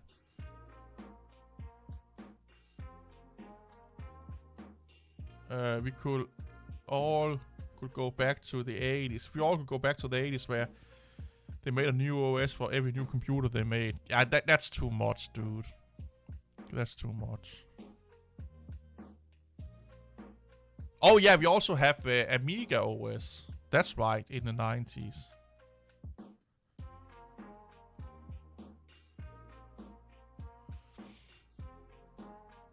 Documentation, community, download, commercial use. That's not what I want. I want to go back. I want to see some wallpaper, some screenshots. Like, I've said this before, but I'm getting a little bit tired of Linux. I must admit. I am getting a tad bit tired of Linux. I'm getting a tad bit tired of thinking about Linux, talking about Linux. I'm not tired of using it and messing with it, but I'm tired about everything else about Linux. If that makes sense. Or getting a little bit tired of it. It's kind of... yeah, Amiga. Yeah, I loved Amiga, man. I fucking love Amiga. It was like... Commodore was like... The company that got me into computing. Like the Commodore 64 and then Amiga. Yes, like the CEO was a fucking shady businessman with a lot of moral problems and what have you not, but Commodores and Amigas got a lot of people into computing in the late 80s, early 90s. Like my introduction to operating systems was the Amiga Workbench. That was how I found out what an operating system was and what you could do with an operating system. I loved messing around with the Workbench. Oh my god, I loved it.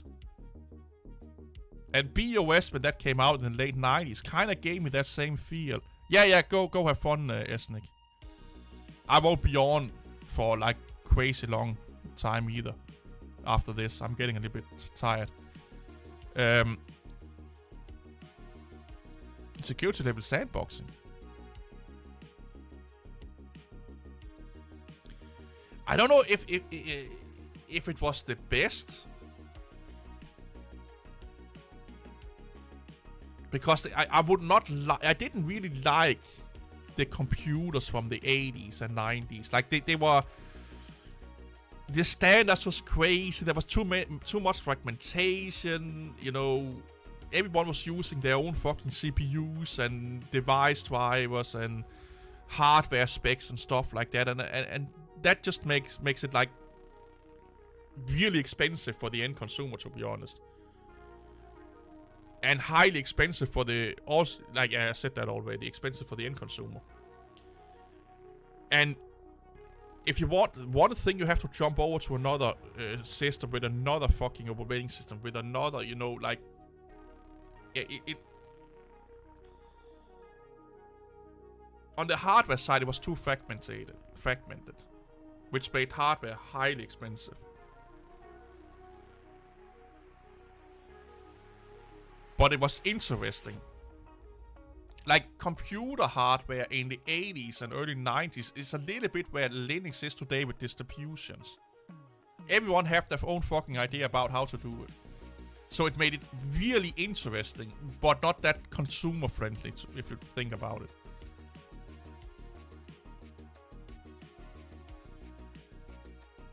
Oh, they have phone capabilities. Okay. Okay.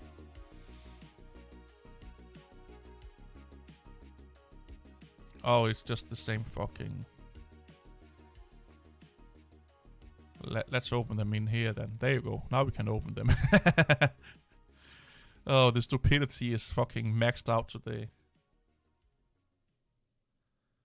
Oh, the distribution situation is fucking bad, man. It's way worse than the fragmentation of the hardware. Because you could still, to some extent, use some hardware between other devices, but not much. But yeah, the distribution. Here's the thing, man.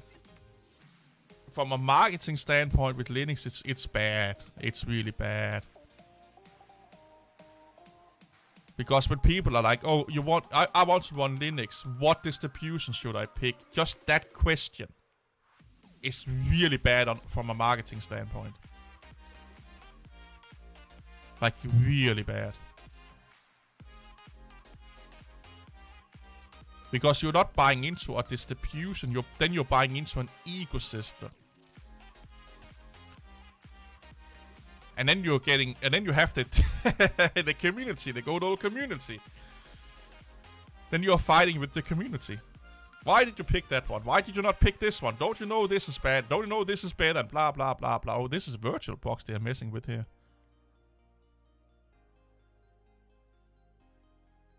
Huh.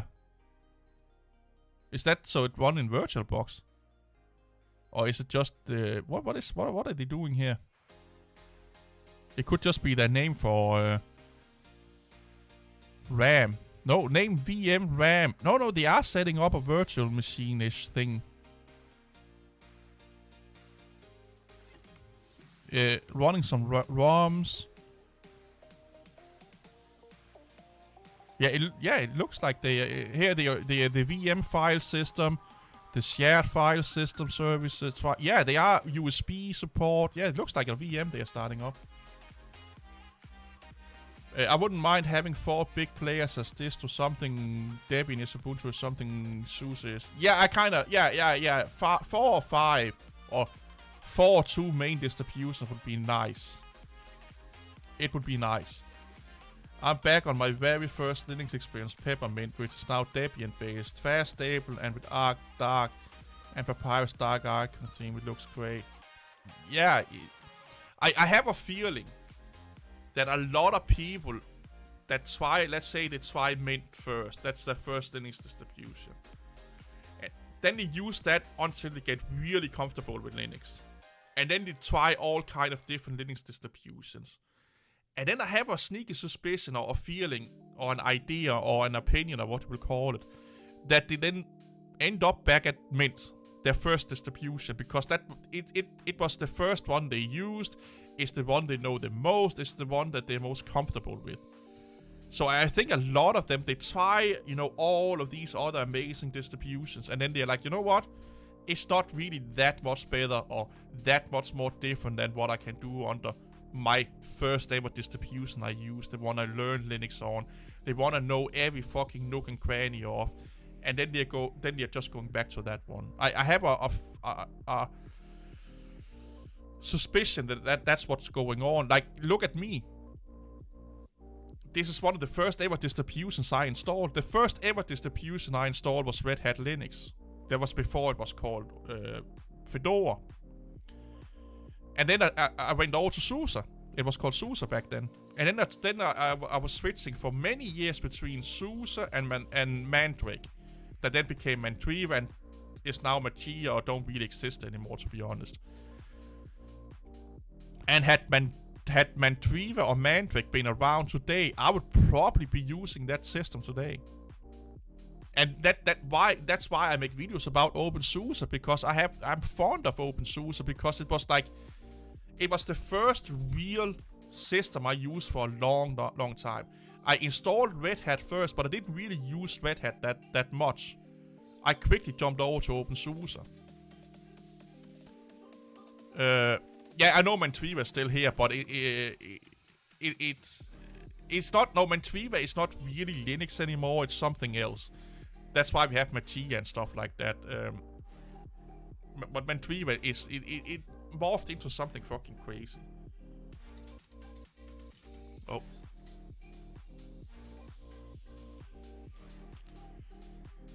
Yeah, open Mantriva. And it was bought up by a Russian company. It's not the same at all anymore. It got bought up by, I think, a Russian company or something like that, and then they made open Mantriva, and it's not the same at all. It's something way different right now.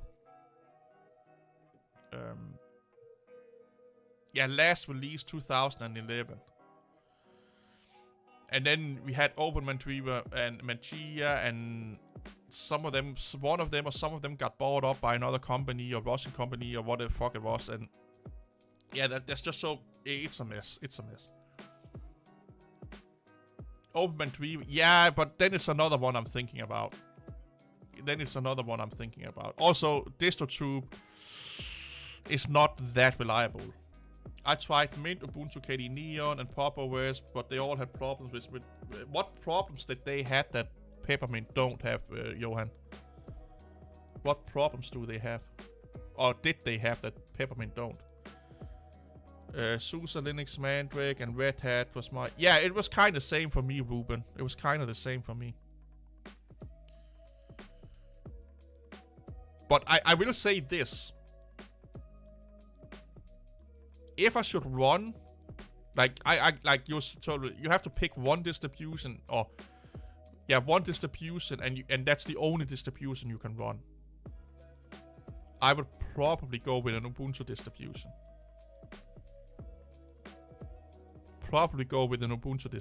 Because it's the most supported. It's the most hardware supported. It's the most software supported distribution out there. So it would probably be something like Kubuntu, or right now I would pick Kubuntu. But that may change.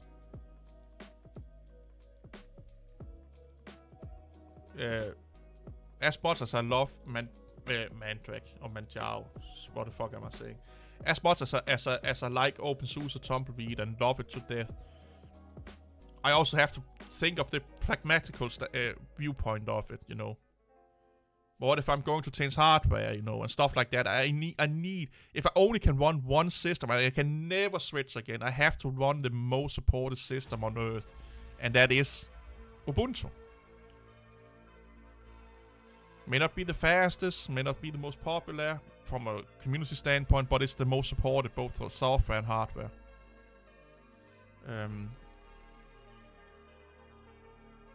I haven't looked into Peppermint for fucking... Yeah, since the last video I did about Peppermint. Yeah. It's always a fucking...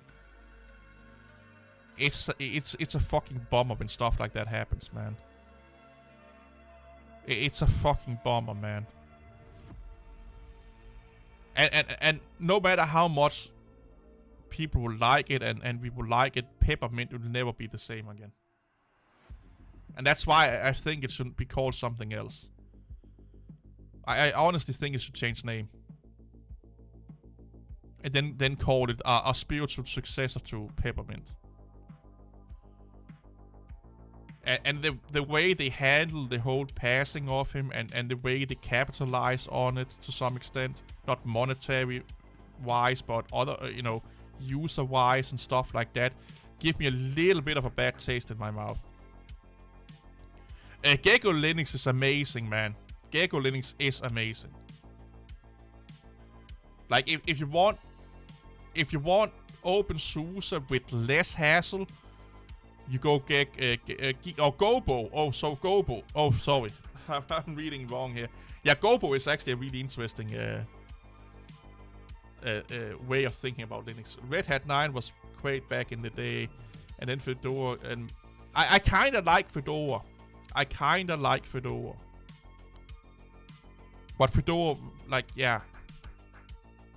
I'm just not talking much about it because the Linux fanboys have kind of grabbed Fedora by its balls and manhandling it a little bit like their savior to Linux. So if I say anything about Fedora, they either think that, oh my god, this anti-community and anti-fanboy guy is now one of us, or oh, he's so two-faced and stuff like that. Like, it's a good distribution, but it's not what you guys think it is.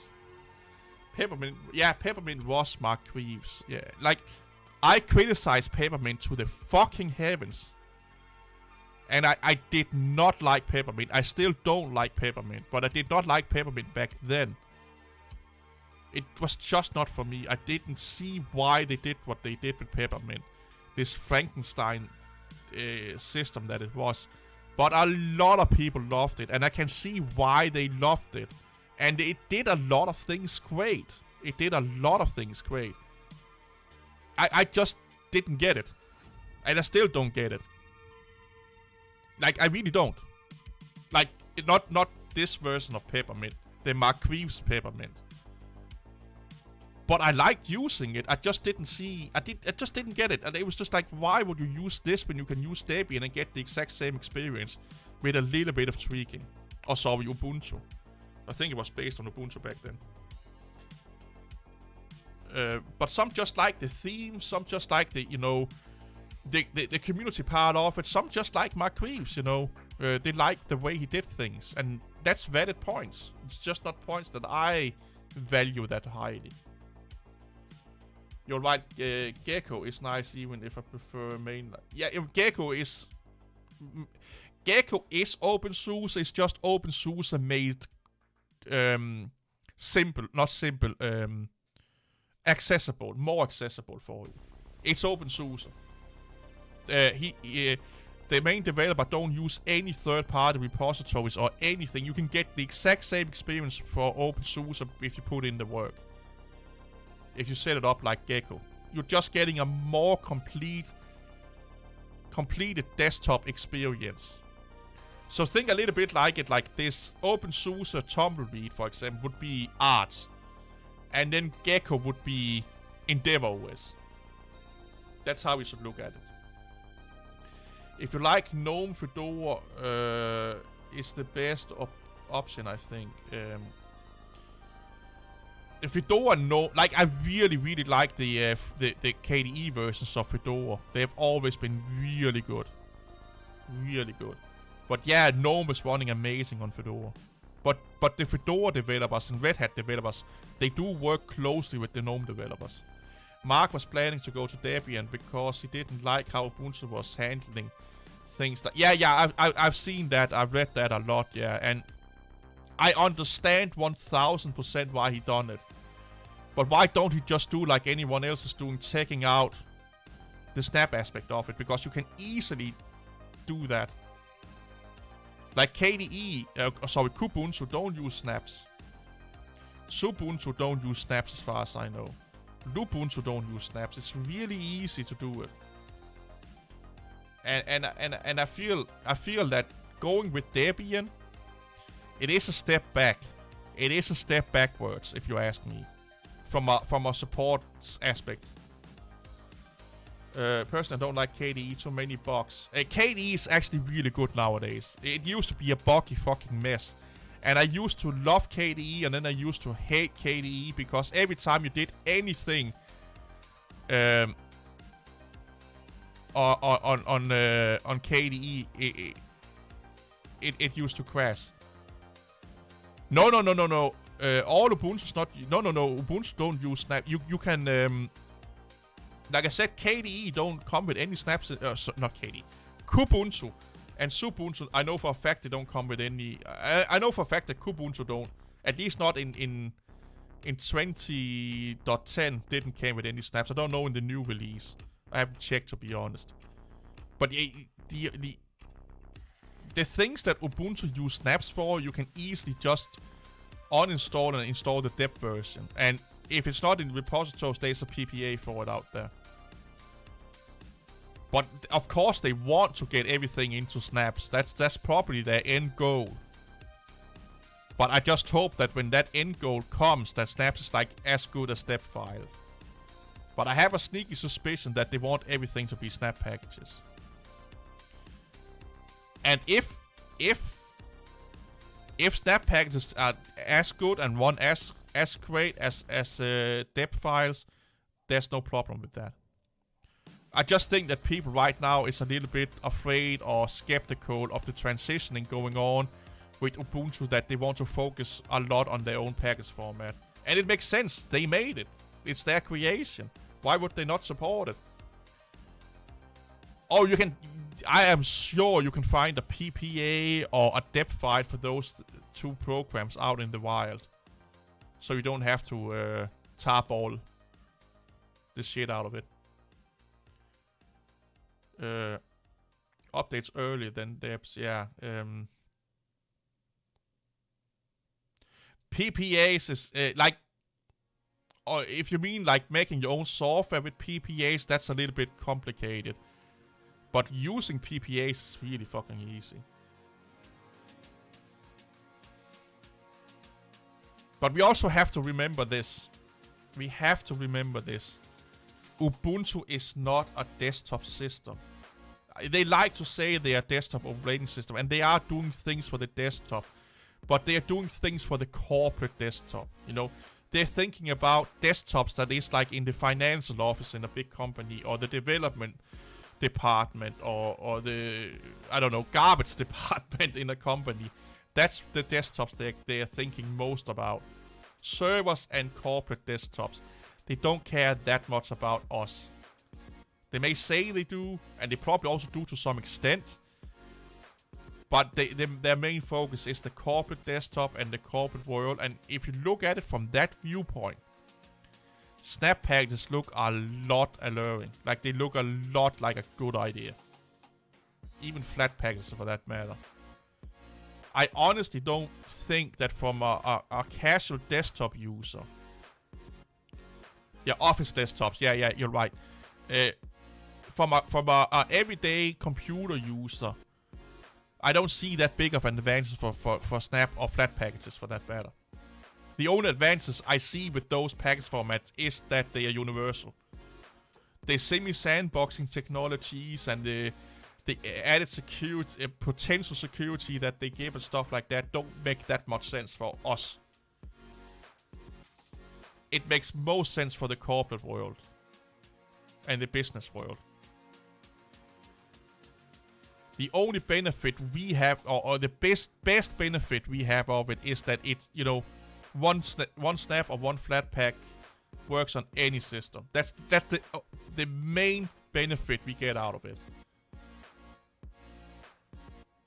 And that's not really that much, if you ask me, because we have lived for years without, with the community making packages, you know, for software for our distributions, converting packages and repackaging and stuff like that. Yeah. Compiled from GitHub and all this thing. Yeah. I tried to get into PPAs, but I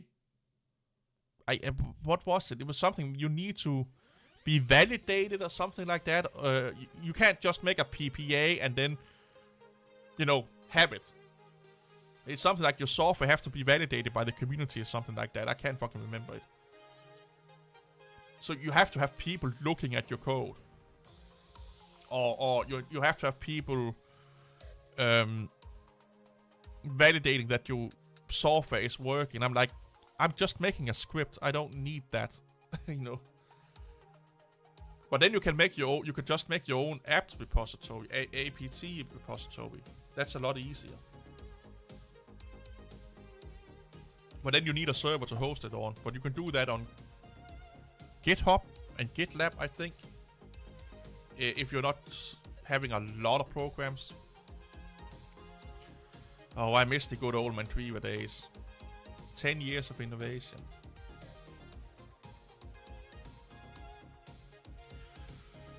Let's go all the way back to the start. No. That's the first picture.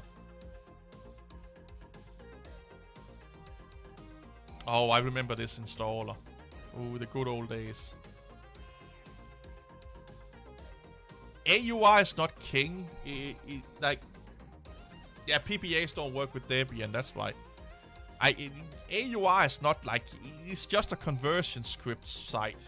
Like, it's either converting package formats for you or it's compiling package formats for you. It's just a really convenient place to have a lot of packages. No, PPAs is actually quite secure. PPAs is actually really secure. Because I think Ubuntu is hosting all the PPAs, if I'm not mistaken. I think Ubuntu is actively hosting the PPAs, if I'm not mistaken. So you get a lot of, you get their security. You get the same security as Ubuntu repos. Where you don't really get that on the AUR.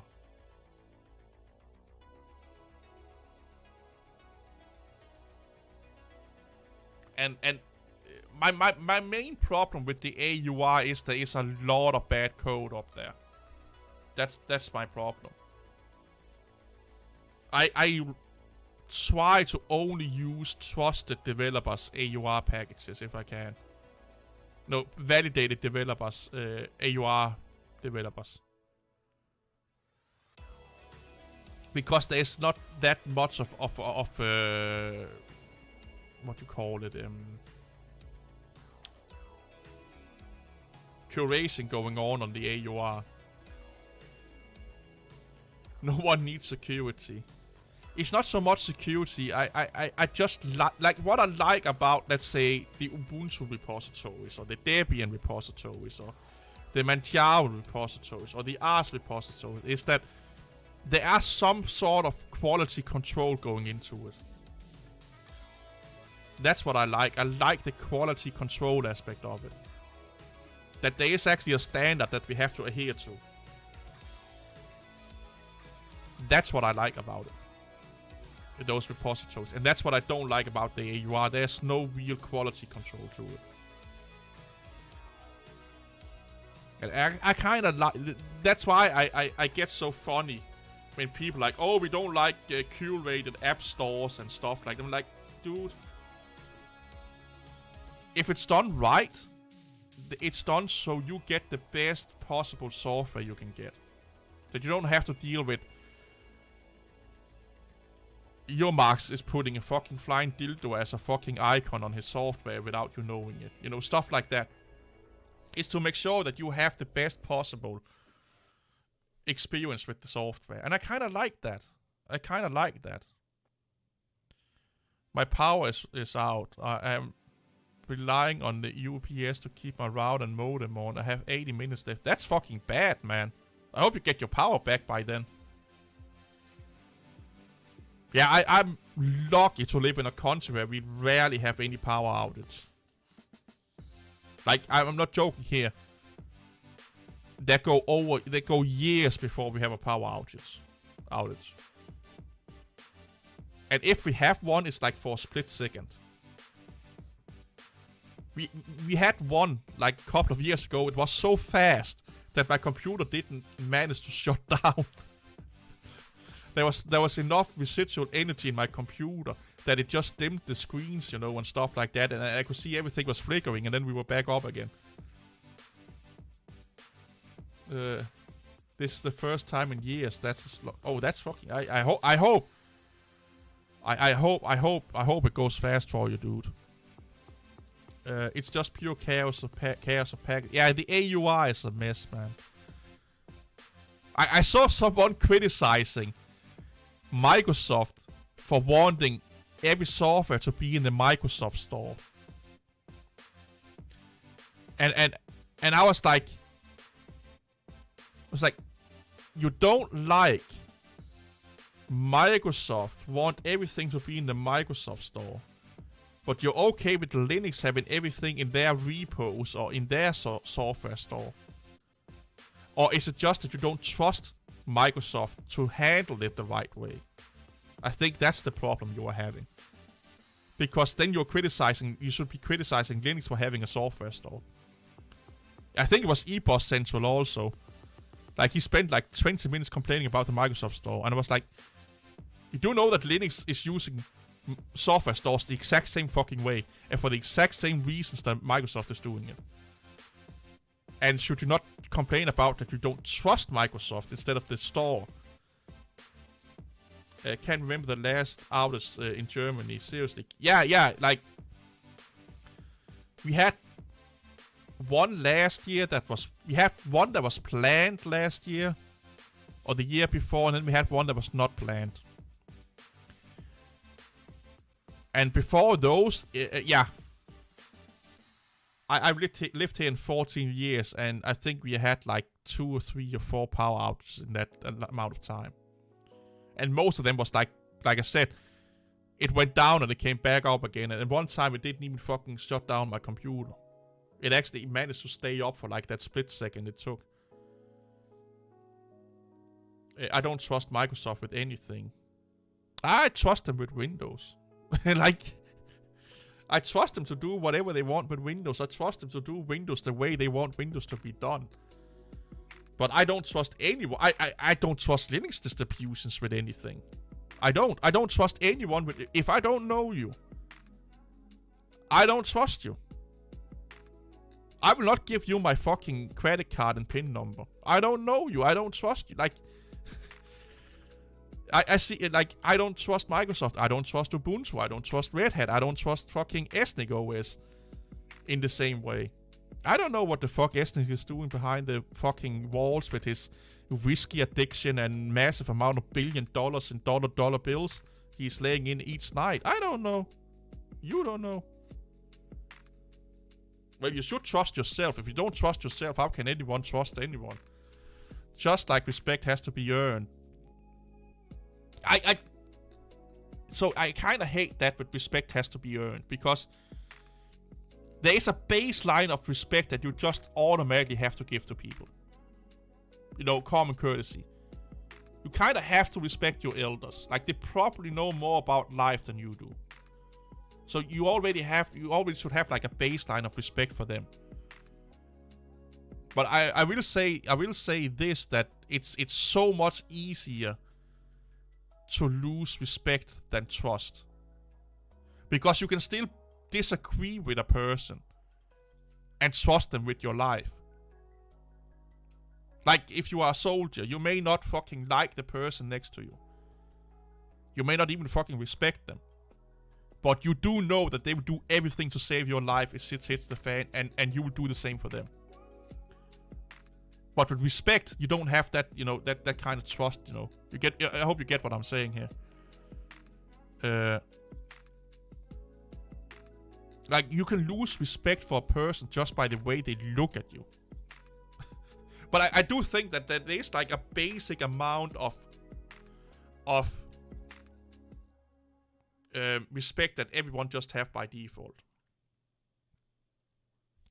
You should give people basic respect. You know, respect their space, respect who they are as a person, respect, you know, that they have a thought, respect that they, you know, have a view and a viewpoint, but that's kind, you know, to that extent.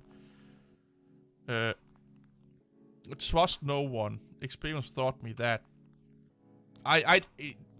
Here's the thing. I find it also really funny is that every time you talk to someone and say, I don't trust anyone, you can always find someone they trust if you really talk to the person. I have rarely met someone that didn't trust at least one person. It could be them, even if they're dead or alive. Like, do you trust your mom? Yeah, but she's dead. Did you trust your mom? Yeah, I kind of did. Well, then you have trusted someone in your life. Did you trust your dog? Did you trust, you know... It's really hard to find someone that don't trust in anyone. It's not hard to find someone that don't respect anyone. Better safe than sorry. You could be that by trusting. Trusting someone... don't have to mean that you are willing to, like you trust him with your life. It could be, I trust him with my money, or it could be, I trust you right now to watch my kid for an hour. And after that, I don't trust you with anything else. Or in this situation we're in right now, I trust you to do the right thing. After that, I don't trust you anymore. Get what I'm saying here? I don't think you can live life without trust. And trusting other people to some extent.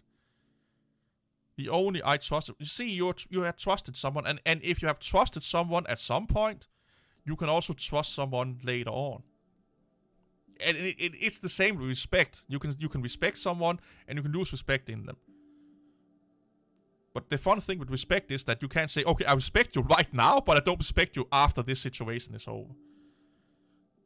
That you can't do with respect. You can do that with trust. I trust you to go out with the garbage right now, but I don't trust you to give me an orgasm in bed this night. You know? You get what I'm saying? Yeah, I'm sorry for that, Johan. I'm sorry for that. But yeah, you get what I'm saying here. Because most people trust their parents, unless their parents have been fucking assholes to them and really abusive. Which most parents, luckily enough, are really good people. You get what I'm saying here. And most people have probably also had like a spouse that they trusted for a long, long time. Until they break that trust, or they just don't have it anymore for some reason. They don't talk anymore, whatnot. But they trusted them for a long, long time. So trust is a weird fucking thing, man.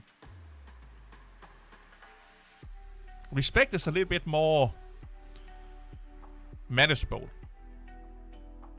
Luckily you had great parents. Yeah, that's fucking amazing, man. Great parents are amazing. Respect is a weird thing, though. Well, they both are, but respect is more of a feeling to some extent. I don't know. It's a weird thing. It's a weird thing. Who is this dude? Oh, he's 78 years old. Whoa. What the fuck is the hates index? Education, University of California, Berkeley, 71.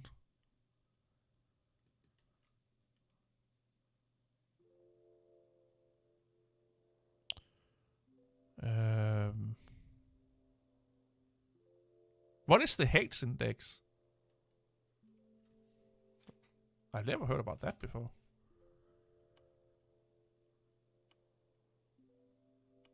Oh! It's the publishing. Hates index is an author level metrics that measure both the productivity and citation impact of a publication.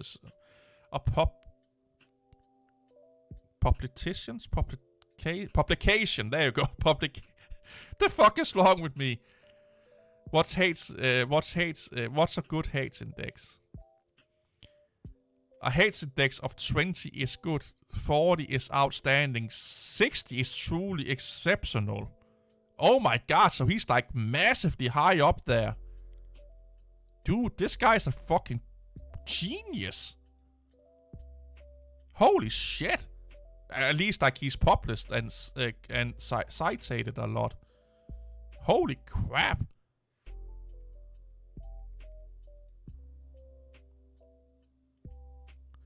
Oh, can't be reached. Oh my god, reach my ass. He's Dutch American.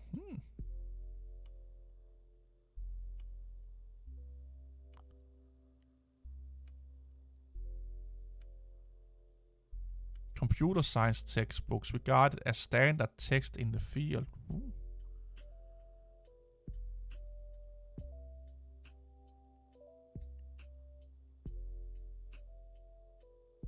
Oh! Huh. He's running electricalvote.com, a website dedicated to analysis of polling data in the federal education elections in the United States. So he's the one that tells us how everything is, apparently, in the elections. He has a number of PhD students who themselves have gone to become widely known computer science researchers. I know none of those. You're a cat now. Well, then go and poop in a box.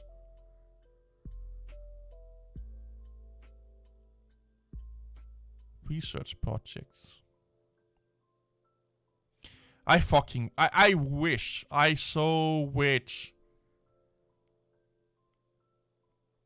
that I got into coding at a young age. The Tranborn-Torvalds debate. Oh, this could be a good ass video. Was a famous debate between Tannenbaum and Linus Torvalds regarding kernel design on Usenet in 1992.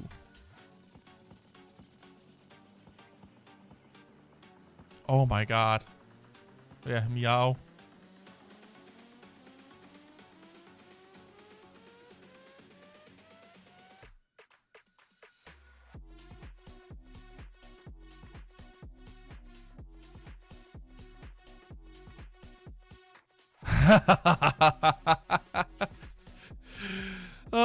Oh, I have to make a video about this. Oh, this is going to be so fucking good.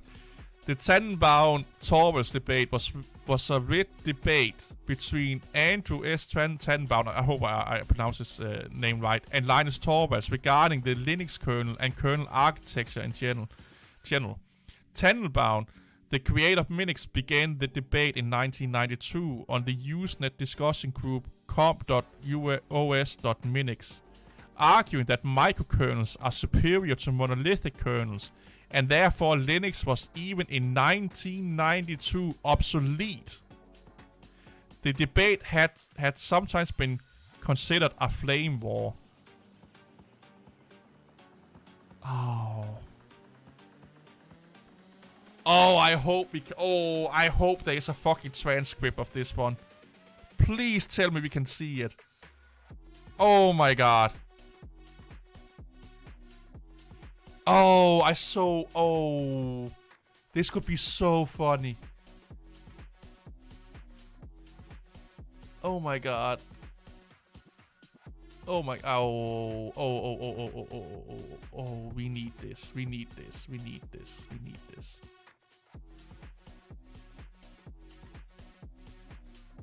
We need this.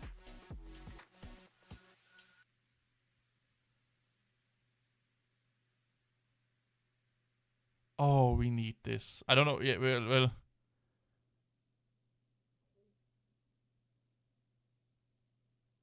Oh, we need a transcript. We need a transcript.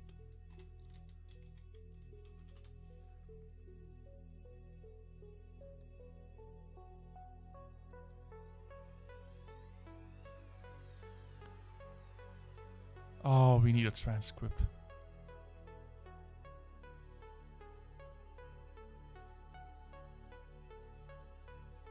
Oh.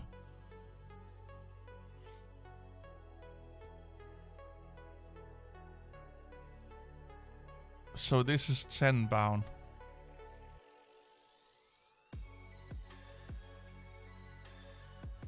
And this is from... Oh, his middle name is Benedict. Linus Benedict Torvalds. That's a really royal name.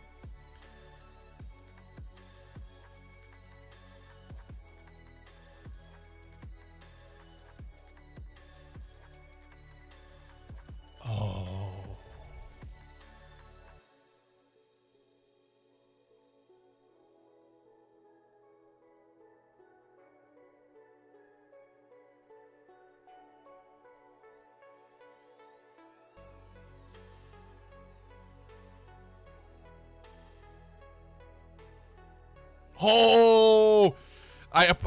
My apologies for sometimes sounding too harsh. Minix is nice enough if you are having nothing else. If you have nothing else. Amoeba might be nice if you have 5 to 10 spare 386s laying around, but I certainly don't. I don't usually get into flames, but I'm touchy when it comes to Linux. Oh! Oh. You use this, being a professor, as an excuse for limitations of Minix. Oh, this is going to be good. Oh.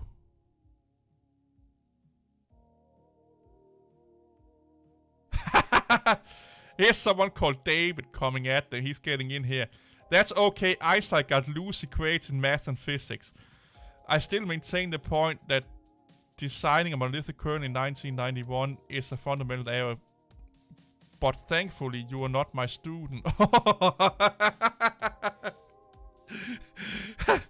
You will not get a high grade for such design. That's okay, Einstein. So he's replying to this comment here. That's how this works, apparently. That's okay, Einstein got loosely grades in math and physics. Oh my god, I could have so much fun with this. So this here with the indentations here must be what they are replying on. So this is the reply to this up here. That's how I read it. So he's replying to what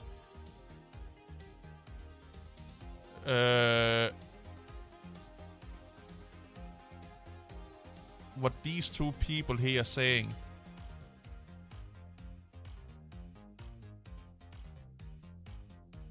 That's how I read it. Ken Thompson? Is that not the Unix guy?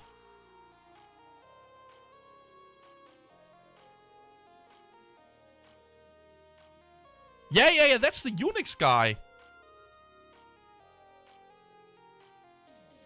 The original design of the... Oh my god, this is fucking gold.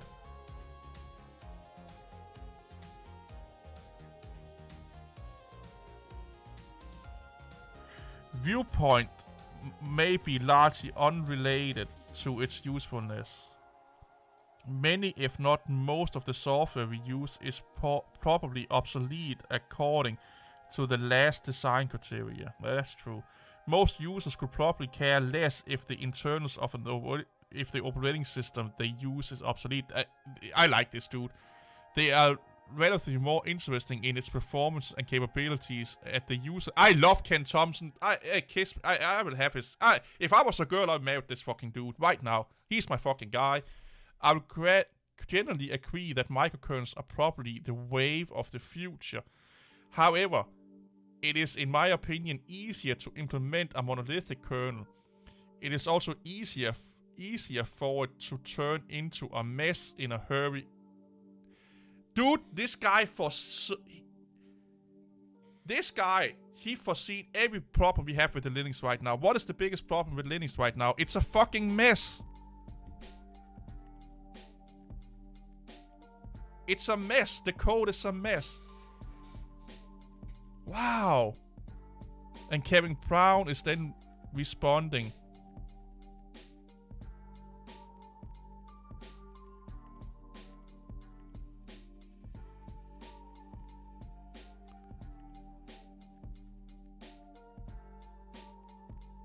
And then Randy Burr, I have heard this now before, from Sun Microsystem.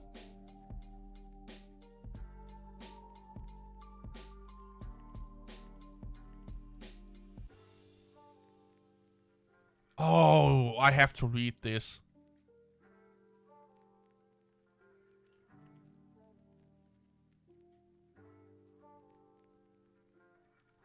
Like, this is like a Twitter fight. This is a Twitter fight before Twitter.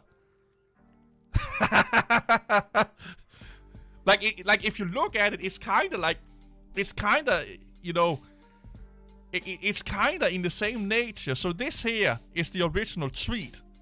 This is a response to the tweet.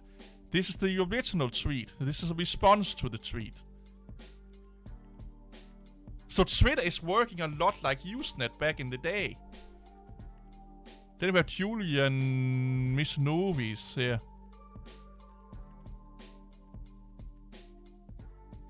Oh, you know what I should do? I should have different computer voices for each fucking person. That could be amazing.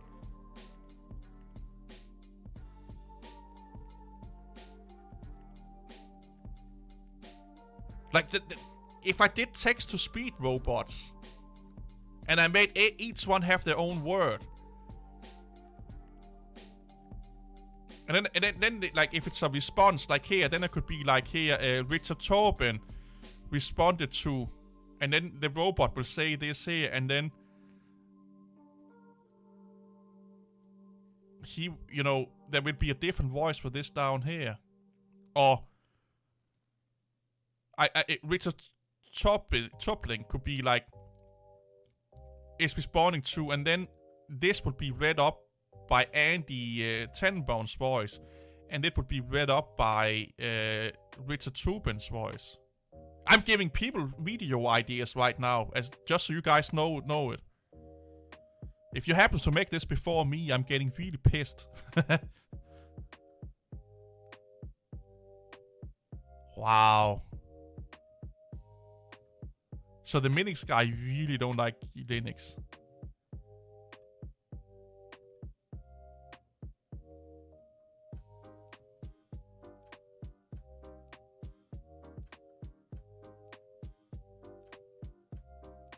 Oh, now they're talking about software licenses. Linux is obsolete. Oh, I love this. Louis.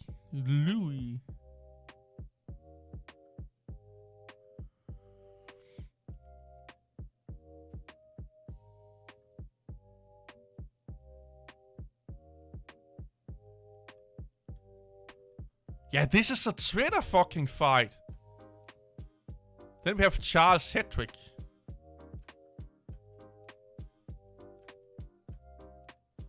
Is there any email addresses that I kinda know? He's from the UK. Charles Hedrick. Rutgers University, New Brunswick, New Jersey. I heard about that before.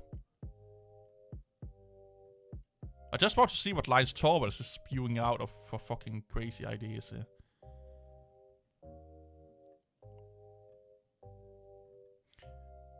Like, Linus didn't say much, to be honest. Like, let's go back here and see when Linus responded and how much he have actually said, because it seemed like he have only fucking responded once. So here's he talking about the kernel. Then Linus Benedict. I love the Benedict middle name. Then he's responded down here. Then it's Andy again. Then it's just like Twitter. Every fucking asshole is giving their opinion right now. They're bunching in the conversation. Even Ken Thompson is like, fuck you, I have my opinion and I'm going to tell it. And Kevin Brown, I will also tell what's going on. Randy Burns. Yeah, Linus, here he is again. So that's the second time.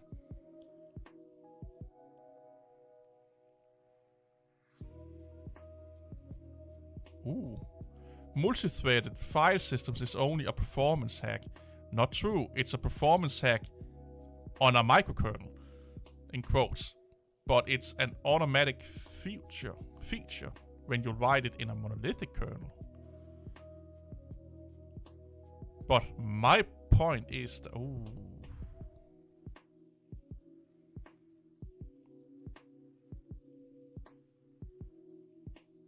Maybe I should just keep it to the known people. So Ken Thompson,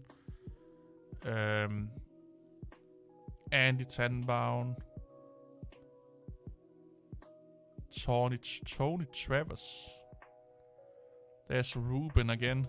Ruben really likes to talk. There we have Louis. There we have Douglas. Oh, I love this. Charles again. Theodore. Oh my god. He really likes to talk. Then we have, I don't know who the fuck this is.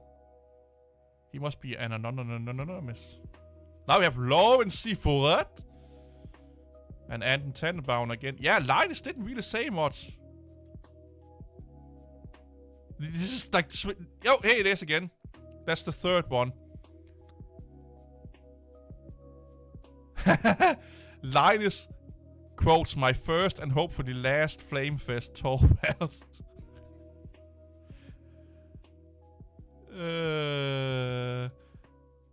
Well, write a subject like this, I'm afraid you will have to reply, and I did. And reply I did with complete abandon and no thought for good taste and netiquette. Apologies to AST, and thanks to John Neal for the friendly "that's not how it's done" letter. Ooh. I overreacted, and now I'm composing a much less academic personal letter to AST. Oh, they got really into it then. Hope nobody was turned away from Linux due to its being a possible obsolete. I still... Ooh, so he really got into it.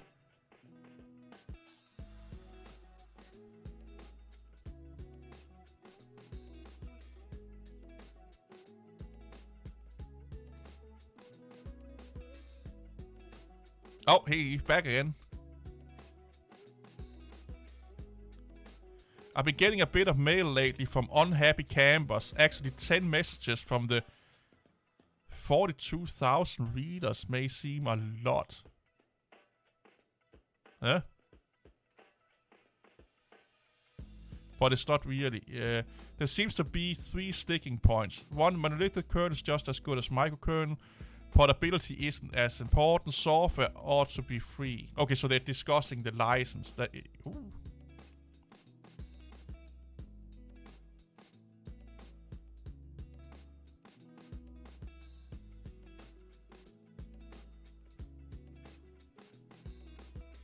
Ah, he's back at it again, good old Andy here. Oh, Linus is back from Helsinki. If Linus wants to keep control of the official version and a group of eager beavers want to go off in the different directions, the same problem arise.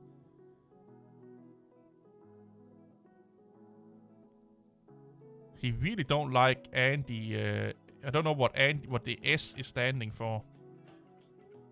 This is the second time I've seen these accusations from AST, who feels pretty good about commenting on a kernel he probably haven't even seen, or at least hasn't asked me, or even read alt.os.linux about this.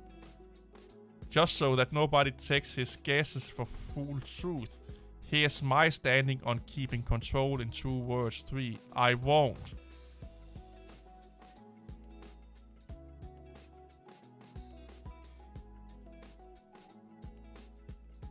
David Miller. Is that not a bear? A few questions for the professor. I fucking love this shit. Dude. Oh, I need to... So... Appendix B. Oh my god, there's more. Voices from the open source revolution. Now, don't call it that.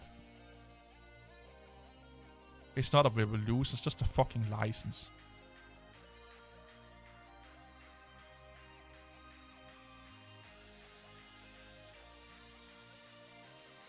Oh, he's from the Apache group.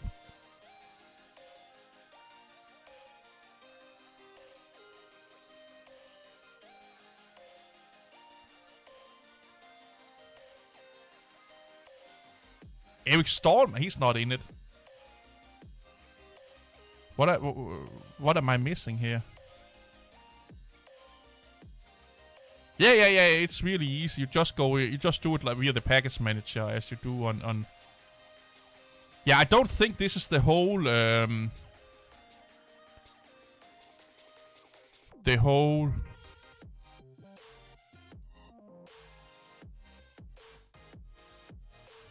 No, because now we have.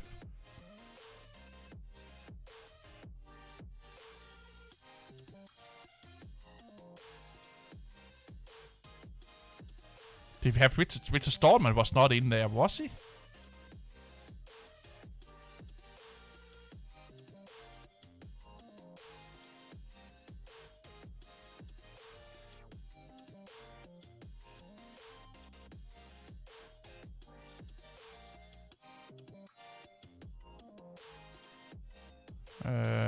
Peter McDonald. I'm just looking to see what the last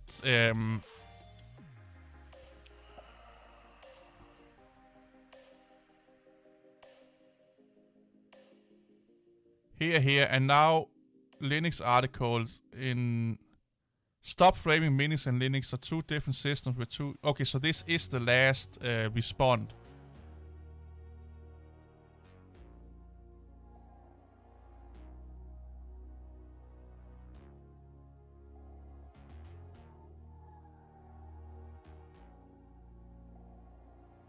Linus lost the first argument and won the second one. The second wave was in 2020, or the second wave was in 2026, or 2006. Linus claims the whole microkernels are simpler argument is just bullshit. Okay, so this is like a PowerPoint presentation. Yeah, we don't want that.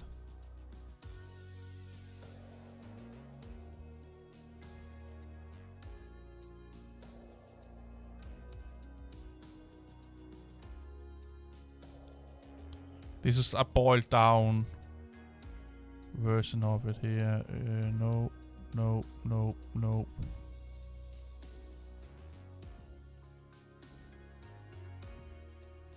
Part 2. Okay, this is the one from 2006.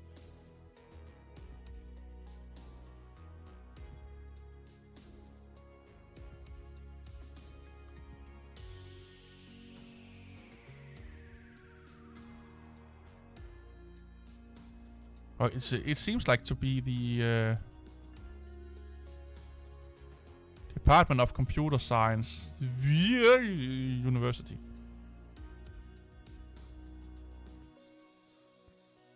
They surprisingly assigned at the Air Force Academy in Colorado that reads, Be sure brain is in gear before engaging mouth.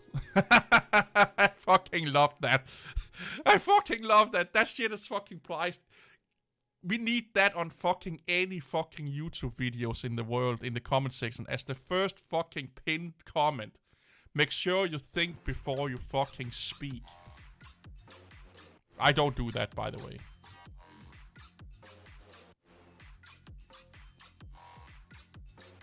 The Linus argument.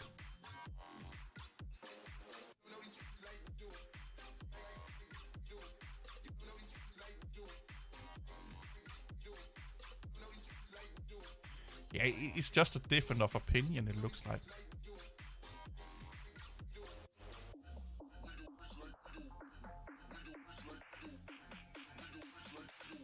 I don't think macOS is a truly microkernel OS. I think it's a hybrid OS. Thinking is too hard to actually do. Well, for some people it probably is, yeah. What am I trying to prove?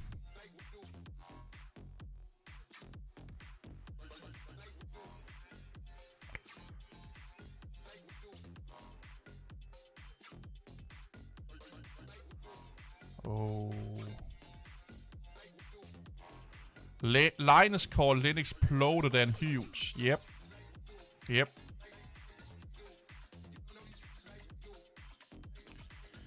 And I don't think it became any better.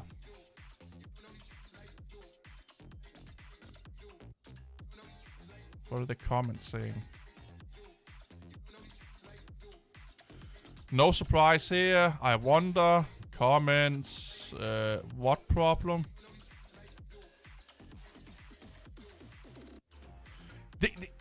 This argument here is the stupidest fucking argument for laziness. Or component for laziness that I have ever heard about. If the kernel is 2% slower per year, but the hardware is 2 to 10% faster per year, then there's no net problem, is there? Of course there is. If the kernel keeps getting slower and slower, even by 1%, it's a problem. No matter if the hardware gets faster, this is still something holding this down. Don't you want 90 or 99% of the performance instead of 98% of the performance? Even though you probably won't notice it, but again, like this is like, oh yeah, it's only 2%. Who fucking cares? And then in 10 years, oh, it's only 5% slower every year. Who cares? And then in 5 years, oh, it's only 10% slower every year. Who fucking cares? Like, if something is a problem, if something is slowing something down, you fix it now before it becomes too big of a fucking problem. The plan is simple: kill Batman. Yeah, kill Batman.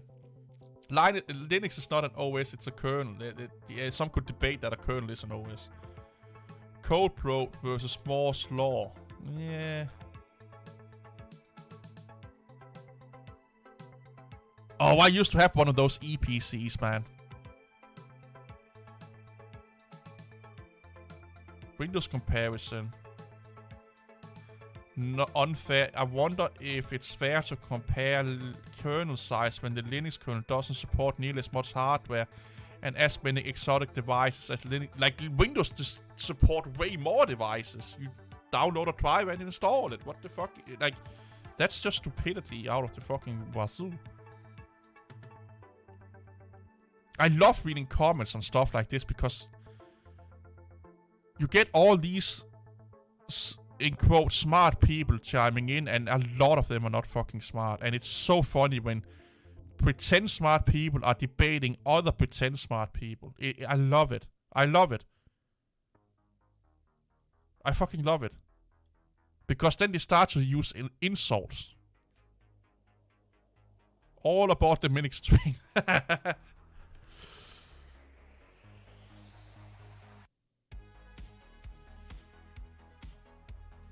Upload the thing.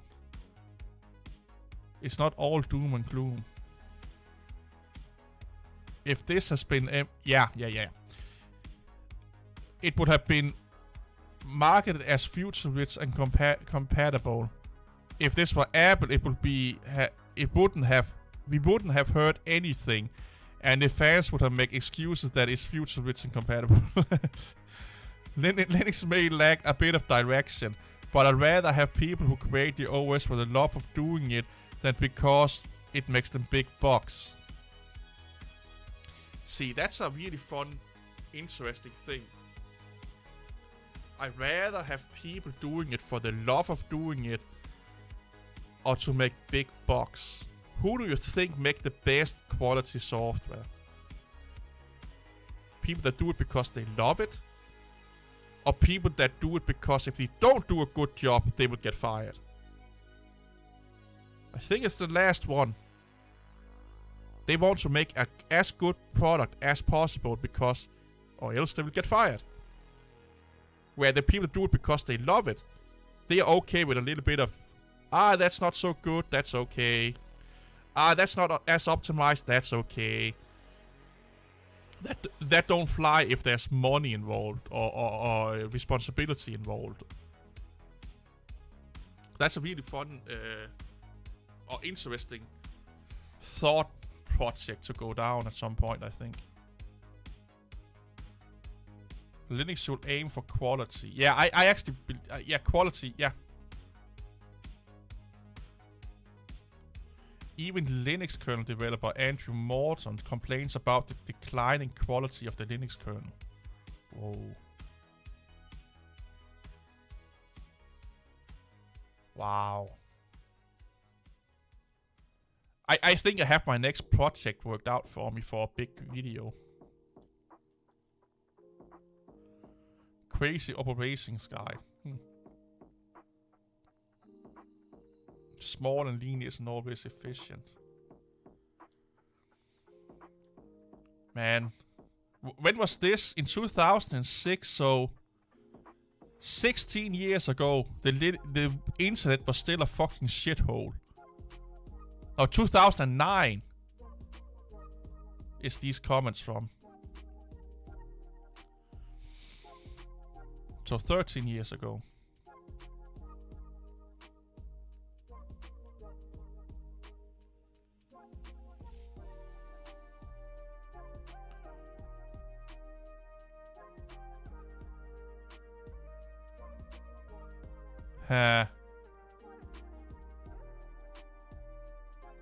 Oh, This is fucking gold, dude.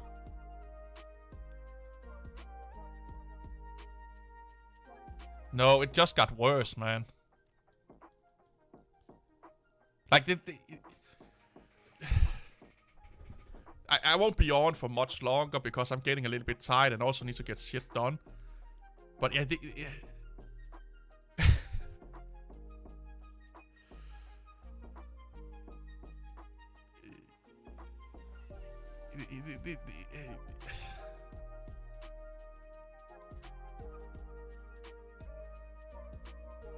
this shit here should not, like...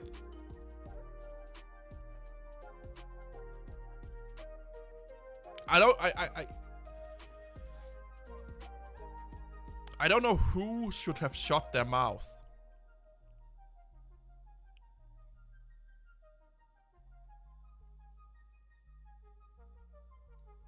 Because I think Tenenbaum just basically made an observation and he just spoke his opinion about Linux, and then Linus got butthurt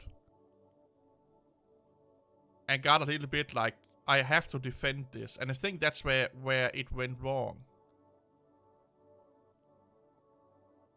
That Linus starts to chime in, and then supporters of Andy's Tenenbaum started to chime in, and then, you know, supporters of Linus started to chime in, and then they debated within themselves.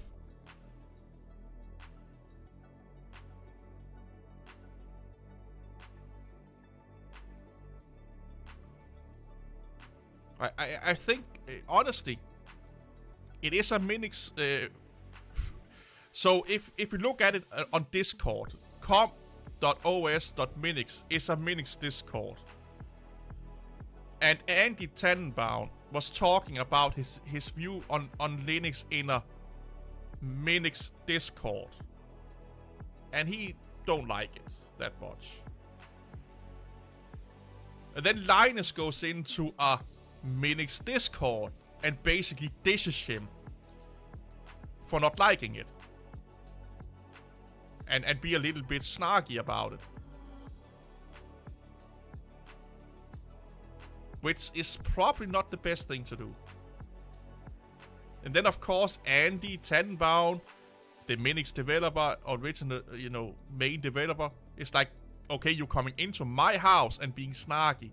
And then going down the rabbit hole, and then all their friends is chiming. Yeah, I think Linus should just have fucking shut his mouth, to be honest.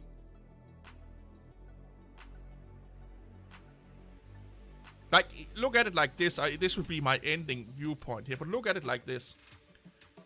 I do reaction videos on people I don't agree with a lot of times, to be honest. Because it's fun content and you guys seem to like it. It's entertaining for you guys. But the best thing would be for me not to do it. Because there is the possibility that that content creator will watch it and get butthurt and get, you know, start to bitch and moan in the comment section. Or the content creator would watch it and then make his videos and then expecting me to watch it and then respond to that. Like, when I started to do those reaction videos and you guys seem to like me bitching and moaning about people I disagree with, I made this rule: I will never respond to a respond video of my own. So if someone that, let's say DistroTube, is doing a reaction video to my response or making a reaction video of any of my videos, I will not going to engage with it at all. Maybe I will watch it, but I haven't decided that yet. But I will not engage with, like, I will not talk about it, I will not commenting on it or anything like that. Because then it will never end. I hope you guys understand what I'm saying here. Like, if you guys ask me about it, I would probably give my opinion, but I will not make a video about it. Or go into great detail, because here's the thing. I don't watch the content creators that I make those videos about, that you guys like me rage about. It's content creators I don't watch anyway. I just watch. I do it because you guys like it. That's like, it's not content I normally would be watching. And had I met them privately and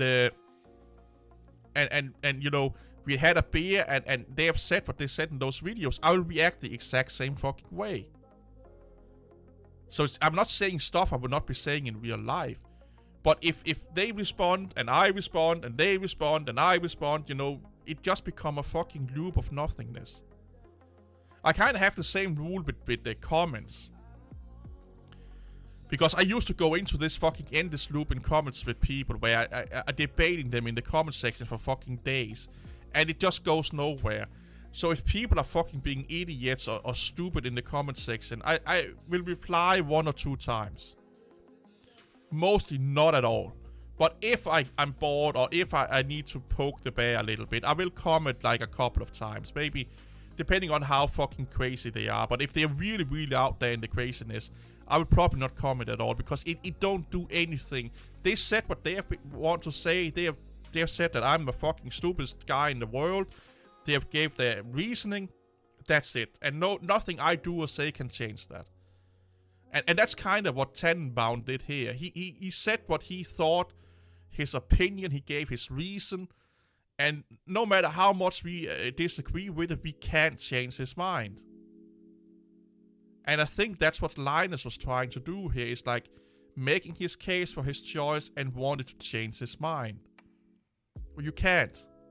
That's also why when people are like, oh, we have to convert people to Linux. No. You can't force people into doing something they don't want to do. It never ends well. We have to make them come to us if you want them to. Or we have to be an option. We don't even have to want them to come to us. We have to make it an option for them. We have to make Linux so good that they want to use it. That if they want an option beside Windows, they want to use Linux. Or if they want the best of one specific workload, they want to use Linux. We can't force people into change. And we can't force people to change their mind. Like, my reaction videos is not going to change DistroTube's mind or any of the content creators I've responded to at all, or whatsoever. They would just look at it and be that fucking fat idiot. What is he talking about? He knows nothing about Linux. He's a fucking stupid motherfucking idiot that don't get the points, that don't understand anything, and he should just shut his fucking pie hole. And hey, yeah, I can't make them think anything else. But we do get dragged into it sometimes. I do it myself. We are only humans. Sometimes I get too invested in a comment that I find fucking highly irritating. But I don't get anywhere with it. They don't get anywhere with it. I don't get anywhere with it. Pie, yeah, I could use some pie, dude. I could use some pie. So I think maybe Linus should have just, you know, this should have been it. This should have been it. You know, good old Tenenbaum spoke his opinion. Linus contradicted that or gave his opinion, and then they should just have walked away. And I can say this sitting here looking at it, you know, like, when was this? Like 1992, so almost 30 years ago. Like, I can sit here and look at it like being an almost 40-year-old adult that is somewhat an adult and not a fucking kid anymore, and look at it. But I am sure that if I had been 20 or 19 or 25 or even fucking 30, I would have done the exact fucking same thing. And I would probably have been way harsher than Linus was. And I would probably have been way more passionate than Andy Tenenbaum was. So I get it. I get age has something to do with it and stuff like that. Because Linus was just like, he was kind of young back then, you know. Like, what is his age right now? Like, how old is he? Like, he's 52, so take 30 years away. So he was 22 back then. Like, he was barely a fucking adult. Your adult brain is not fully developed until you are 25-ish, I think it is. Depending if you're a man or a girl. So yeah, I kind of get it. I kind of get why he reacted the way he did, because that I would have done that at 22, 21, 23. You know, you think you're fucking the smartest person in the world.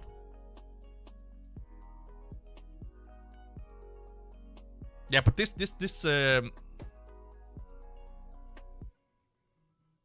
how old was Tannenbaum? How old was Tannenbaum? Where the fuck is he? Here he is. 78. Oh yeah, so he was in his 40s, almost 50 years old. Yeah, he was 48. Yeah, he should. Yeah. He should have said this.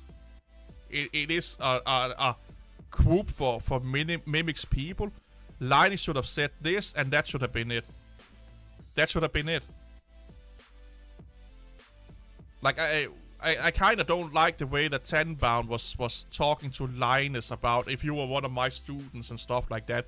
It seems a little bit condescending coming from a 48-year-old guy talking to a 22-year-old guy. Like it's like an adult making fun of a fucking kid. I would expect him to be a little bit more mature in that aspect.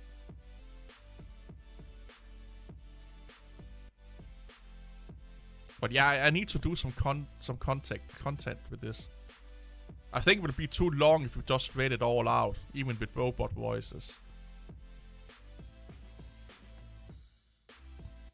Or maybe not. Yeah, I don't know. I need to bookmark this,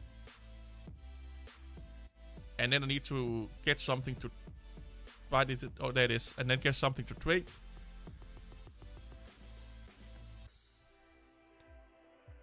And then see what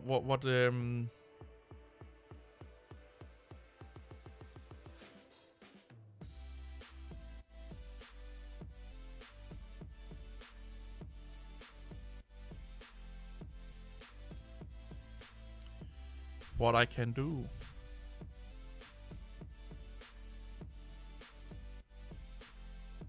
Because we have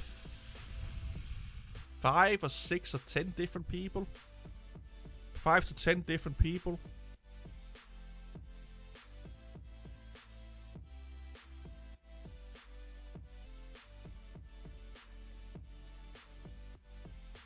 Yeah, I need to. I wasn't even born when this discussion took place. Oh my god.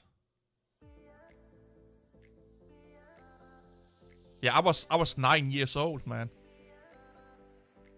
I was 9 years old when this happened. I'm not joking. I was messing around with my, I think it was my Commodore 64 back then. Because I think I was like 11 or 12 when we got the Amiga. In 92 we were not living in where we.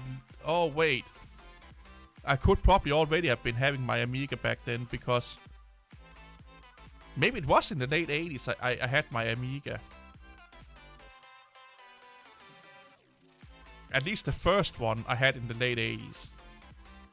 And then the second one I probably had in the early 90s, like 90, 91. So I could have been having my Amiga back then. I was born the next year. Ah, so you were like 10 years younger than me then. So you're 29 now. Interesting. Interesting. I'm born in 83, and you would be born in 93.